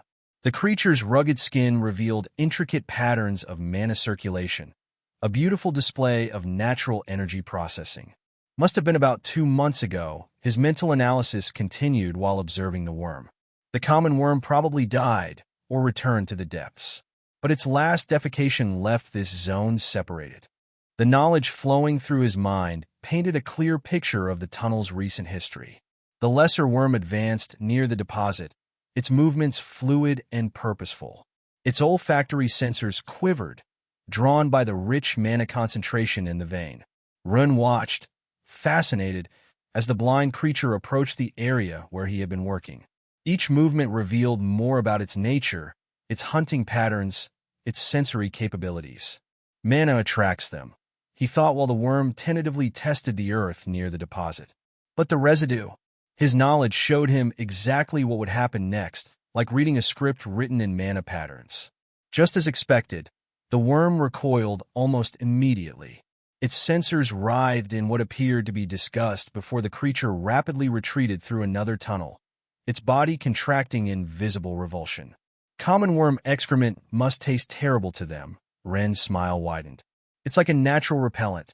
The mana in the vein attracts them, but one taste of these residues.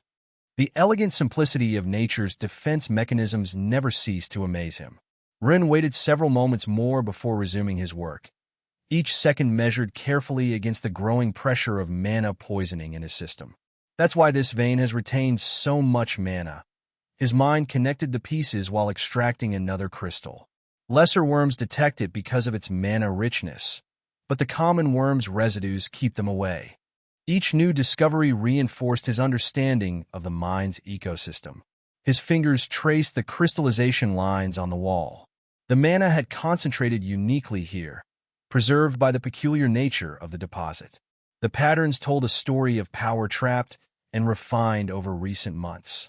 Nobody else would come looking in such a cramped hole, and lesser worms won't eat what's basically a pile of worm feces unless by accident, he thought while packing another portion.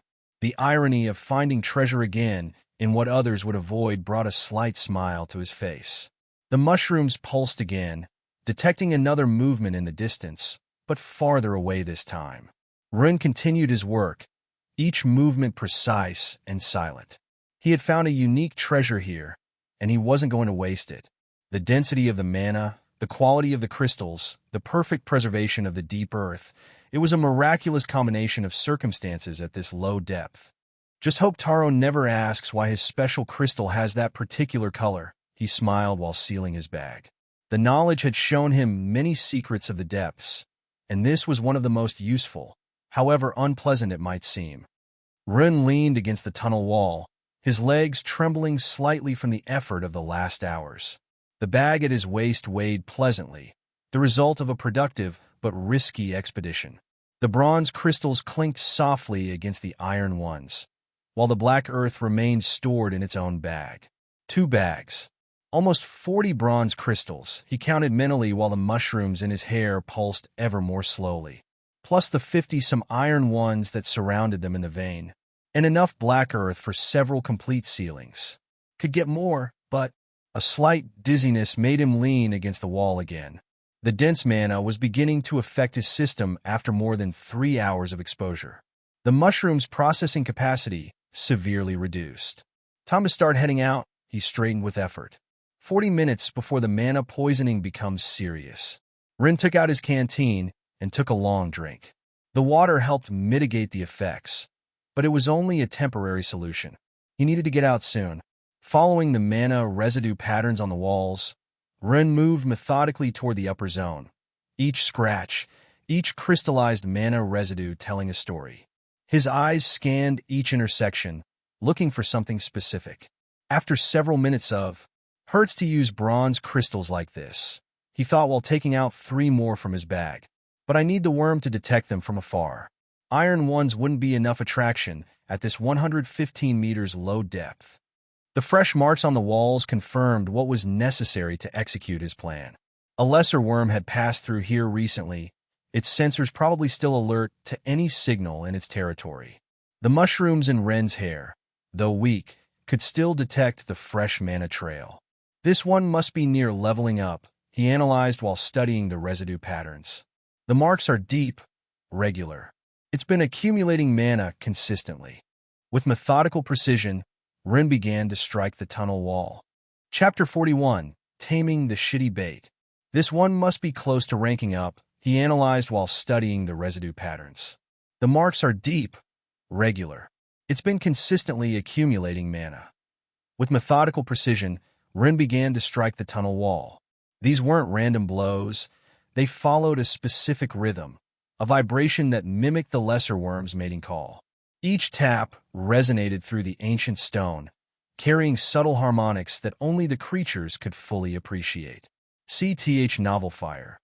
Any *T website on Google to access chapters of novels early and in the highest quality. Tap, tap, tap, tap, tap, tap. It's not really mating. Knowledge flowed through his mind while maintaining the rhythm. It's more like an invitation to joint evolution. The complex social behaviors of these supposedly simple creatures never ceased to amaze him. Tap, tap, tap, tap, tap, tap. Lesser worms, upon reaching certain levels of maturity and mana accumulation, initiated this ritual. It was their way of seeking a compatible partner to merge with and evolve into a larger, more powerful common worm. Each tap echoed the ancient dance of transformation that had shaped these tunnels for centuries.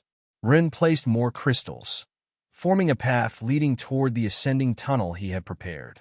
Each crystal was strategically positioned, calculating the optimal distance for the worm to detect them sequentially. The placement had to be perfect, too close together and they'd overwhelm the creature's senses, too far apart and it might lose interest. The concentrated mana in bronze crystals. He continued his analysis while working, his movements precise despite growing fatigue. mimics the signal of a mature worm offering part of its accumulation as an incentive for fusion. Tap, tap, tap, tap, tap, tap. A distant echo responded to his strikes. The mushrooms in his hair pulsed weakly, detecting movement approaching. Something had heard his call and found it intriguing enough to investigate. Perfect. Now I just need to maintain the rhythm. Rin continued his rhythmic calling, each series of strikes precisely spaced. The knowledge showed him exactly how to modulate the vibrations to maintain the worm's interest without alerting it that something was wrong. Each tap had to be perfect. Too strong would suggest aggression, too weak would indicate weakness. The crystals glowed faintly in the darkness, their concentrated mana acting like beacons for the approaching creature. The path he had created led directly to the ascending tunnel, where more crystals waited. It was a trail of irresistible temptation for a creature driven by mana hunger. An almost mature lesser worm can't resist a signal like this, he thought while listening to the increasingly closer movements. The promise of enough concentrated mana to evolve. It's like showing a feast to a starving man. The sound of something dragging grew louder. Rin maintained the rhythm, though each strike became more difficult with his arms numbed by poisoning. The dense mana of the deep tunnels was taking its toll, but he couldn't stop now. Tap, tap, tap, tap, tap, tap. Come on, he mentally urged while feeling the worm approaching. I just need you to follow the path upward. You get some bronze crystals, I get my escape route. The bargain seemed fair enough, even if his partner in this dance was unaware of the final exchange. The mushrooms in his hair could barely process the ambient mana now, but it didn't matter. The plan was in motion, and the worm was approaching exactly as he had foreseen. Each movement brought it closer to springing his carefully laid trap. Rin slid silently toward a tunnel bend when he had made enough attraction taps, his hand holding the specially prepared brown crystal.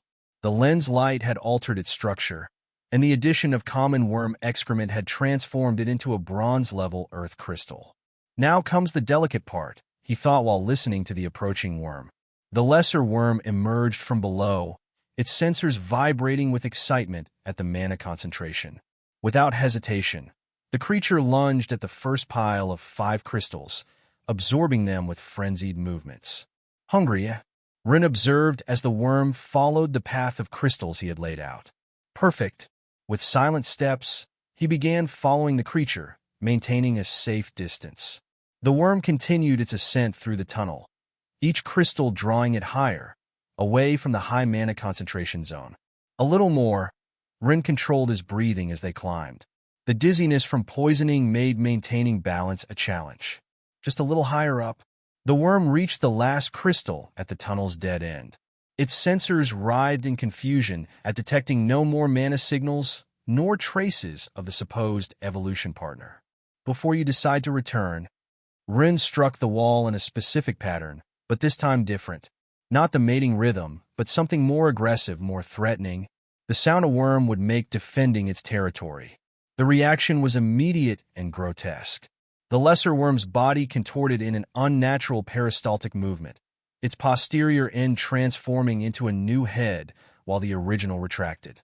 Now, without losing a second, Rin threw the process crystal directly toward the worm's new mouth. In the same movement, he dropped and slid down the tunnel slope, his hands striking the walls in a rhythm that mimicked a superior worm's threat. The lesser worm froze for a moment, caught between the confusion of contradictory signals and the sudden alteration in its system from the special crystal.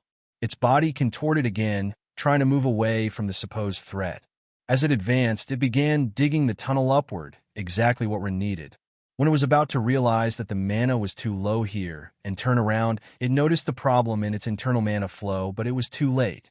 3, 2, 1. The mana imbalance in the worm's body reached its critical point. The creature writhed violently, its body glowing with unstable light. It was time. Dizziness crept in, but he gritted his teeth and pushed through. Rin clapped 3 times as fast as he could with all his strength, his hands firm but not so much, forming a perfect hollow curve to amplify the sound. With a sharp shriek that resonated through the tunnels, the worm shot upward, its body frantically digging through the rock. Boom! The small explosion shook the tunnel, sending a rain of rock fragments and crystals.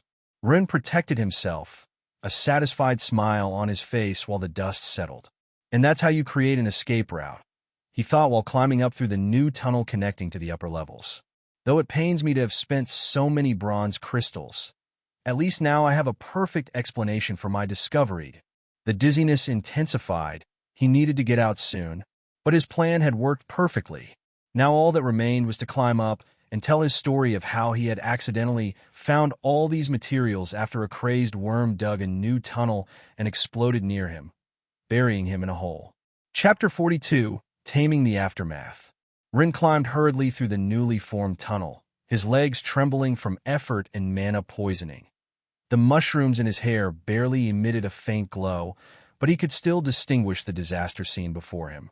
What a mess, he thought while examining the scattered remains of the lesser worm.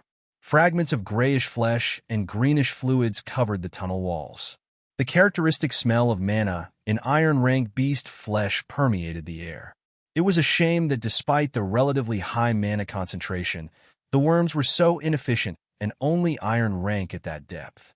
Other bronze-rank beasts could live there without problem. Of course, Rin doubted if he could eliminate those so easily. But not everything was bad. His eyes lit up upon detecting some of the bronze crystals he had used as bait, miraculously intact among the remains. He hurried to collect them, each movement calculated despite his growing dizziness. At least I recovered some, he thought while storing them. Though I would have preferred it if it were a bronze beast. I need many parts for cultivation. His fingers stopped on something more solid among the organic remains. Teeth. Lesser worm teeth, though from an iron beast, had their uses. Rin carefully collected them, his mind already calculating their possible applications. They're not bronze beast fangs, but they're almost as strong due to digging specialization they'll serve for. A particular glow caught his attention. Among the mass of remains, something pulsed weakly with a silvery light. Rin held his breath while carefully pushing aside the shredded tissues. The core. It wasn't really a complete core. Unlike the complete core of the bronze mantis, for example, the lesser worms was more primitive, barely transforming, so it couldn't process well. It was more like a storage, closer to a simple mana crystal. But the silver color didn't lie. It contained approximately 100 units of concentrated mana. A low-quality silver crystal, he evaluated while carefully picking it up. Imperfect, unstable, but with proper processing could be useful. The sound of approaching boots interrupted his thoughts. The guards, attracted by the explosion, wouldn't take long to arrive. Rin quickly stored the core along with the other recovered materials. It was time to put the last part of his plan into practice. Showtime, he thought while composing his expression of surprise and confusion. His mushrooms, weakened by poisoning, provided the perfect image of an exhausted student who had just lived an unexpected experience. The guard's sound drew closer. Ren mentally reviewed his story one last time, the discovery of an unusually rich vein that attracted the crazed worm, the unexpected explosion. Everything fit perfectly. His legs trembled. He didn't have to fake the exhaustion. Mana poisoning was reaching concerning levels. But it had been worth it. Between legitimately collected crystals, those recovered from the remains, and the unexpected silver core, the expedition had been more than successful. Though, he reflected while hearing the guards' voices getting closer, explaining the presence of a silver core will be interesting. I just can't believe it. Taro shook his head while examining one of the bronze crystals. All this was inside the worm? Ren reclined on his bed. The mana poisoning still made his head spin, but his friend's expressions of amazement were worth the discomfort.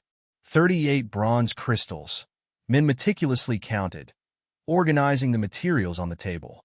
59 iron, and these bags of deep sand weigh at least 1 kilo each. Lu whistled, impressed. Fortune smiles on you, fungus. Though being near when the worm exploded, don't know whether to call it good or bad luck. The guards say they'd never seen anything like it. Rin shrugged, maintaining his innocent expression. Apparently the worm consumed too rich a vein, and its mana overloaded. If they knew I caused that overload. And look at this. Taro held the silver core against the light. A silver-grade mana crystal. How did a lesser worm have something like this? Master Song explained it in class, Min added. Lesser worms haven't yet developed complete processing cores. At that level, they just use crystal structures to store mana. Rin smiled while watching his friends examine his haul. This month had been exceptionally productive. 100 bronze crystals, 783 iron, 2.5 kilos of deep sand, 1 silver crystal, and several useful lesser worm parts. Must be worth around 2,500 crystals to double in tomorrow's report, he calculated mentally. The school will really double the value. Everything was noted in the guards' records, who had been surprised all month by Ren's effectiveness. They even had a bet to calculate his daily earnings and called him the lucky fungus. This deserves a celebration. Lu pulled some candies from his drawer. The rotting fungus is now the lucky fungus. Taro laughed while accepting a candy. Who would have thought being in the wrong place at the wrong time would turn out so beneficial? If they knew how long it took to plan that accident. The door burst open. Run! Lin's icy tone made everyone freeze. The young instructor stood in the doorway, her expression dangerously calm. Would you care to explain why you're not at the training field? The color drained from Ren's face. Night training. He had completely forgotten. Master Lin, I'm overloaded with mana. Oh, so you have energy to celebrate but not to train? Actually, I feel quite bad, and Lin interrupted him by grabbing his shirt collar and began dragging him toward the door. Perfect. Physical training is excellent for purging excess mana from the system. But Master Lin, no buts.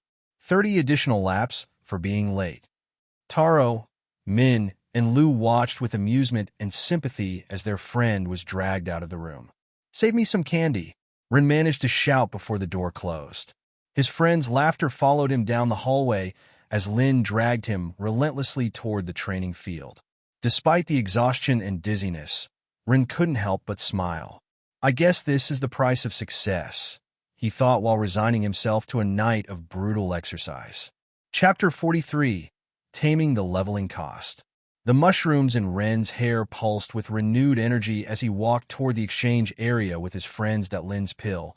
Combined with last night's brutal training session, this morning's workout, and some meditative circulation had effectively cleansed the excess mana from his system. I can't believe how well it went today. Taro practically bounced as they walked, his beetle's markings shimmering with excitement. I thought I'd struggle again, but the circulation was so much smoother. I could almost feel the patterns. A smile tugged at Ren's lips as he recalled their morning session. Watching Taro's progress was satisfying, like seeing a complex puzzle slowly come together. You've improved tremendously. Soon you won't need my guidance. And the sooner he masters it, Ren thought, the sooner I can focus on my own advancement. The exchange area buzzed with life, a hive of activity where students from all years crowded around the counters. The air hummed with haggling voices and the subtle resonance of magical items changing hands. Crystals clinked against scales, while preserved beast parts gleamed in their glass containers. How much did you get with the duplication? Min's water snake coiled lazily around his shoulders as he asked. They gave me 2,500 crystals, Rin replied as they approached the beast parts counter. Glass containers lined the shelves, their contents casting prismatic shadows on the worn wood. I have almost 4,000 usable, the rest are materials. Though I doubt it's enough for much cultivation, I hope it's sufficient to begin cultivation. His heart sank when he inquired about the prices of what he needed. Bronze-rank beast parts, meticulously preserved in crystal containers, glowed tantalizingly. Each piece cost a fortune, 1,000 crystals apiece. Thankfully, he didn't need those pristine specimens. But even the discarded parts, the ones slowly rotting that he actually required, 100 crystals for a daily portion's worth for my crystals, he muttered, examining a fragment of common crocodile skin that had begun to decompose. Its scales still held a faint iridescence despite the decay. And I need 100 portions. They were cheap by comparison, but far from free. His spore wasn't the only creature that could utilize materials in that state for cultivation. Lu whistled low and long. Wow, 10,000 crystals just for that garbage. And you still need other materials, right?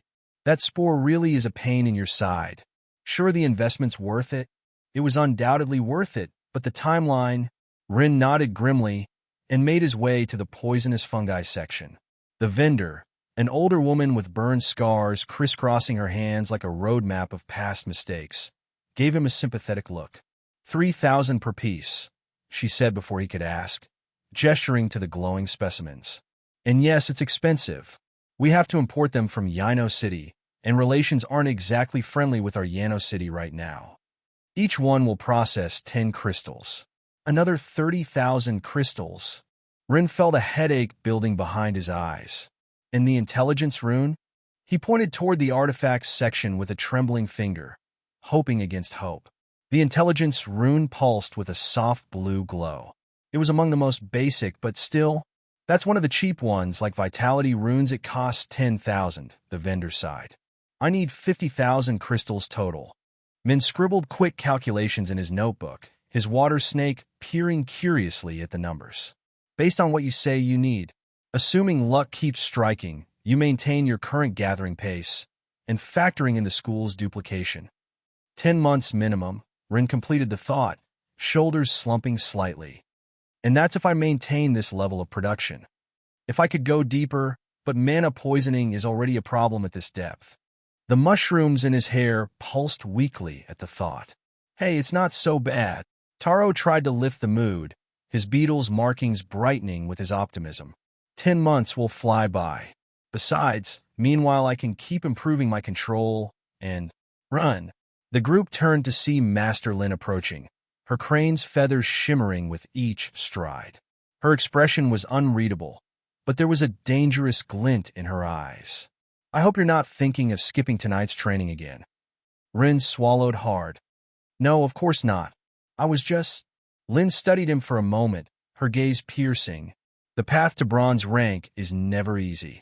But you got many crystals this month, so keep at it, and remember, sometimes the longest path is the safest. If she knew how I really get the crystals, not the safest. Now, Lin continued, a predatory smile forming on her lips, since you have so much energy for calculations, I'm sure you can handle some extra exercise sets tonight. Run groaned while his friends tried to hide their laughter. Evolution would have to wait. For now, he had another session of training to face. Days fell back into routine for Ren. Walking toward the deep mines, he reflected on his situation. Each step echoed his thoughts down the empty corridor. One worm exploding near the lucky fungus and finding a rich vein? Believable, he thought, skillfully dodging a group of students. Their whispers followed him, the latest rumors about his impossible luck. 2 worms exploding in a week. They'd start asking uncomfortable questions. The lucky fungus reputation was useful, but it had limits. He could already imagine the guards' suspicious looks if accidents with worms became too frequent. Jin's group watched from afar, shooting threatening glances, but keeping their distance. The tunnel incident had left a lasting impression, a whole week of peace. Though they'd returned to their old habits, something had shifted. There goes the rotting boy, one whispered, but they moved with newfound caution. At least they don't chase me like madmen anymore. Rin smiled while taking an unnecessarily complex detour. And when they do, losing them had become almost entertaining. A month of Lin's training had worked wonders for his endurance, and he knew every corner of the upper tunnels like the back of his hand. The new secret tunnel had been a success. Using the lesser worm's mating call, he'd managed to get another worm to dig a small hidden passage. It was more discreet than the previous one, which the guards had quickly sealed after the incident. 5 bronze crystals, 50 iron, a quarter kilo of deep earth. He mentally tallied his daily gathering. A lucky amount, but not suspicious. The mushrooms pulsed as he descended through the hidden passage. The routine had become precise. Enter, gather for 30 minutes, exit. No explosions, no drama. Just a persistent student with a consistently lucky streak. But it's not enough, he calculated while carefully extracting a bronze crystal. At this rate, reaching 50,000 crystals would take far too long. I need another way. His thoughts were interrupted by distant student conversations. Fragments about the upcoming gathering expedition reached his ears, making his heart race with possibility. The mushrooms in his hair pulsed stronger, responding to his sudden interest. The expedition, an opportunity to gather beyond the school's usual boundaries. New territories, he reflected while storing the day's crystals. New beasts, new resources. A smile formed on his face as he ascended. The risks would be greater outside school grounds, but so would the rewards. More importantly, nobody would question a lucky gathering during an official expedition. I'll need to prepare well, he thought while heading toward the exit. The mushrooms pulsed softly, as if approving his plan. The daily routine would continue for now, but the expedition promised to be an opportunity to significantly accelerate his progress. Chapter 44, Taming Practice Beasts. The mushrooms in Ren's hair pulsed softly as he counted the day's crystals. 120 in total value. That was his lucky but not suspicious amount. Not quite the 1,000+ crystals counting materials from that first day, he reflected while carefully storing his gathering, but it's safer this way for now. The numbers were consistent, between 100 and 150 crystals daily. By month's end, it would amount to roughly 4,000, which the school would double to 8,000. Progress toward the needed 50,000 was slow, but at least it was steady. 2 days until the expedition, he thought while climbing through the hidden tunnel. The prospect of gathering beyond school boundaries offered new possibilities. Life had fallen into a rhythm. Taro practiced mana circulation daily, his control improving remarkably. He no longer needed as much guidance to distribute energy correctly. Morning training with Lin had become more bearable too. His muscles no longer screamed in protest with each exercise, and occasionally he could even maintain coherent conversation while completing his sets. It was today, after one of these morning sessions, when something unexpected happened in battle class. Have you decided on your teams? Master Yang's voice resonated across the training field. His stone behemoth gleamed under the morning sun as he surveyed the students. An uncomfortable silence was his answer.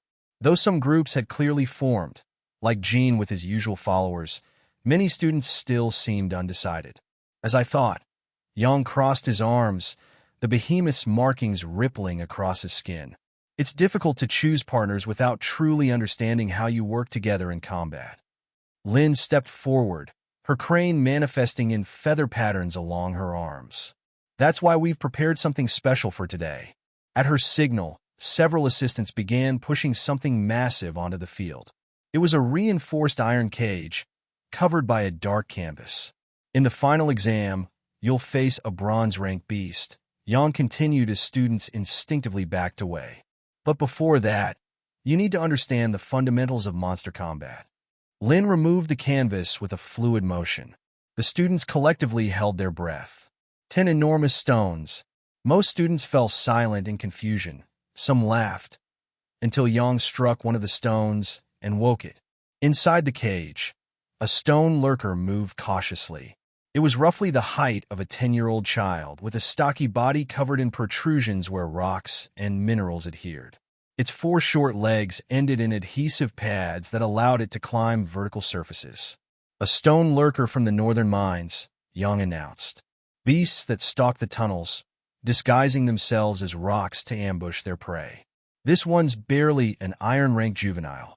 The creature observed the students with small, bright eyes, almost hidden among the stone plates covering its face. Its behavior was notably cautious, finding itself surrounded by beings larger than itself, especially the teachers and assistants. We don't just breed them here, we regularly capture them from other mines, Lin continued. If we let them multiply outside the school's breeding chamber, they'd leave the caves and become a real danger to children. They're especially problematic because they tend to hide from adults and ambush prey their size or smaller.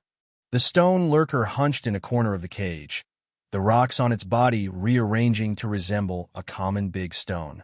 If not for the slight movement of its breathing, it would be difficult to distinguish from its surroundings. They're slow but resilient, Lin explained. Their armor absorbs impacts and can rapidly grow to protect damaged areas. The key is finding points where the growth is weakest. They won't attack directly, Yang added while the creature maintained its disguise. They prefer to wait for the right moment. In caves, they drop from the ceiling onto distracted travelers. Here, you'll have to force them to move. They're naturally cowardly, Lin added. If they face serious resistance, they'll try to flee. The challenge is either defeating them or making them attempt to escape. The mushrooms in Ren's hair pulsed as he absorbed this information. The stone lurker was a specialized predator, not particularly strong, but perfectly adapted for its ecological niche. Despite its modest size, its mass was considerable, the rocks covering its body adding significant weight to its already robust constitution. Ren found the creature fascinating, a beast that compensated for its lack of speed with adaptive defense and precise ambushes. His spore's knowledge revealed intricate details about its behavior and weaknesses that others might miss. What appeared to be a random pile of rocks was actually 10 perfectly camouflaged stone lurkers. You'll form teams of 3 if you haven't already, Yang continued, his voice carrying across the field as he passed the students a list to fill. Each team will have 5 minutes to face it. You don't need to defeat it, we just want to see how you handle a resilient creature while working as a team. Lin began bringing out the training equipment, laying it carefully on a nearby table. Choose your weapons according to your style. We have spears for maintaining distance, shields for defense, maces for blunt strikes. Pick what suits your approach best. As first team, Yang announced, consulting his now full list, Han, Sora, and Jun. Han, a boy with a weaver spider that created intricate hexagonal patterns on his skin, stepped forward decisively. Sora, whose deer manifested small but elegant horns in her hair, and Jun, who had a monkey that manifested brown markings on his hands, followed with notably less confidence. Choose your weapons, Lin indicated, gesturing toward the equipment array. You'll face one of them. Han took a spear confidently, his spider beast granting him excellent control with long tools. Sora chose a shield, its surface gleaming dully in the morning light, while Jun opted for a short sword despite its obvious limitations against stone. Cutting weapons are a poor choice against rock, Lin murmured, but didn't stop him from making his selection. This was, after all, a learning experience. Remember, Yang warned as the assistants selected which stone lurker they would face. These are ambush creatures. Don't let their apparent passivity fool you until the end. The team entered the designated area. The chosen stone lurker was released, immediately blending with its surroundings like just another rock.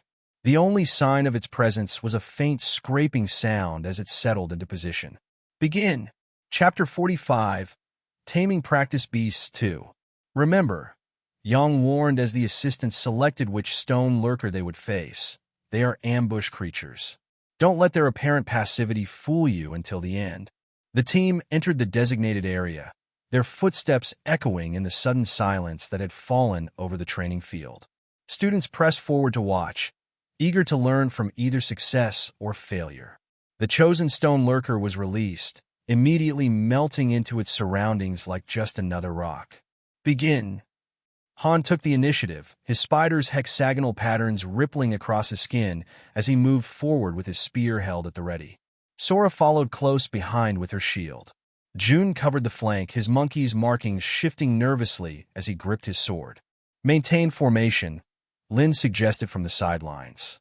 Her experienced eye could already see the gaps in their coordination, the subtle signs of uncertainty in their movements. The stone lurker suddenly sprang to life, rising on its suction cup feet with shocking speed upon detecting that Jun was smaller than itself. Its mouth opened impossibly wide, revealing rows of crushing teeth designed to pulverize both stone and bone. The grinding sound of its jaw expanding sent shivers through the watching crowd. Jun screamed and stumbled backward, his sword shaking violently in his grip. His monkey's patterns distorted chaotically with panic, the usual brown markings becoming a jumbled mess that reflected his terror. The maintained formation shattered like glass. "Don't separate," Han shouted, his spear moving to intercept the stone lurker with spider-enhanced precision. But it was already too late. Jun had retreated too far, breaking the defensive line. Sora, equally frightened by the creature's sudden animation, had moved in the opposite direction with her shield, leaving a fatal gap in their defenses. The stone lurker, displaying the predatory intelligence that made its species so dangerous, instantly exploited the separation. It launched itself toward Jun with surprising agility, its stone-covered body somehow fluid in motion. The boy barely managed to raise his sword, the blade trembling as he faced the incoming mass of animated rock. Yang intervened with lightning speed, his behemoth manifesting fully as he caught the stone lurker mid-leap. The creature writhed in his grasp, its rock armor grinding against itself. But it was useless against the teacher's overwhelming strength. Enough, he declared while returning the creature to its cage, its struggles diminishing as it recognized defeat. What went wrong? They broke formation at the first scare, Lin answered. Only Han maintained his composure. But a team isn't just one competent member. The 3 students withdrew from the area, their failure weighing heavily on them. Jun still trembled. His monkey's markings faded and distorted. Sora stared at the ground, her deer's manifestation barely visible in her shame. Only Han maintained his composure, though frustration radiated from his rigid posture. Next team, Yang called out, his voice carrying across the training field. Jean, Kai, and Cass. Jean stepped forward with a predatory smile, his tiger markings gleaming with an almost electric intensity. Kai flexed his arms, scales catching the morning light like polished jade. Cass stretched her red eagle wings, the feathers spreading in an impressive display. This group will be different, Ren thought while observing from his position. The mushrooms in his hair pulsed as he studied their movements. Jean might be an idiot who falls for traps, but he's no fool in combat. Choose your weapons, Lin indicated as Jin's group approached the arsenal. The variety of training weapons gleamed in the morning light, each designed for different combat styles. Jean studied the options before selecting a pair of battle caestus, metal-reinforced gloves designed for close combat. His tiger markings flared as he adjusted them, testing their fit with practiced movements. No swords, Kai murmured, selecting a warhammer. His scales reflected light in complex patterns as he tested the weapon's weight, finding its balance point. Cass, surprising several observers, took up a shield. Someone has to keep you alive, she declared as her red eagle feathers manifested, creating intricate defensive patterns across her arms. The mushrooms in Ren's hair pulsed as he observed their formation. Unlike the previous group, they moved with clear purpose, each understanding their role in the team. Working together, even if just as bullies, had given them an unexpected advantage in coordination. The assistants released one of the stone lurkers. The creature immediately camouflaged itself, its suction cups gripping the ground as it waited for the perfect moment to strike. Its stillness was almost perfect, only the slightest movement betraying its breathing. Begin, Yang commanded. Jean and Kai advanced with Cass between them, her shield ready and her eagle's enhanced vision scanning for any hint of movement. The stone lurker remained motionless, patiently waiting for an opening. Keep your eyes open, Cass murmured. The stone lurker attacked suddenly, its suction cups releasing with a soft pop as it launched itself toward Kai. Its jaws gaped wide, revealing again those rows of grinding teeth designed to crush stone. But Cass had already anticipated the attack. Her shield intercepted the stone lurker mid-leap, her eagle feathers glowing as she absorbed the impact with ease. Now, she shouted while holding the creature against her shield, her enhanced strength keeping it pinned. Jean and Kai struck from both sides. Jin's caestus connected with tiger-enhanced force, while Kai's hammer descended with the full power of his beast behind it. The stone lurker's outer layer, still not fully hardened due to its youth, began to crack under their coordinated strikes. The creature attempted to bite, but Cass maintained her shield firmly in place. Don't let it breathe. Jean and Kai doubled down on their assault. Each impact stripped away fragments of the stone lurker's mineral covering, gradually exposing the vulnerable flesh beneath. The edges, Yang shouted from outside. Focus your strikes where the stones meet. Jean activated his skill, his caestus glowing as he found the weak joints between the mineral plates. Kai followed suit, his hammer now moving faster as he systematically destroyed the connections with brutal precision. The stone lurker shrieked. It attempted one final desperate attack, its jaws seeking Jin's leg. I don't think so. Cass rotated her shield, deflecting the creature into a combined strike from her teammates. The simultaneous impact of Caestus and hammer shattered the stone lurker's remaining defenses. The creature collapsed, its camouflage dissolving as its body relaxed in death. Enough, Yang declared, though it was unnecessary at this point. An effective execution, if somewhat messy. The coordination was decent. Lin added as assistants removed the body. But you relied too heavily on brute force. Against an adult stone lurker, that strategy would be far less effective. Jean shrugged while removing his Caestus, but his smile remained fierce. Kai rested his hammer on his shoulder, clearly satisfied, while Cass maintained her mock professional expression despite their success. Brutal but effective, Rin thought as his mushrooms pulsed, analyzing the combat. Though Teacher Lin is right, that strategy only worked because it was a juvenile. It's better to target the internal parts. Next team, Young called out. Chapter 46, Taming Practice Beasts 3. Brutal but effective, Rin thought as his mushrooms pulsed, analyzing the combat. Though Lin is right, that strategy only worked because it was a juvenile. Better to target the internal parts. Next team, Yang called out. Klein Goldcrest team, Yang announced. With Feng Zhao and Aster Blackwood. The Goldcrest heir stepped forward with the natural arrogance of nobility, his golden lion manifesting in brilliant patterns across his skin. The light caught the metallic sheen of his beast's markings, creating an almost ethereal glow. Feng, whose red cobra created scarlet scales along his neck, and Aster, with his rhinoceros's bluish markings, flanked him with similarly aristocratic bearing. We won't need heavy weapons, Klein declared while selecting a light short sword, the blade catching the morning light. Our beasts are more than sufficient. Feng chose a pair of daggers, their edges glinting dangerously, while Aster opted to take no weapon at all. His rhinoceros markings intensified, covering his arms with a bluish glow that promised raw power. Unlike previous groups, these three had trained together since childhood. Their beasts, all with high potential, complemented their styles naturally. The lion's overwhelming presence, the cobra's precision, and the rhinoceros's raw strength forming a deadly combination. The assistants released another stone lurker. The creature barely had time to camouflage before the team moved into action. Delta formation, Klein ordered without raising his voice. His companions positioned themselves instantly, Aster taking the front while Feng and Klein covered the flanks. Their movements spoke of countless hours of practice. Feng's cobra allowed him to detect the creature's body heat, and through it, the thinner areas of its armor. His scarlet scales shimmered as he focused his beast's sensory abilities. 30 centimeters down, slightly left of the eye crack, Feng reported, his scales glowing brighter with certainty. Aster advanced heavily, his rhinoceros manifesting in a controlled charge. The stone lurker attempted to jump at him, identifying him as an apparently smaller and weaker target than itself. A grave mistake.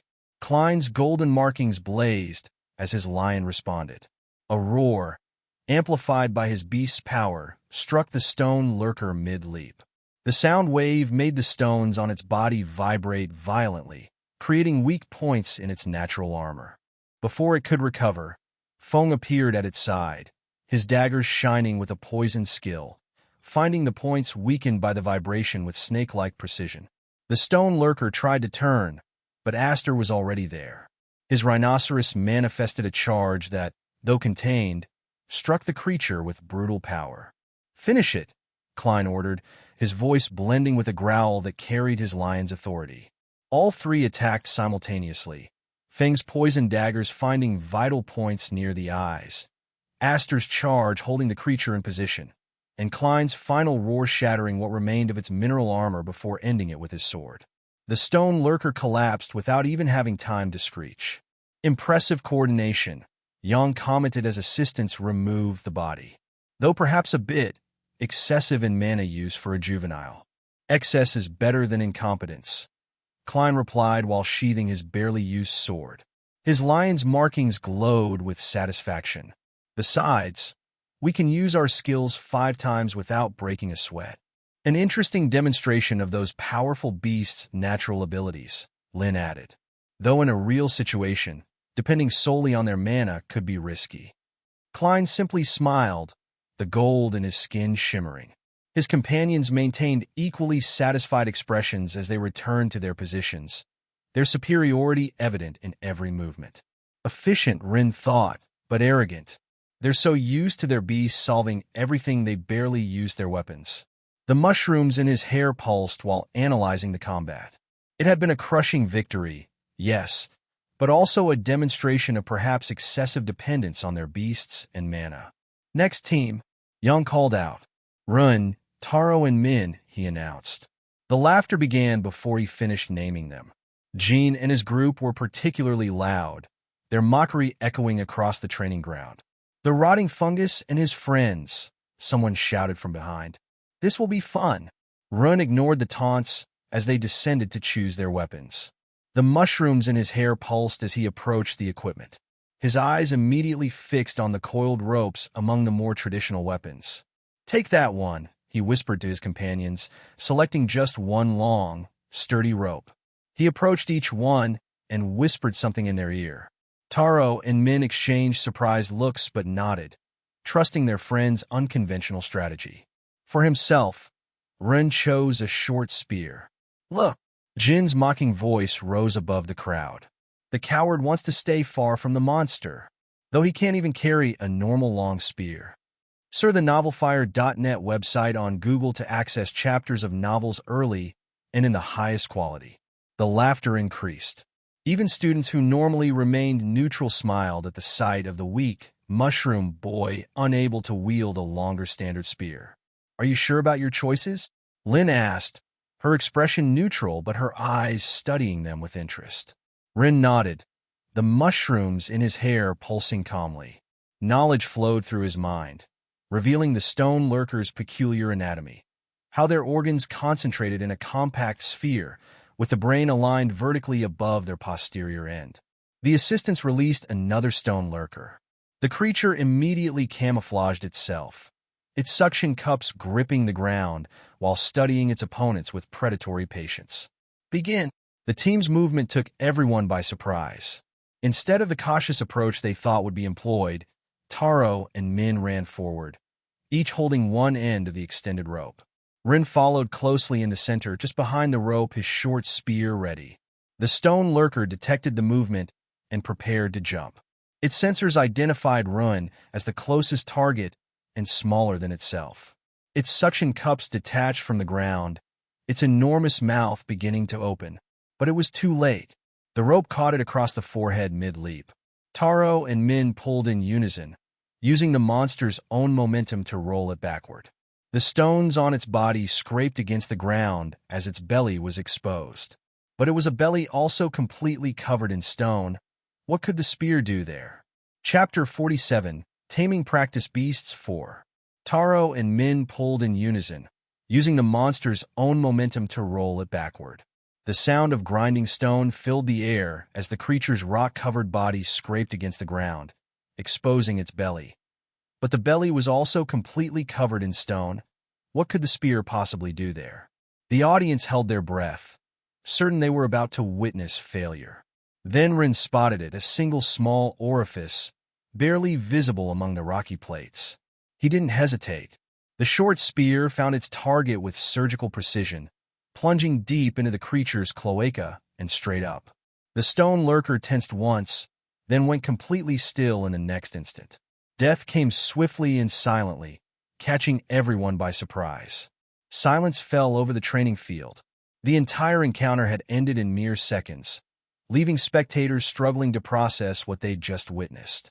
Well, Yang broke the silence, a barely contained smile playing at his lips. That was efficient. Lin approached to examine the fallen stone lurker. A direct strike to the brain through the cloaca. Impressive knowledge of their anatomy. The previous laughter had transformed into surprised whispers. Jean particularly looked like he'd swallowed something extremely unpleasant, his tiger markings dulling with his dampened mood. The fastest victory so far, Yang declared as assistants removed the body. And with minimal energy expenditure. Excellent teamwork.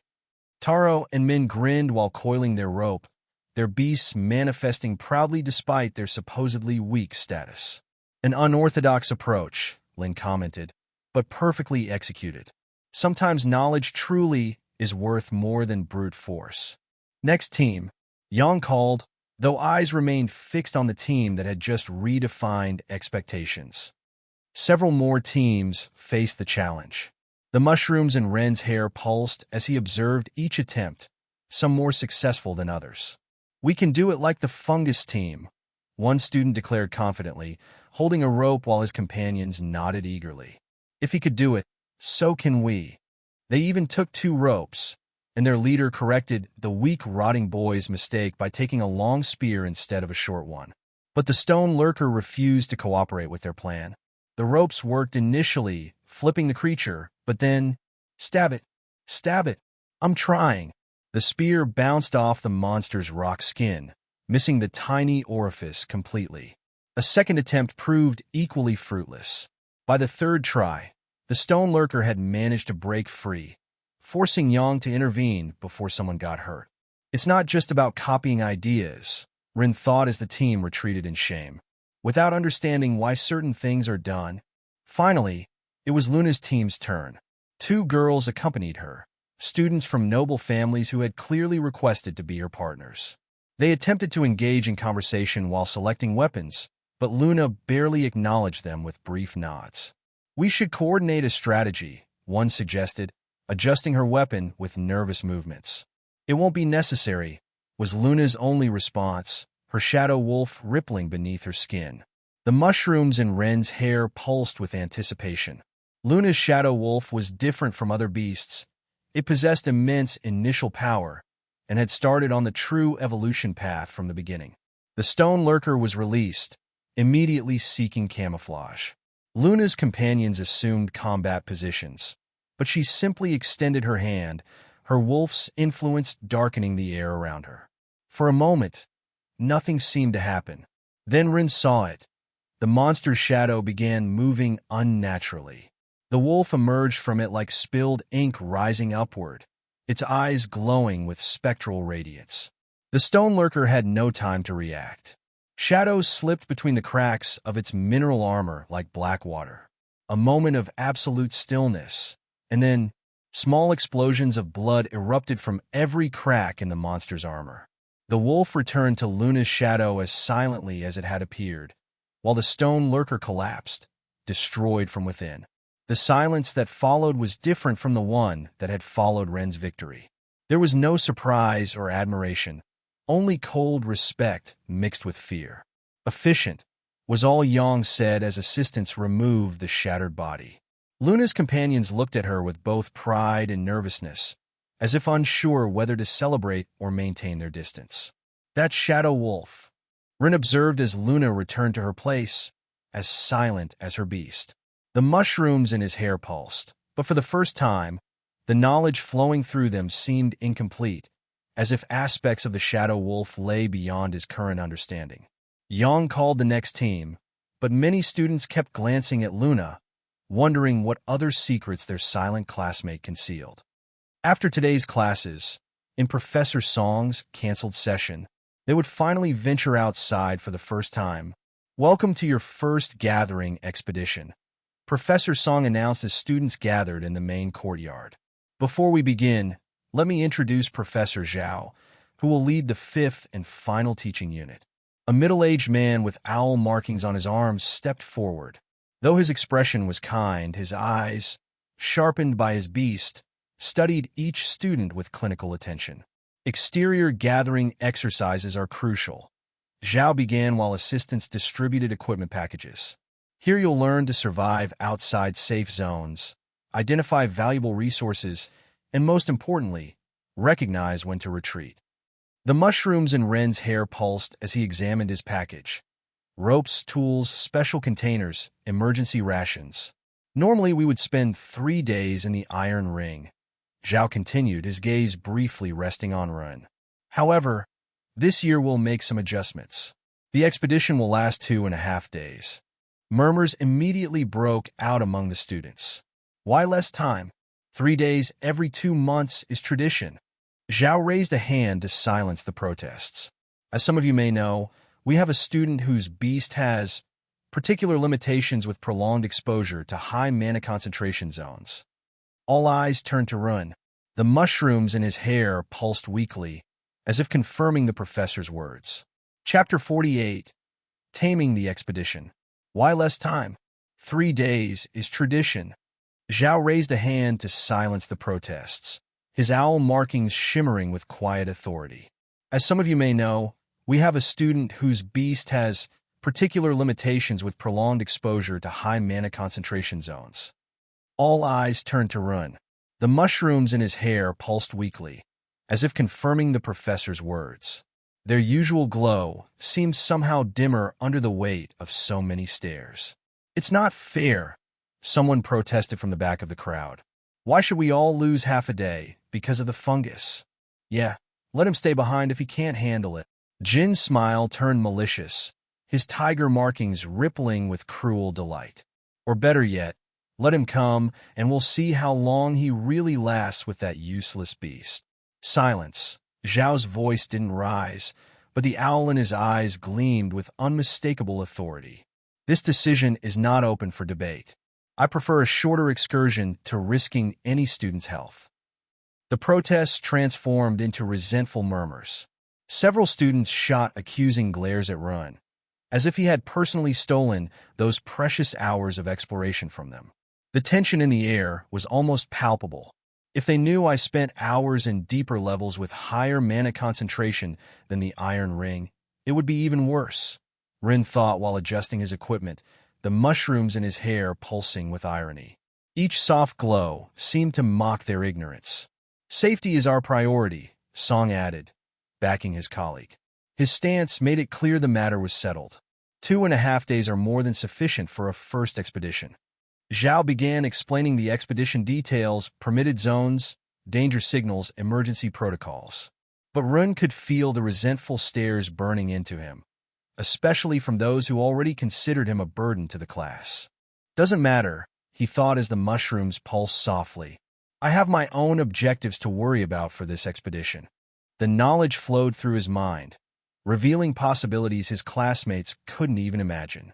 While they worried about half a day lost, he was planning to make every available minute count. After all, the best opportunities often lay where others saw only limitations. The student caravan advanced along the path toward the Iron Ring. The carts, protected by experienced guards, moved at a steady pace as they left the city behind.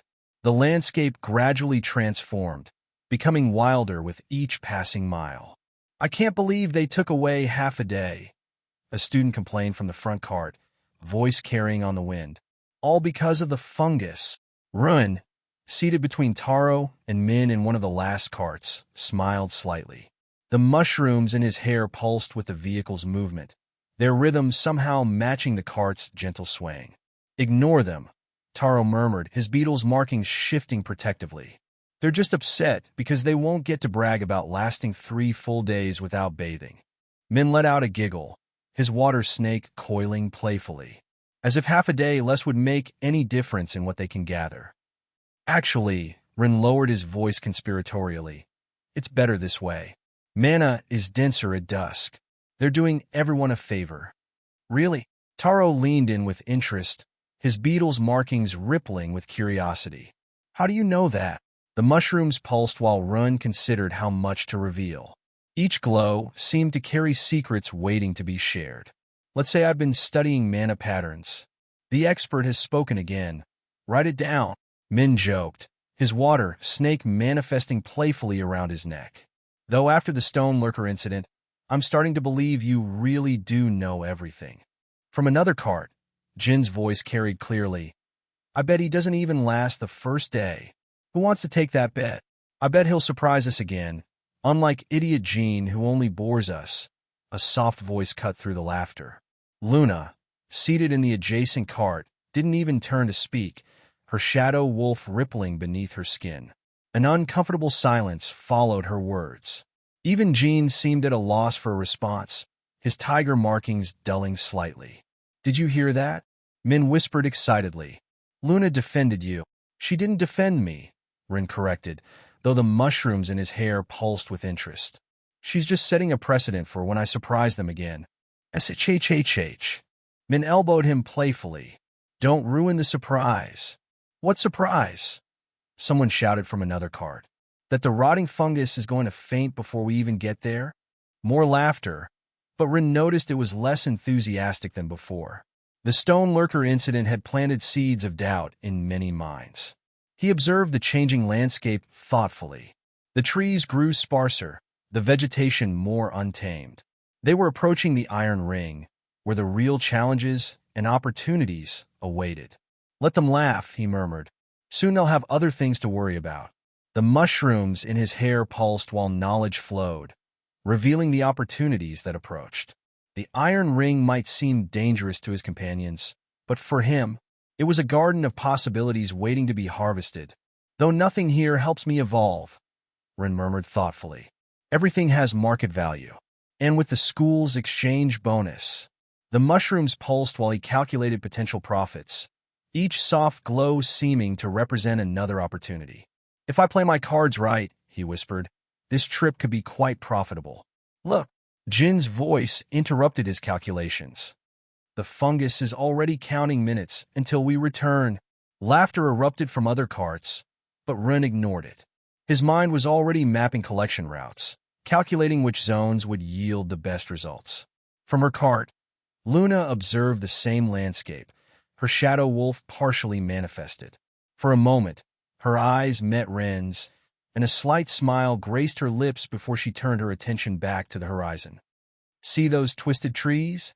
Rin whispered as the cart crossed the Iron Ring's border. The mushrooms in his hair pulsed while knowledge flowed through his mind. They look normal during the day, but at night it's Shadow Stalker territory. The what? Min leaned in with interest, his water snake mirroring his curiosity. Bat Medusa's black as night, Rin explained, his voice low and focused. They float in groups using gas sacs in their bodies. During the day, they sleep in caves, but when darkness falls, they emerge to hunt, absorbing mana from anything that passes beneath them. They're practically invisible against the night sky. And look at the trees themselves. He pointed to branches where fine threads gleamed under the sun. Moonweaver territory. They look like cats? Taro squinted, observing a white figure among the branches. Moth cats, Rin corrected. Their fur is white as silk, and they have moth-like wings but can only glide. They weave nets between trees using threads they produce naturally. They're daytime hunters. Shadow stalkers are too dangerous at night. The mushrooms pulsed while he observed the ground.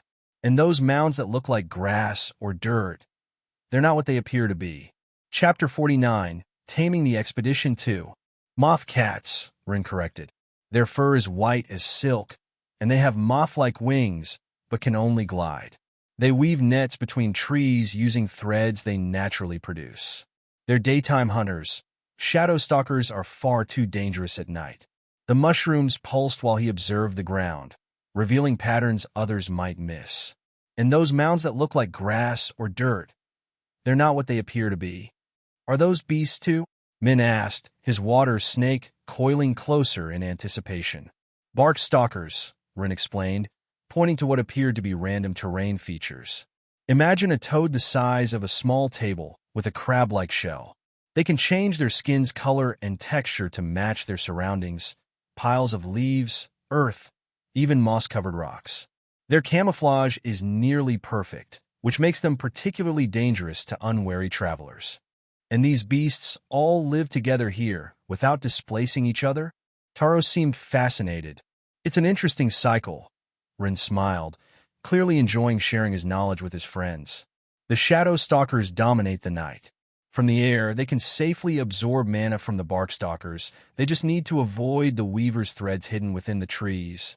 The bark stalkers are practically defenseless against aerial attacks. Their shells protect them from ground threats, but offer little protection from above. So the giant toads hunt during the day? Exactly, to hide from shadow stalkers, Rin confirmed. They conceal themselves near trees and wait for moon weavers to come down for drinking or gathering nest materials. A weaver on the ground is easy prey if it doesn't notice the stalker in time. The stalker's incredible camouflage makes them nearly impossible to spot until it's too late. And when do the weavers sleep then? Min asked, leaning forward with growing interest. They sleep very little and are the only ones that can move both day and night, though they prefer daylight. Their webs are too fine to catch anything large, but shadow stalkers are very light. If one touches a thread in the darkness, every weaver in that tree's colony knows instantly. Rin considered the possibilities, each opportunity in this not-so-complex ecosystem. The materials they produce are very valuable. Stalker skin, when properly processed, is perfect for mana storage bags. It can contain crystals without letting them contaminate before processing. The same adaptations that help them regulate mana in their bodies make their skin perfect for storage. Are the weaver's threads valuable too? Taro seemed concerned about having to capture the nocturnal creatures Run had described as dangerous. They're used to make mana detection amulets, Ren explained. A moon weaver's natural silk can sense energy fluctuations with remarkable precision. The same sensitivity that alerts them to predators makes their silk perfect for detecting mana disturbances. But aren't they dangerous too? You said if anything touches the web, the entire tree colony knows. Min observed worriedly as the beasts began to become more visible in the distance. Each passing minute seemed to reveal more details of the ecosystem Ron had described. Not really. That's why the school chooses this zone, Rin explained, gesturing at their surroundings. Shadow stalkers only hunt at night when we'll be in the protected camp. Weavers avoid anything larger than themselves. They're cautious creatures by nature. And bark stalkers, well, they're so slow that simply watching where you step is enough to avoid them. Also, Professor Zhao can easily control the area, he added thoughtfully. Even hungry bronze beasts avoid this territory. The combination of mana-absorbing swarms and weavers that can alert and flee from any intruder makes it not worth their effort. The energy cost of hunting here outweighs any potential rewards for larger predators. The mushrooms pulsed while Run made mental calculations. At current market prices, a square meter of shadow stalker skin was worth hundreds of crystals due to its unique mana-containing properties.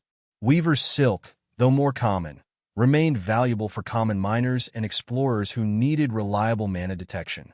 Even the herbs growing on bark stalkers' protective scales had their market as mana-poisoning remedies, though less efficient than those from inner rings. A simple ecosystem, he thought, studying the interplay of creatures and environment, but full of opportunities for those who know where to look. This will be our base camp, Professor Zhao announced as students descended from the carts. His owl manifested fully now, enormous wings spreading protectively over the gathered group. Rin observed the area with attention. The clearing had been carefully selected, open enough to discourage moon weavers from establishing territories, yet with sufficient cover to protect them during the dangerous night hours. Natural barriers and carefully positioned guards would create a safe zone. During the day, Zhao continued, his voice carrying the weight of experience. We'll focus on collecting weaver silk. It's the safest and most abundant resource in this zone. His eyes, sharpened by his owl's influence, methodically scanned the nearby trees for any signs of danger.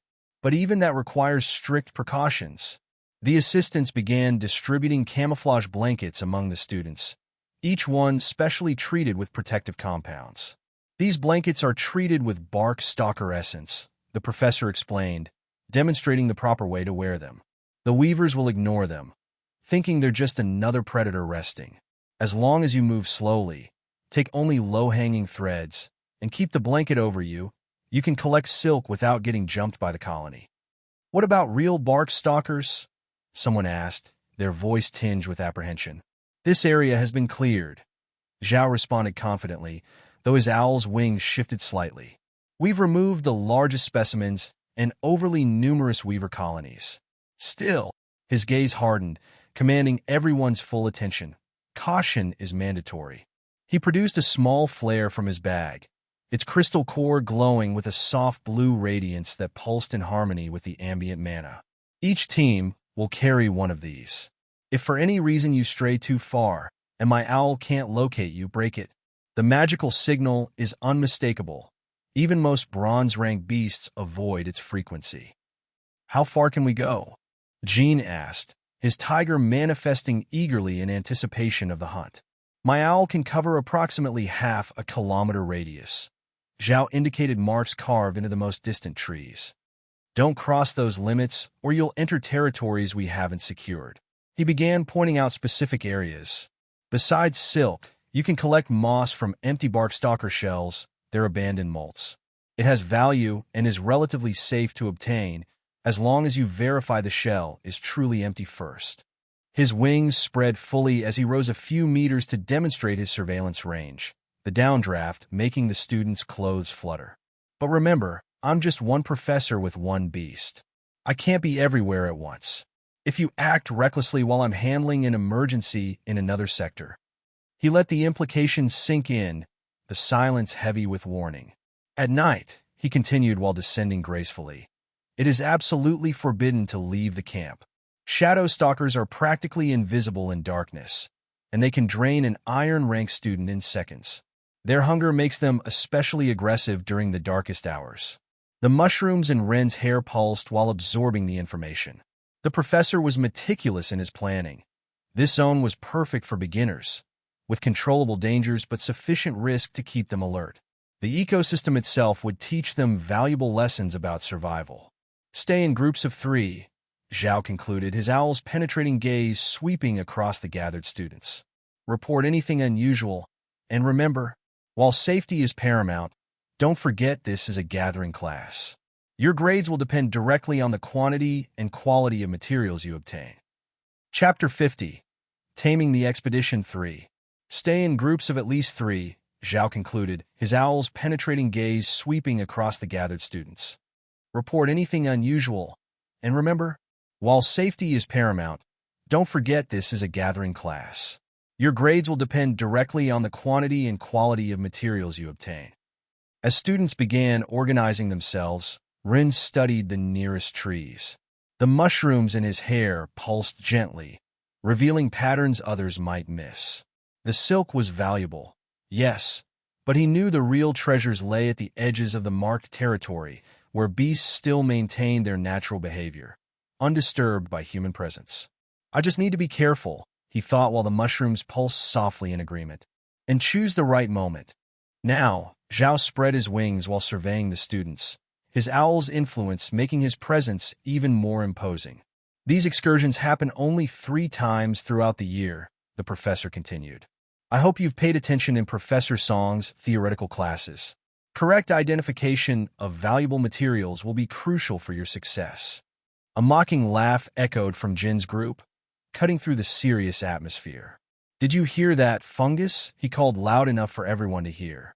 The theoretical classes, aren't those the ones you never attended because you were too busy becoming less poor or running from us in the caves? More laughter joined in. It was true. Rin had spent most of those classes in the mines, both gathering and easily evading Jean and his group's clumsy pursuit. I guess being desperate for a few miserable iron crystals was more important than learning to identify valuable materials. Poor people logic, Jean continued, his tiger markings gleaming with malice. If student Patender considers he already masters the theory, Zhao intervened, his sharp gaze fixed on Rin, then his results in this excursion should reflect that. Rin maintained a neutral expression, though the mushrooms in his hair pulsed with quiet amusement. If his classmates knew he'd been gathering far more than miserable crystals all this time, the best performing groups, Zhao continued, drawing attention back to himself, won't just receive the highest grades. The school offers double bonuses for gatherings, remember. Several students' eyes lit up at the mention of rewards. Even Luna's noble followers seemed more interested, their previously bored expressions sharpening with sudden focus. But remember, Zhao's voice hardened, his owl's wings casting meaningful shadows.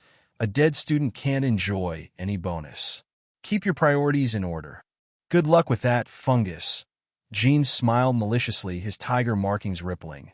Maybe you'll find some dry leaves worth as much as your iron crystals. Taro stepped forward, his beetle manifesting protectively, but Rin stopped him with a subtle gesture. I get you, Jean. Mushrooms are experts at identifying what's rotten and what's valuable, he responded simply, causing the laughter to choke off as they processed the double meaning. The mushrooms in his hair pulsed with satisfaction while Jean frowned, trying to decide if he'd just been insulted. Enough, Zhao cut in. You have until sunset for your first gathering. Don't forget your flares and stay within the marked boundaries.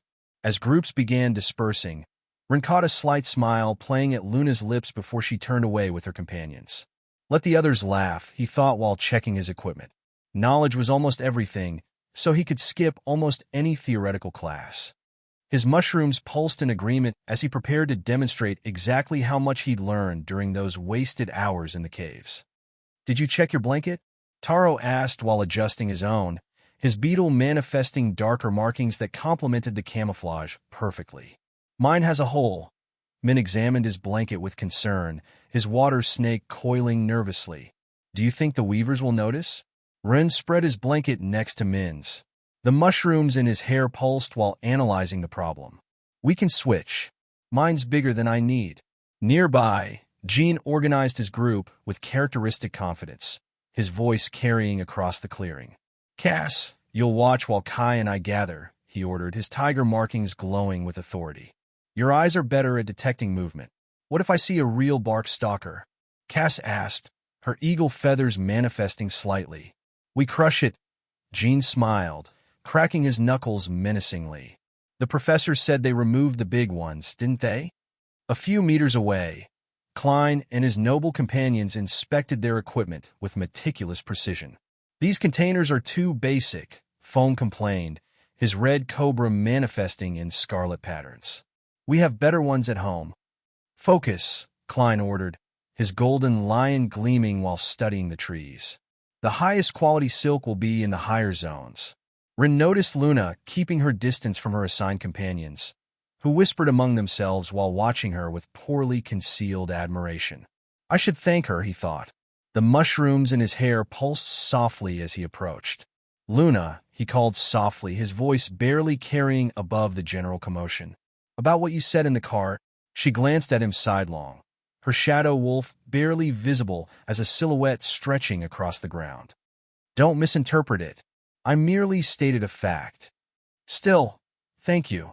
Luna seemed to consider his words for a moment, her wolf's presence making the shadows around them deepen slightly. Your knowledge is interesting, she said finally, though she avoided looking at him directly. Most only see the obvious. Before Run could respond, one of the noble girls approached nervously, her eyes darting between Luna and the mysterious mushroom boy. Luna, should we start with the eastern sector? The trees seem more. Do what you want. Luna cut her off, walking away with measured steps. But Rin noticed her path led precisely toward the eastern sector she'd apparently dismissed. Run, Min called out. I found something weird with these containers. As he returned to his group, Rin reflected on the brief interaction. The mushrooms in his hair pulsed, reminding him they had their own plans for this excursion, plans that would surprise everyone. What did you find? He asked Min, who was holding one of the containers with a puzzled expression. Aren't these supposed to be sealed? This one has a crack. Taro joined the examination. We could ask for a replacement. No. Rin smiled while the mushrooms pulsed knowingly. Actually, this could be useful later. His friends exchanged knowing looks. After a month, they'd learned that when Rin smiled like that, he had a plan, one that usually worked out better than anyone expected. Just make sure to keep the flares handy, he murmured while the professor began calling groups to assigned sectors. We might need them for something other than emergencies.